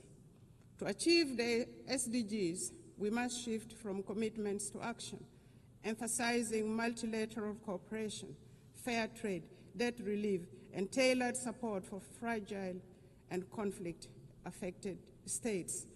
South Sudan has been advocating for debt cancellation and the support of the international community to complement these efforts will be appreciated.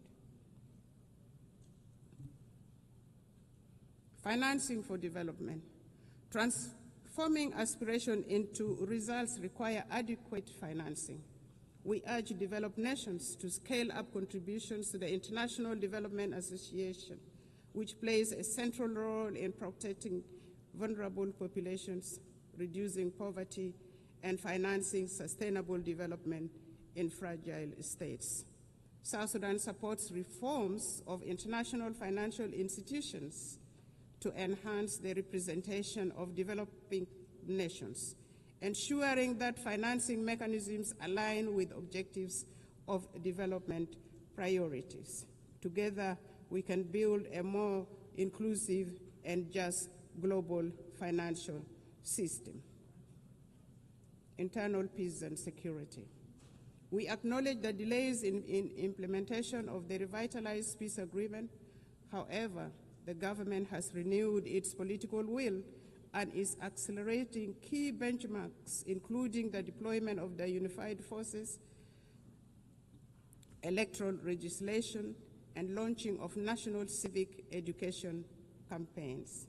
His Excellency President Salva Kiir Mayardit announced on several occasions that he will not take this country back to war.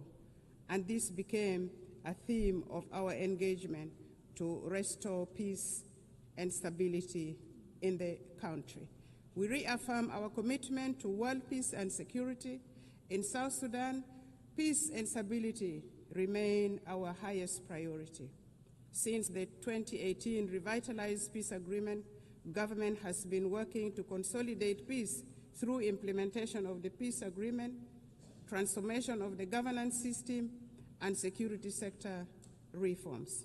Additionally, government is also engaged in promoting peace building at subnational and community levels using the principles of people-to-people peace initiatives. The civil society, women's group, youth group, and faith groups are all actively involved in peace-building activities supported by UNIMIS, the United Nations mission in South Sudan, among others. The security sector reform is progressing well. In phase one, the first batch of unified forces are already trained, as mentioned earlier. The second phase is ongoing. At the same level, the governments at state levels are disarming civilians to bolster security. The aim is to have one national army under one commander-in-chief, contrary to the current state of affairs where the country has several commanders-in-chief, which in itself is a source of insecurity. In general, there has been relative peace and security throughout the country, with the exception of the recent attack by the White Army militia associated with the first Vice President, Dr. Riek Machar, on South Sudan People's Defense Forces in Nasir, which led to his detention and the detention of the co-accused. This matter is now being handled legally, and it will take due process, with assurance of a fair trial in a competent court. The government is committed to following due process to achieve justice in this matter. It should be noted that the arrest of the first Vice President, Dr. Riek Machar, and his co-accused was not politically motivated, but had endangered the peace process and constitutional order in the country. Notwithstanding the legal proceedings, Dr. Riek Machar and others have been formally charged and presented to court. Their legal rights have been respected, including granting access to their legal team, and they appear on their behalf in court. South Sudan remains open to meaningful dialogue with other holdout groups. In this regard, the government is considering resumption of the Tumaini Peace Initiative and welcomes facilitation from regional and other partners.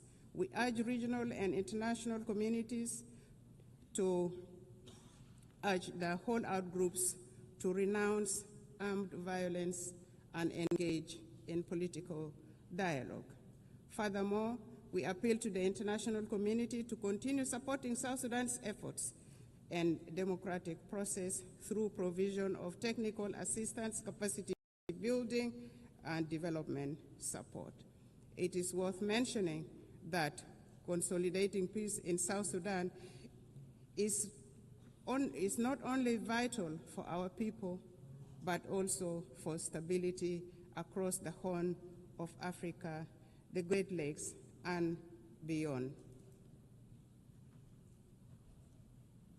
Since our last statement to this General Assembly, South Sudan has embarked upon a transformative journey.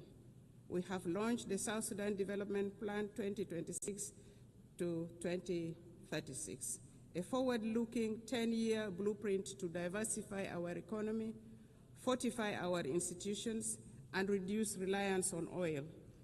This plan is anchored in the principles of transparency, inclusivity, and resilience. It guides comprehensive reforms in public financial management and service delivery. We have initiated independent audits, strengthened procurement oversights, and recommitted ourselves to the fiscal reforms outlined in the 2018 Revitalized Peace Agreement. We are determined to foster a culture of integrity, accountability, and good governance. Determined to shift from oil dependency to a green, sustainable economy, South Sudan is investing in the future of its land and people. The Agriculture SME Grant Initiative 2025 now empowers farmers, agro-processors with vital tools, training, and market access.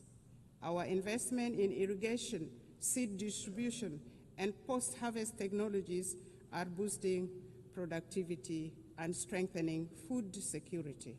We have successfully established effective governance structures both at the national and local level, including establishment of relevant commissions such as the Constitutional Review Commission, the Judicial Review Commission, among others. The constitutional making process is in progress. Civic education and voter rights training have commenced and are progressing well. The National Bureau of Statistics will advise on options available for elections. The Political Parties Council has been established and has started registering political parties intended to contest in elections. Therefore, with these positive developments, the government of the Republic of South Sudan appeals for the removal of targeted individual sanctions and the arms embargo on South Sudan. Elections. According to the peace agreement, the transitional period must end with the conduct of general elections currently scheduled for December 2026. This will enable the people of South Sudan to democratically elect their leaders for the first time in the history of this young nation. His Excellency President Salva Kiir has reaffirmed the government's determination to deliver credible, inclusive, and peaceful elections. The establishment of electoral institutions, namely the National Election Commission, the Political Parties Council for registration of political parties, and voters' right education have been established. The Bureau of Statistics has been restructured to deal with the issues of census. The restructured Permanent Constitution Review Commission has been actively working to ensure that the country has a new permanent constitution by the time of the general election in December 2026. Civil society groups are being facilitated and have started civic education of the general public, especially among women and the youth. South Sudan is committed to promoting and protecting human rights. We are strengthening national institutions, promoting accountability, empowering women and youth. We have taken steps to integrate gender equality into our governance and development agenda, not forgetting the people with disability. Civil society is actively engaged in the promotion of human rights and civic education. We believe constructive engagement and dialogue are the best path for building resilient and just institutions. Some regional concerns. Madam President, South Sudan and Sudan share deep historical and economic ties, as well as the longest border in the region. For instance, South Sudan's oil is at the moment being transported through Sudan. Developments in Sudan directly affects development in South Sudan. Since the outbreak of conflict in Sudan in 2023, South Sudan has opened its doors for Sudanese refugees and returnees from Sudan. In partnership with the international aid agencies, we are providing humanitarian assistance, and we have also gone further and given plots of land for refugees to cultivate and produce their own food, thus integrating them into our local communities. However, there are still outstanding issues with respect to the Comprehensive Peace Agreement 2005. Among these are issues of border demarcation and final status of Abyei, including the status of the Ngok Dinka of Abyei, which remains unresolved. We are committed to working with the government of Sudan to amicably resolve these outstanding issues. Furthermore, the current composition of the Security Council no longer, in our view, adequately reflects the realities of today. And for this reason, South Sudan supports the call for the expansion of the permanent membership to include African representation. Furthermore, we advocate for the removal of sanctions and arms embargo on South Sudan and other sisterly countries. Madam President, at independent South Sudan inherited a rudimentary state structures, hardly any infrastructures.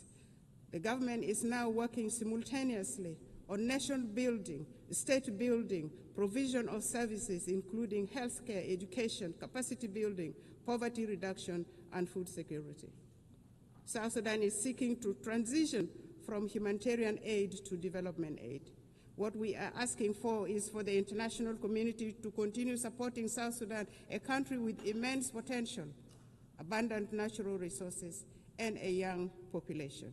We are actively empowering women and young people for the country to become a useful and productive member of the international community. And we are already seeing signs of progress. To conclude, Madam President, Excellencies, and distinguished guests, the United Nations was founded on the belief that humanity is stronger together. The theme of this 80th session, Better Together, is a reminder of our shared responsibility for survival and progress. Notwithstanding the challenges, South Sudan, with the resilience of its people under the leadership of His Excellency President Salva Kiir Mayardit, remains committed to a multilateral solidarity and partnership with an aim of building a fairer, safer, and more prosperous world for all, for us in South Sudan. It is, a more prosperous world for all. And for us in South Sudan, we all know that it is better together. It is better together for us nationally. It is better together for us globally. Permit me in closing to reaffirm our unwavering faith in the principles of the United Nations and the possibility of a better world, built upon solidarity and shared purpose. May God bless the people of South Sudan. May God bless the nations of the world. I thank you for listening. Thank you.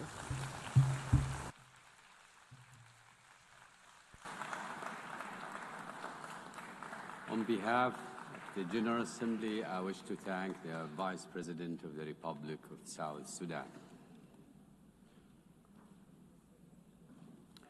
The Assembly will hear an address by His Excellency Mohamed Jaw, the Vice President of the Republic of Gambia. I request protocol to escort His Excellency and invite him to address the Assembly.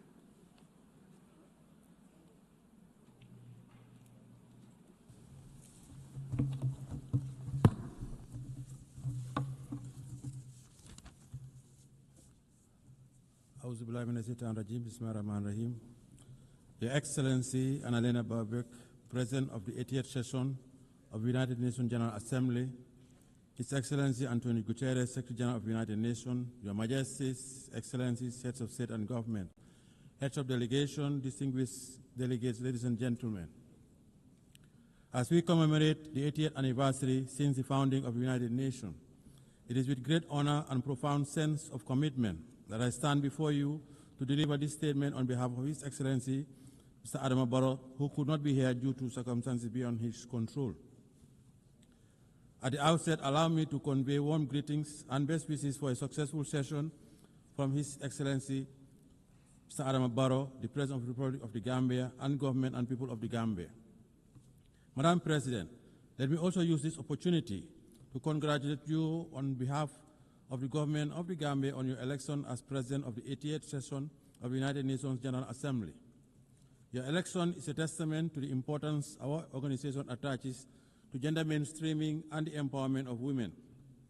It constitutes an affirmation that more than ever, women are capable of leading organizations like the United Nations and achieving remarkable success. The Gambia, therefore, assures you of its unwavering support and continued cooperation in the discharge of your duties while reaffirming our faith in the relevance of multilateralism and the sacrosanct foundational principles of the United Nations Charter. Allow me to seize this moment to also thank and congratulate Mr. Philomene Yang, President of the 79th session of the General Assembly, for his leadership and for competently guiding the work of the Assembly during his tenure. The 80th session of the General Assembly is being held at a very pivotal moment for the international community. The enormity of the challenges of managing and resolving various wars, conflicts, and ongoing threats to international peace and security require all member states to reaffirm their collective commitment to abiding by the noble principles stipulated in the United Nations Charter. The Charter, crafted with great optimism and anchored in the ideals of maintaining and promoting world peace, security, human rights, and development, promise a new age and a new world. A world that comes together to reverse the hurdles of the past and define a common destiny premised on our shared humanity. Let us rekindle the ethos of solidarity through more multilateral engagement with all states, small or big, developed or developing, fight poverty, and address climate change. Madam President, the 80th session of the General Assembly conveys a profound symbolism for the Gambia.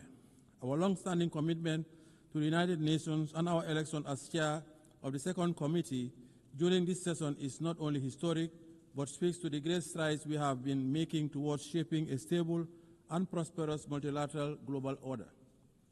Let me assure you that the Gambia will continue its active participation in the work of the Assembly.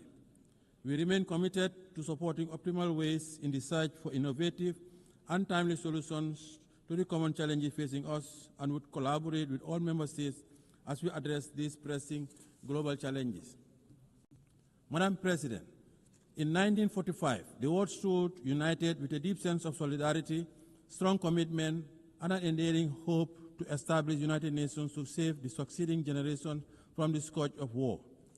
The creation of the United Nations served as a driving force for multilateralism by affirming our collective faith in the sanctity of human rights while guaranteeing international peace and security to all peoples around the world.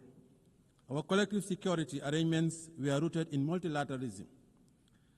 Our commemoration of the founding of the United Nations this year is a clarion call to the future, a reaffirmation of its fundamental role as the premier global institution entrusted with the destiny of humanity towards prosperity, peace, security, and human rights. Madam President, last year our Assembly adopted the Pact of the Future to revive multilateral engagement and rekindle global solidarity. We must do more to fulfill the commitments that we assured under the Pact. 80 years on, the world is still encountering the challenges of protracted conflicts and geopolitical fragmentation, including the threat to the spirit of multilateralism under the United Nations. As the world continues to grapple with complex and unprecedented challenges on different fronts, the peace and security landscape of our world is becoming increasingly fragile. Amid the changing nature of conflicts, we are also witnessing a serious disregard for the principle of international humanitarian law in conflict zones.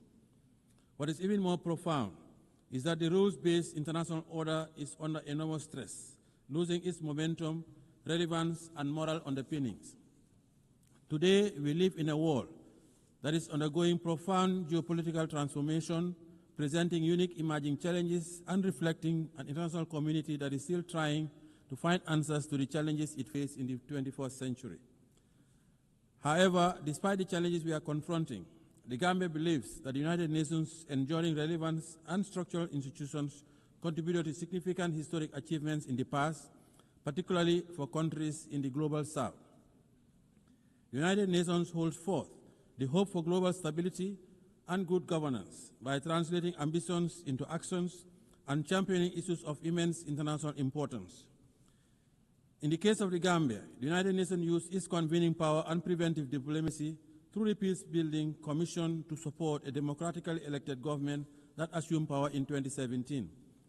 The support was key to upholding the will of the Gambian people as they assured in the present government and launched our transitional justice system to promote the rule of law and respect for human rights. Madam President, as we assemble and reflect on this important and timely theme for this 80th session, Better Together, 80 years and more for peace, development, and human rights, we must admit that the daunting challenges we are facing today require us to deliberately invest in sustainable development, climate action, peace, and security. We must equally continue to foster resilience and growth for the realization of inclusive development and shared prosperity for all. Since the change of government in 2017, the administration of His Excellency President Adam Barrow had strived towards a path of development, peace, and respect for fundamental rights and freedoms. 8 years ago, we set out to build a stable and viable country, making sure national development agenda.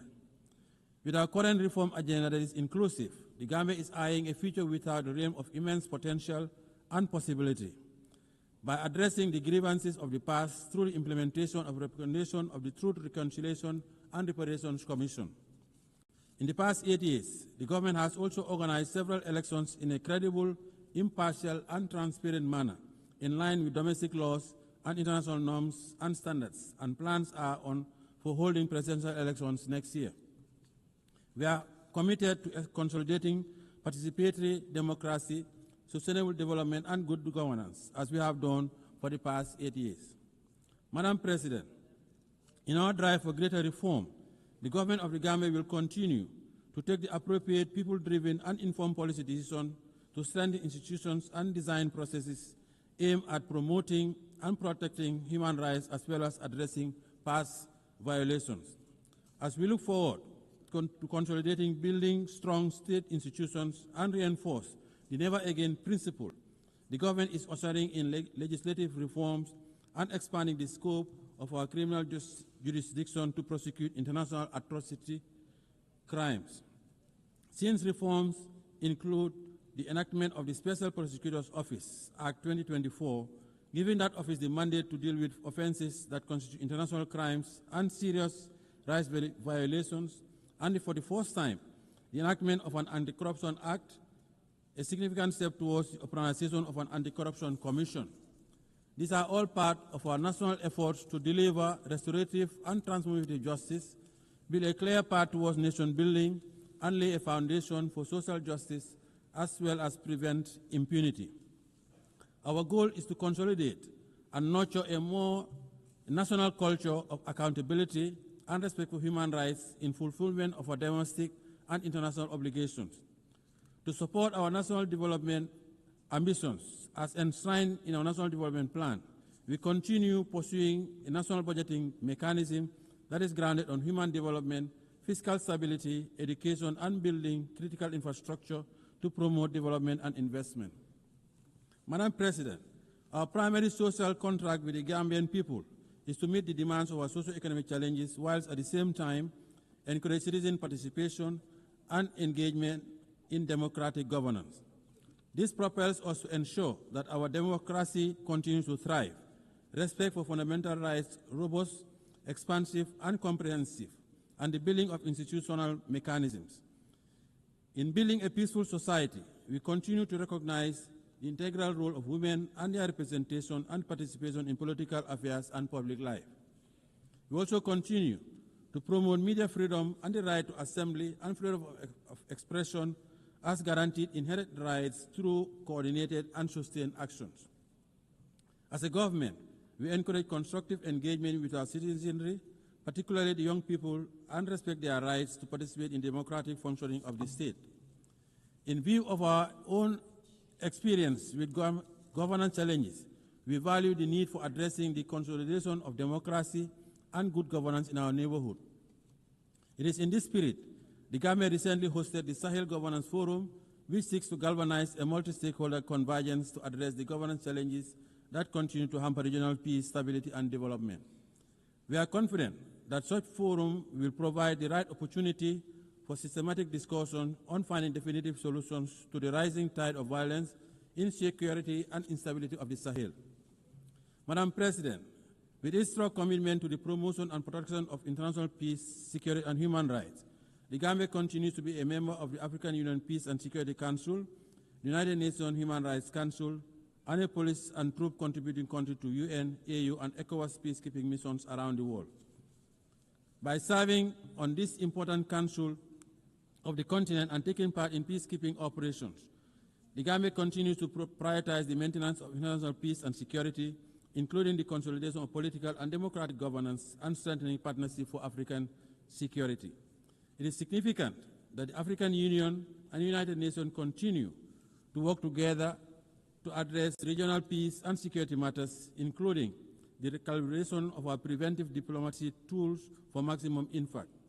We need to strengthen the early warning mechanisms as well as prioritize the protection of children affected by armed conflict. Madam President, by echoing the mantra of the Africa we want and an Africa at peace with itself, the Gambia believes that more needs to be invested towards conflict prevention as part of efforts to respond robustly to challenges of insecurity and underdevelopment, particularly through resilient building. We call on the United Nations Security Council to step up and meet its responsibility towards the resolution of conflicts in Africa and beyond. The rising level of inequalities are indicative of the unequal global economic system, creating huge imbalances for countries in the global south, particularly in Africa, to address poverty, debt, and unemployment. It is indeed disheartening that 5 years towards the end of the targeted Agenda 2030 deadline, much remains to be accomplished and the realization of its goals and ambitions appear to be profoundly remote. Madam President, in 2025, when the world should be forging towards a path of development and prosperity, we are once again confronted with the scourge of more conflict and war. Therefore, the 2025 Peacebuilding Architecture Review presents a unique opportunity to agree on building stronger preventive arrangements and measures for conflict prevention. The ongoing conflicts raging around the world would need to stop immediately. The unnecessary deaths, displacement, and untold suffering of civilians from Palestine to Sudan, Lake Chad Basin, Ukraine to Russia, Haiti, Libya to the Sahel, and in other corners of the world is unacceptable. As members of the United Nations and as conscientious global citizens, we cannot relent on our collective quest for durable peace. We must continue to pursue responsive and purposive actions by exhorting the parties to the conflicts and make progress on key milestones on their journey to political dialogue. We must all assist by putting in necessary security arrangements and frameworks for ending conflicts, including the protection of civilians, particularly women, children, and the elderly. Parties to the conflicts must allow immediate and uninterrupted humanitarian aid to reach the suffering population, and they must commit to ending the hostilities. It is the responsibility of the international community to collectively muster the necessary political will and courage to end intractable conflicts. The bleeding must stop. Madam President, as we celebrate the 80th anniversary of the founding of the United Nations, the plight of the Palestinians remains unresolved, with the people continuing to face alarming difficulties under dire humanitarian conditions. The situation of Palestine continues to be about the core principles of justice, respect for international humanitarian law, and self-determination. The ongoing situation needs to stop. We cannot remain unperturbed by these worsening conditions, and it is imperative that we act urgently and collectively by utilizing our leverage to revitalize the prospects of an inclusive peace process for Israel and Palestine and the region.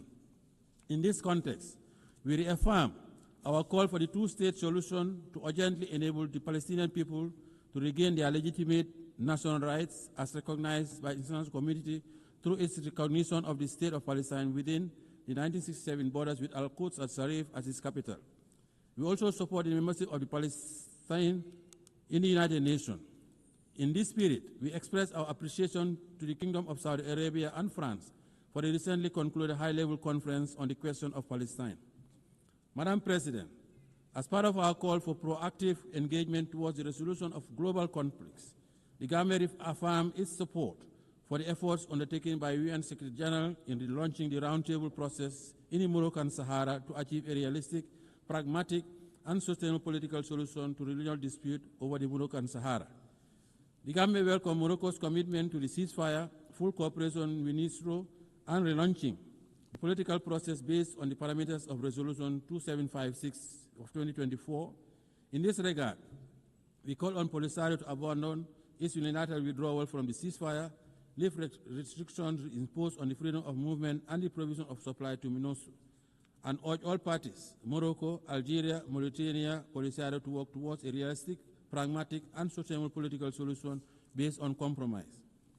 The positive impact of the Moroccan Autonomy Initiative, a realistic, credible, and serious effort for the settlement of this regional dispute, is already well recognized, and the people of the region continue to enjoy peace and development and protection of their human rights. Thanks to the government of the Kingdom of Morocco's new development model for the Moroccan Sahara region. Furthermore, the Gambia also lauded the launch by His Majesty Mohammed VI, King of Morocco, of the Morocco-Nigeria gas pipeline, the Atlantic African Initiative, and the Sahel countries' access to the Atlantic. The three regional royal initiatives would give new impetus to the Moroccan Sahara region by establishing it as a new platform for security, stability, and co-development in the Atlantic, the Sahara, African, and Mediterranean areas. Madam President, the Gambia also continues to stand with the government and people of the People's Republic of China on the One China policy. China's commitment to international cooperation and support for the critical spaces of development in different sectors demonstrate that the sustainable development of South-South and triangular cooperation are possibilities. The Gambia continues to reiterate the call for the lifting of economic embargo against the brotherly people of Cuba.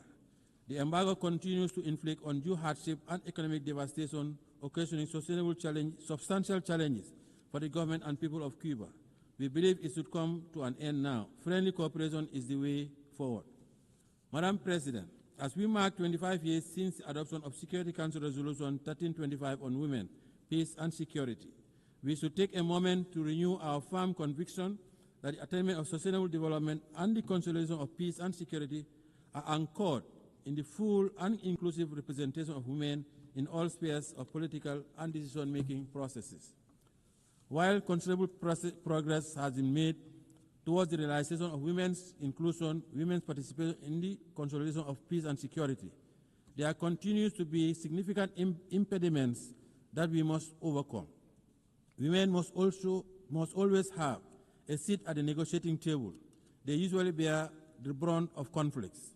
Therefore, as we prepare for the Fourth World Conference of Women, and as nations sharing the same destiny, we have a moral obligation and a collective responsibility to act swiftly to address all issues hampering the empowerment of women, including institutional advancement and their contribution to the consolidation of peace and security. Madam President, in view of the outcome of FFD4, it is our hope that international financial architecture and mechanism will change for the better, as the current international financing architecture, especially as it relates to debt restructuring, continues to hamper the development aspirations of developing countries. Due to limited fiscal space exerted by debt distress, developing countries find it hard to make significant investment in the social sector. The challenge is even more profound when it comes to investment in the productive base of their economies to engender growth, employment, and development. This situation significantly contributed to the dismal attainment of only 17% of the SDGs. Therefore, to accelerate the full and effective implementation of the SDGs within the targeted framework, we must enhance international finance cooperation and review of the international financial architecture to create arrangements, facilities, and mechanisms that would cater for targeted investments, industrialization, mechanized agriculture, provision of quality education, energy, health, and water. Madam President, The Pact of the Future, adopted last year at the 79th session of the General Assembly, presents a unique opportunity to review our realities, invigorate the implementation of the SDG Agenda 2030, and intensify our efforts towards confronting the pressing challenges of our time. The Pact is about advancing our advanced prosperity.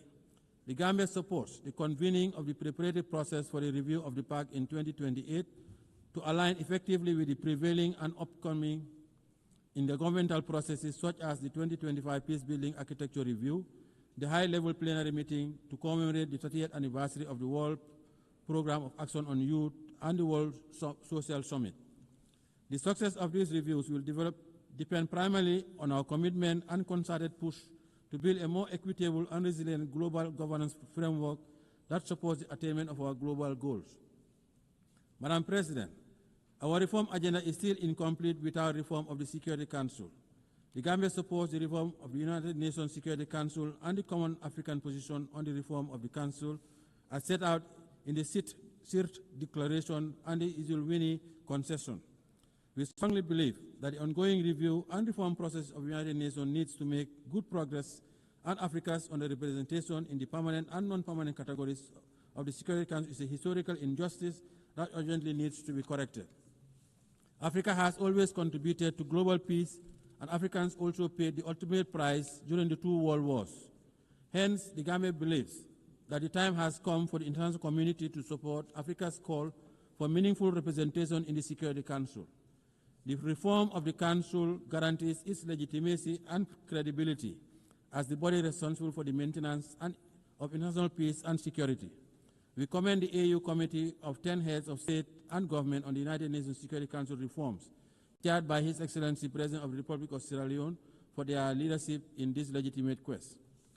Madam President, as the world continues to witness heightened level of insecurity, the threat of climate change continues to aggravate security challenges, especially in the Sahel. We must address the impact of the climate crisis as part of the vital resilient measures that mitigate climate-related risks where they intersect with political, social, and economic factors.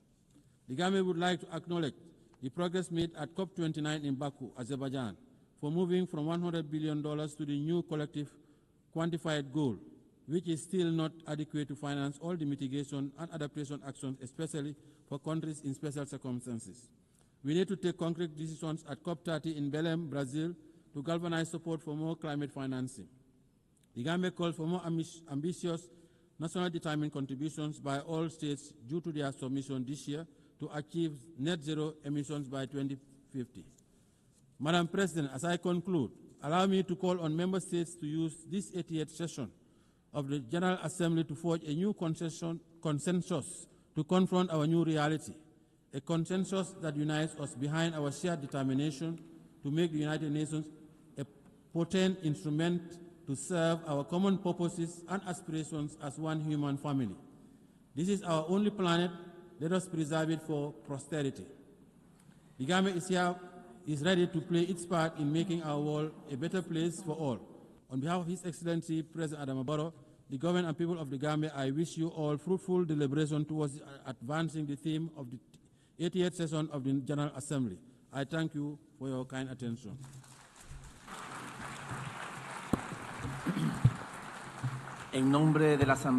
On behalf of the Assembly, I wish to thank the President of the Republic of Gambia.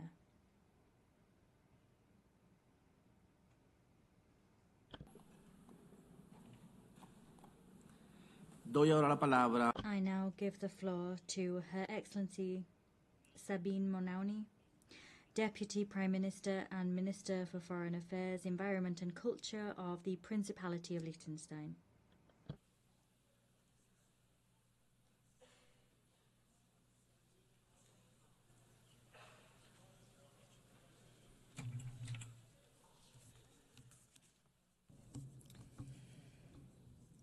President, ladies and gentlemen, let me begin by saying how happy I am to see a woman preside over this assembly.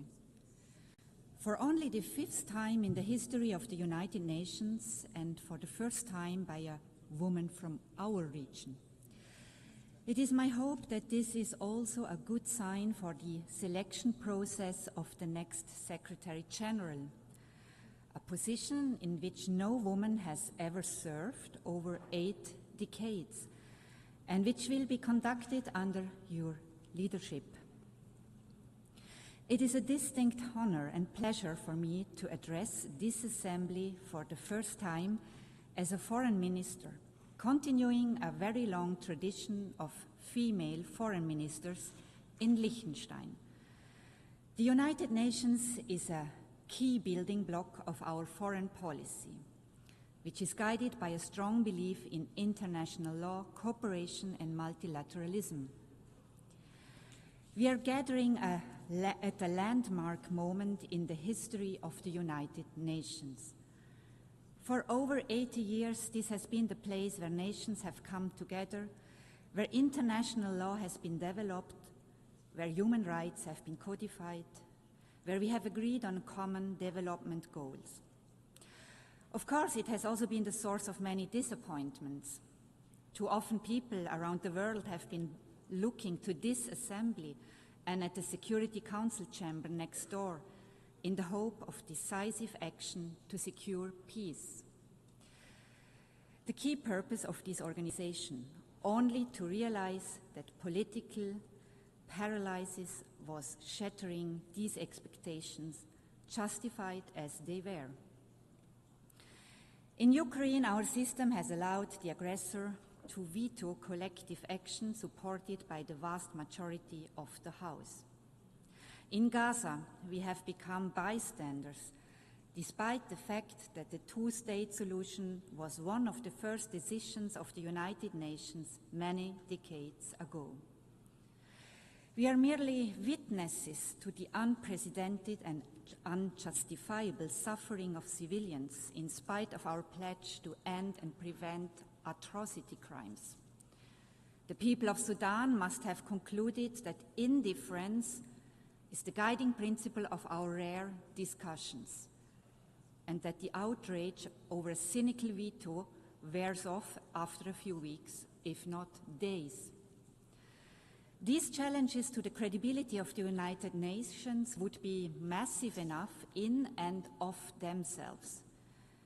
But if we are looking at a completely uncertain future for this organization today, it is for largely different reasons.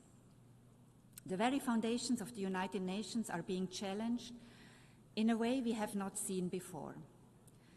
Such efforts threaten to undermine our joint commitments to solve common problems together on the basis of the principle of sovereign equality, the principle that we set ourselves rules that apply to us all equally and that they are enforced equally, and the belief in the value of international law as the common ground that allows us to govern world affairs in a way that is predictable, equitable, and fair. For us in Liechtenstein, the United Nations, which we joined 35 years ago, occupies a special place. It has been instrumental in our progress towards gender equality.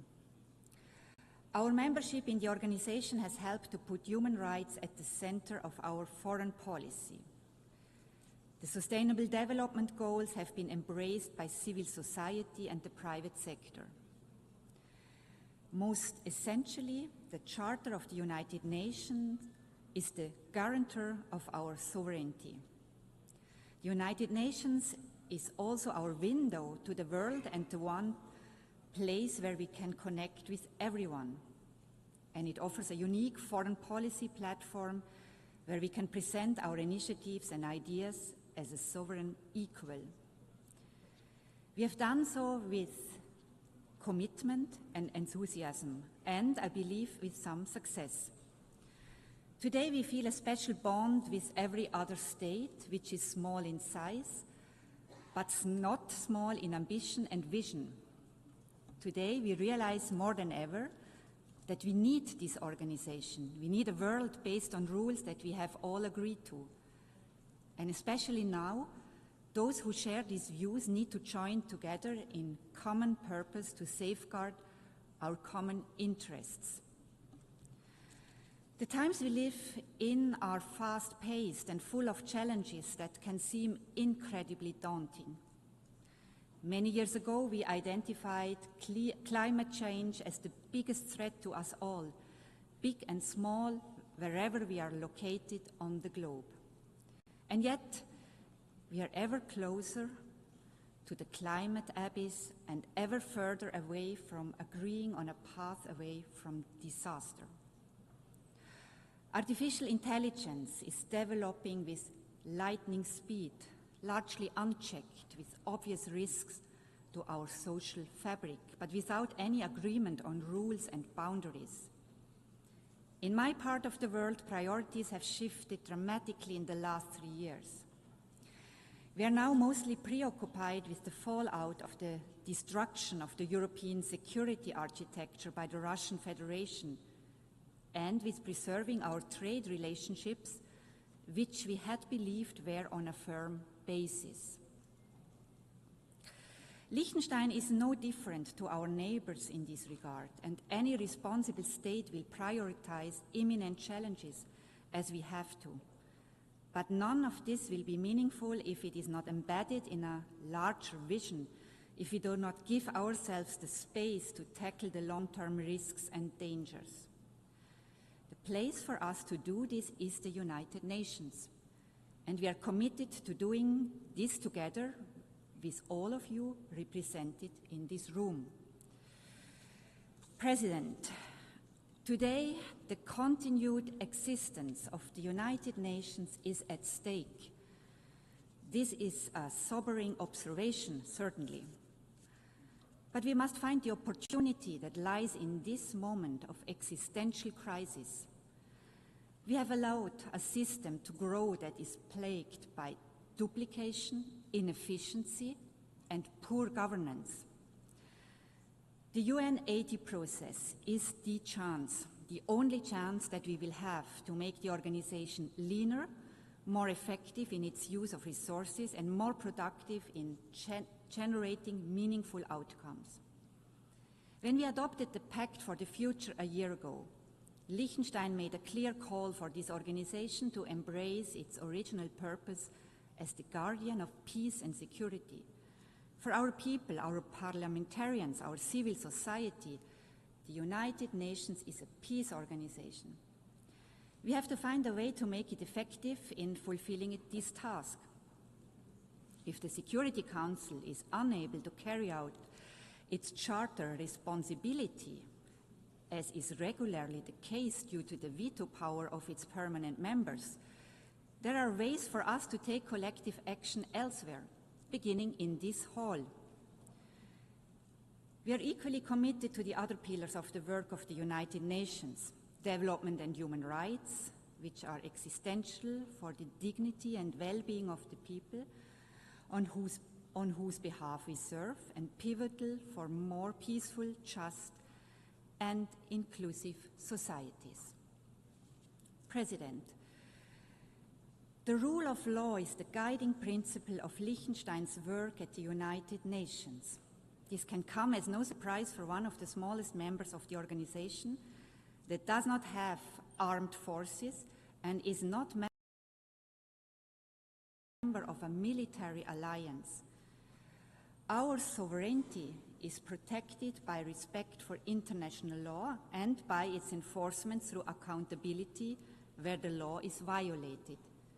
Naturally, we are strong supporters of international courts, the indispensable enforcement mechanism of international law. Key amongst them is the International Court of Justice, which Liechtenstein joined decades before becoming a member of the United Nations. Liechtenstein has been an active participant in the court's proceedings. We are very pleased to see the attention the court's work has been given, particularly in recent years, and the high respect its decisions enjoy among governments and beyond. The recent advisory opinion on the question of climate change stands out in various ways. The initiative to ask for such an advisory opinion originated in the youth climate movement. The mandate to request it was adopted by this assembly by consensus, and Liechtenstein is proud to have been among the states drafting the text of the decision. The proceedings before the court found unprecedented attention inside and outside the courtroom. Finally and importantly, the advisory opinion was agreed on unanimously by all 15 judges, giving it further authority. We have welcomed this decision, in particular its focus on the area of human rights, where important questions remain unaddressed, and we look forward to working with all of you to put it to the most productive use possible. For us, the International Criminal Court is a complementary and equally important institution.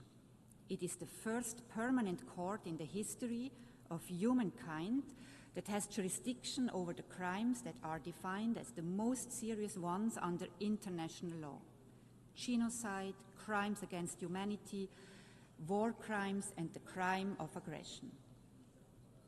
Almost 2/3 of all states have joined this project, the most ambitious treaty since the adoption of the Charter itself. Its central statement is unique and also uniquely important for the rule of law. Nobody is above the law. Nobody is protected from investigation and prosecution for what we have all agreed are the most serious crimes under international law. As we look at the flashpoints around the globe, be it Ukraine, the Middle East, or Sudan, we see how the basic rules of international law are violated, not just frequently, but systematically. This is why we have created the International Criminal Court, to offer protection for the victims and the vulnerable, but also to safeguard international peace and security. Today, the court finds itself under significant political attack and is targeted by unprecedented sanctions. This is the moment for us to protect this unique institution, one of the most powerful statements we can make to express our commitment to international law. President, the most among many worrying trends with regard to the respect for the United Nations Charter is the rapid erosion of the rules governing the use of force. Instances of the blatantly illegal use of force without any consequences or accountability, the threat of the use of force to solve disputes, and the suggestion that aggression may not only go unpunished, but in fact be rewarded and incentivized as part of a political agreement. These dangerous trends can set us back to a time we all believe we have left behind, and they are an attack on the very core of the Charter of the United Nations. Mitigating the fallout of armed conflict will sadly remain part of our daily work. But it is time that we become serious about our central task: preventing war in the first place, ending war where it takes place, and ensuring accountability for illegal war-making. The International Criminal Court, the only institution with jurisdiction over the crime of aggression, is therefore key to enforcing the UN Charter, and thus deserves the support of all states, including those who have yet to join it. President, our world is in a very difficult place today, with the forces of destruction and indeed self-destruction on the rise. If we are to have a chance to be successful in our fight against them, to safeguard our planet for future generations, we need this place, a stronger, better United Nations that we can shape together. I thank you.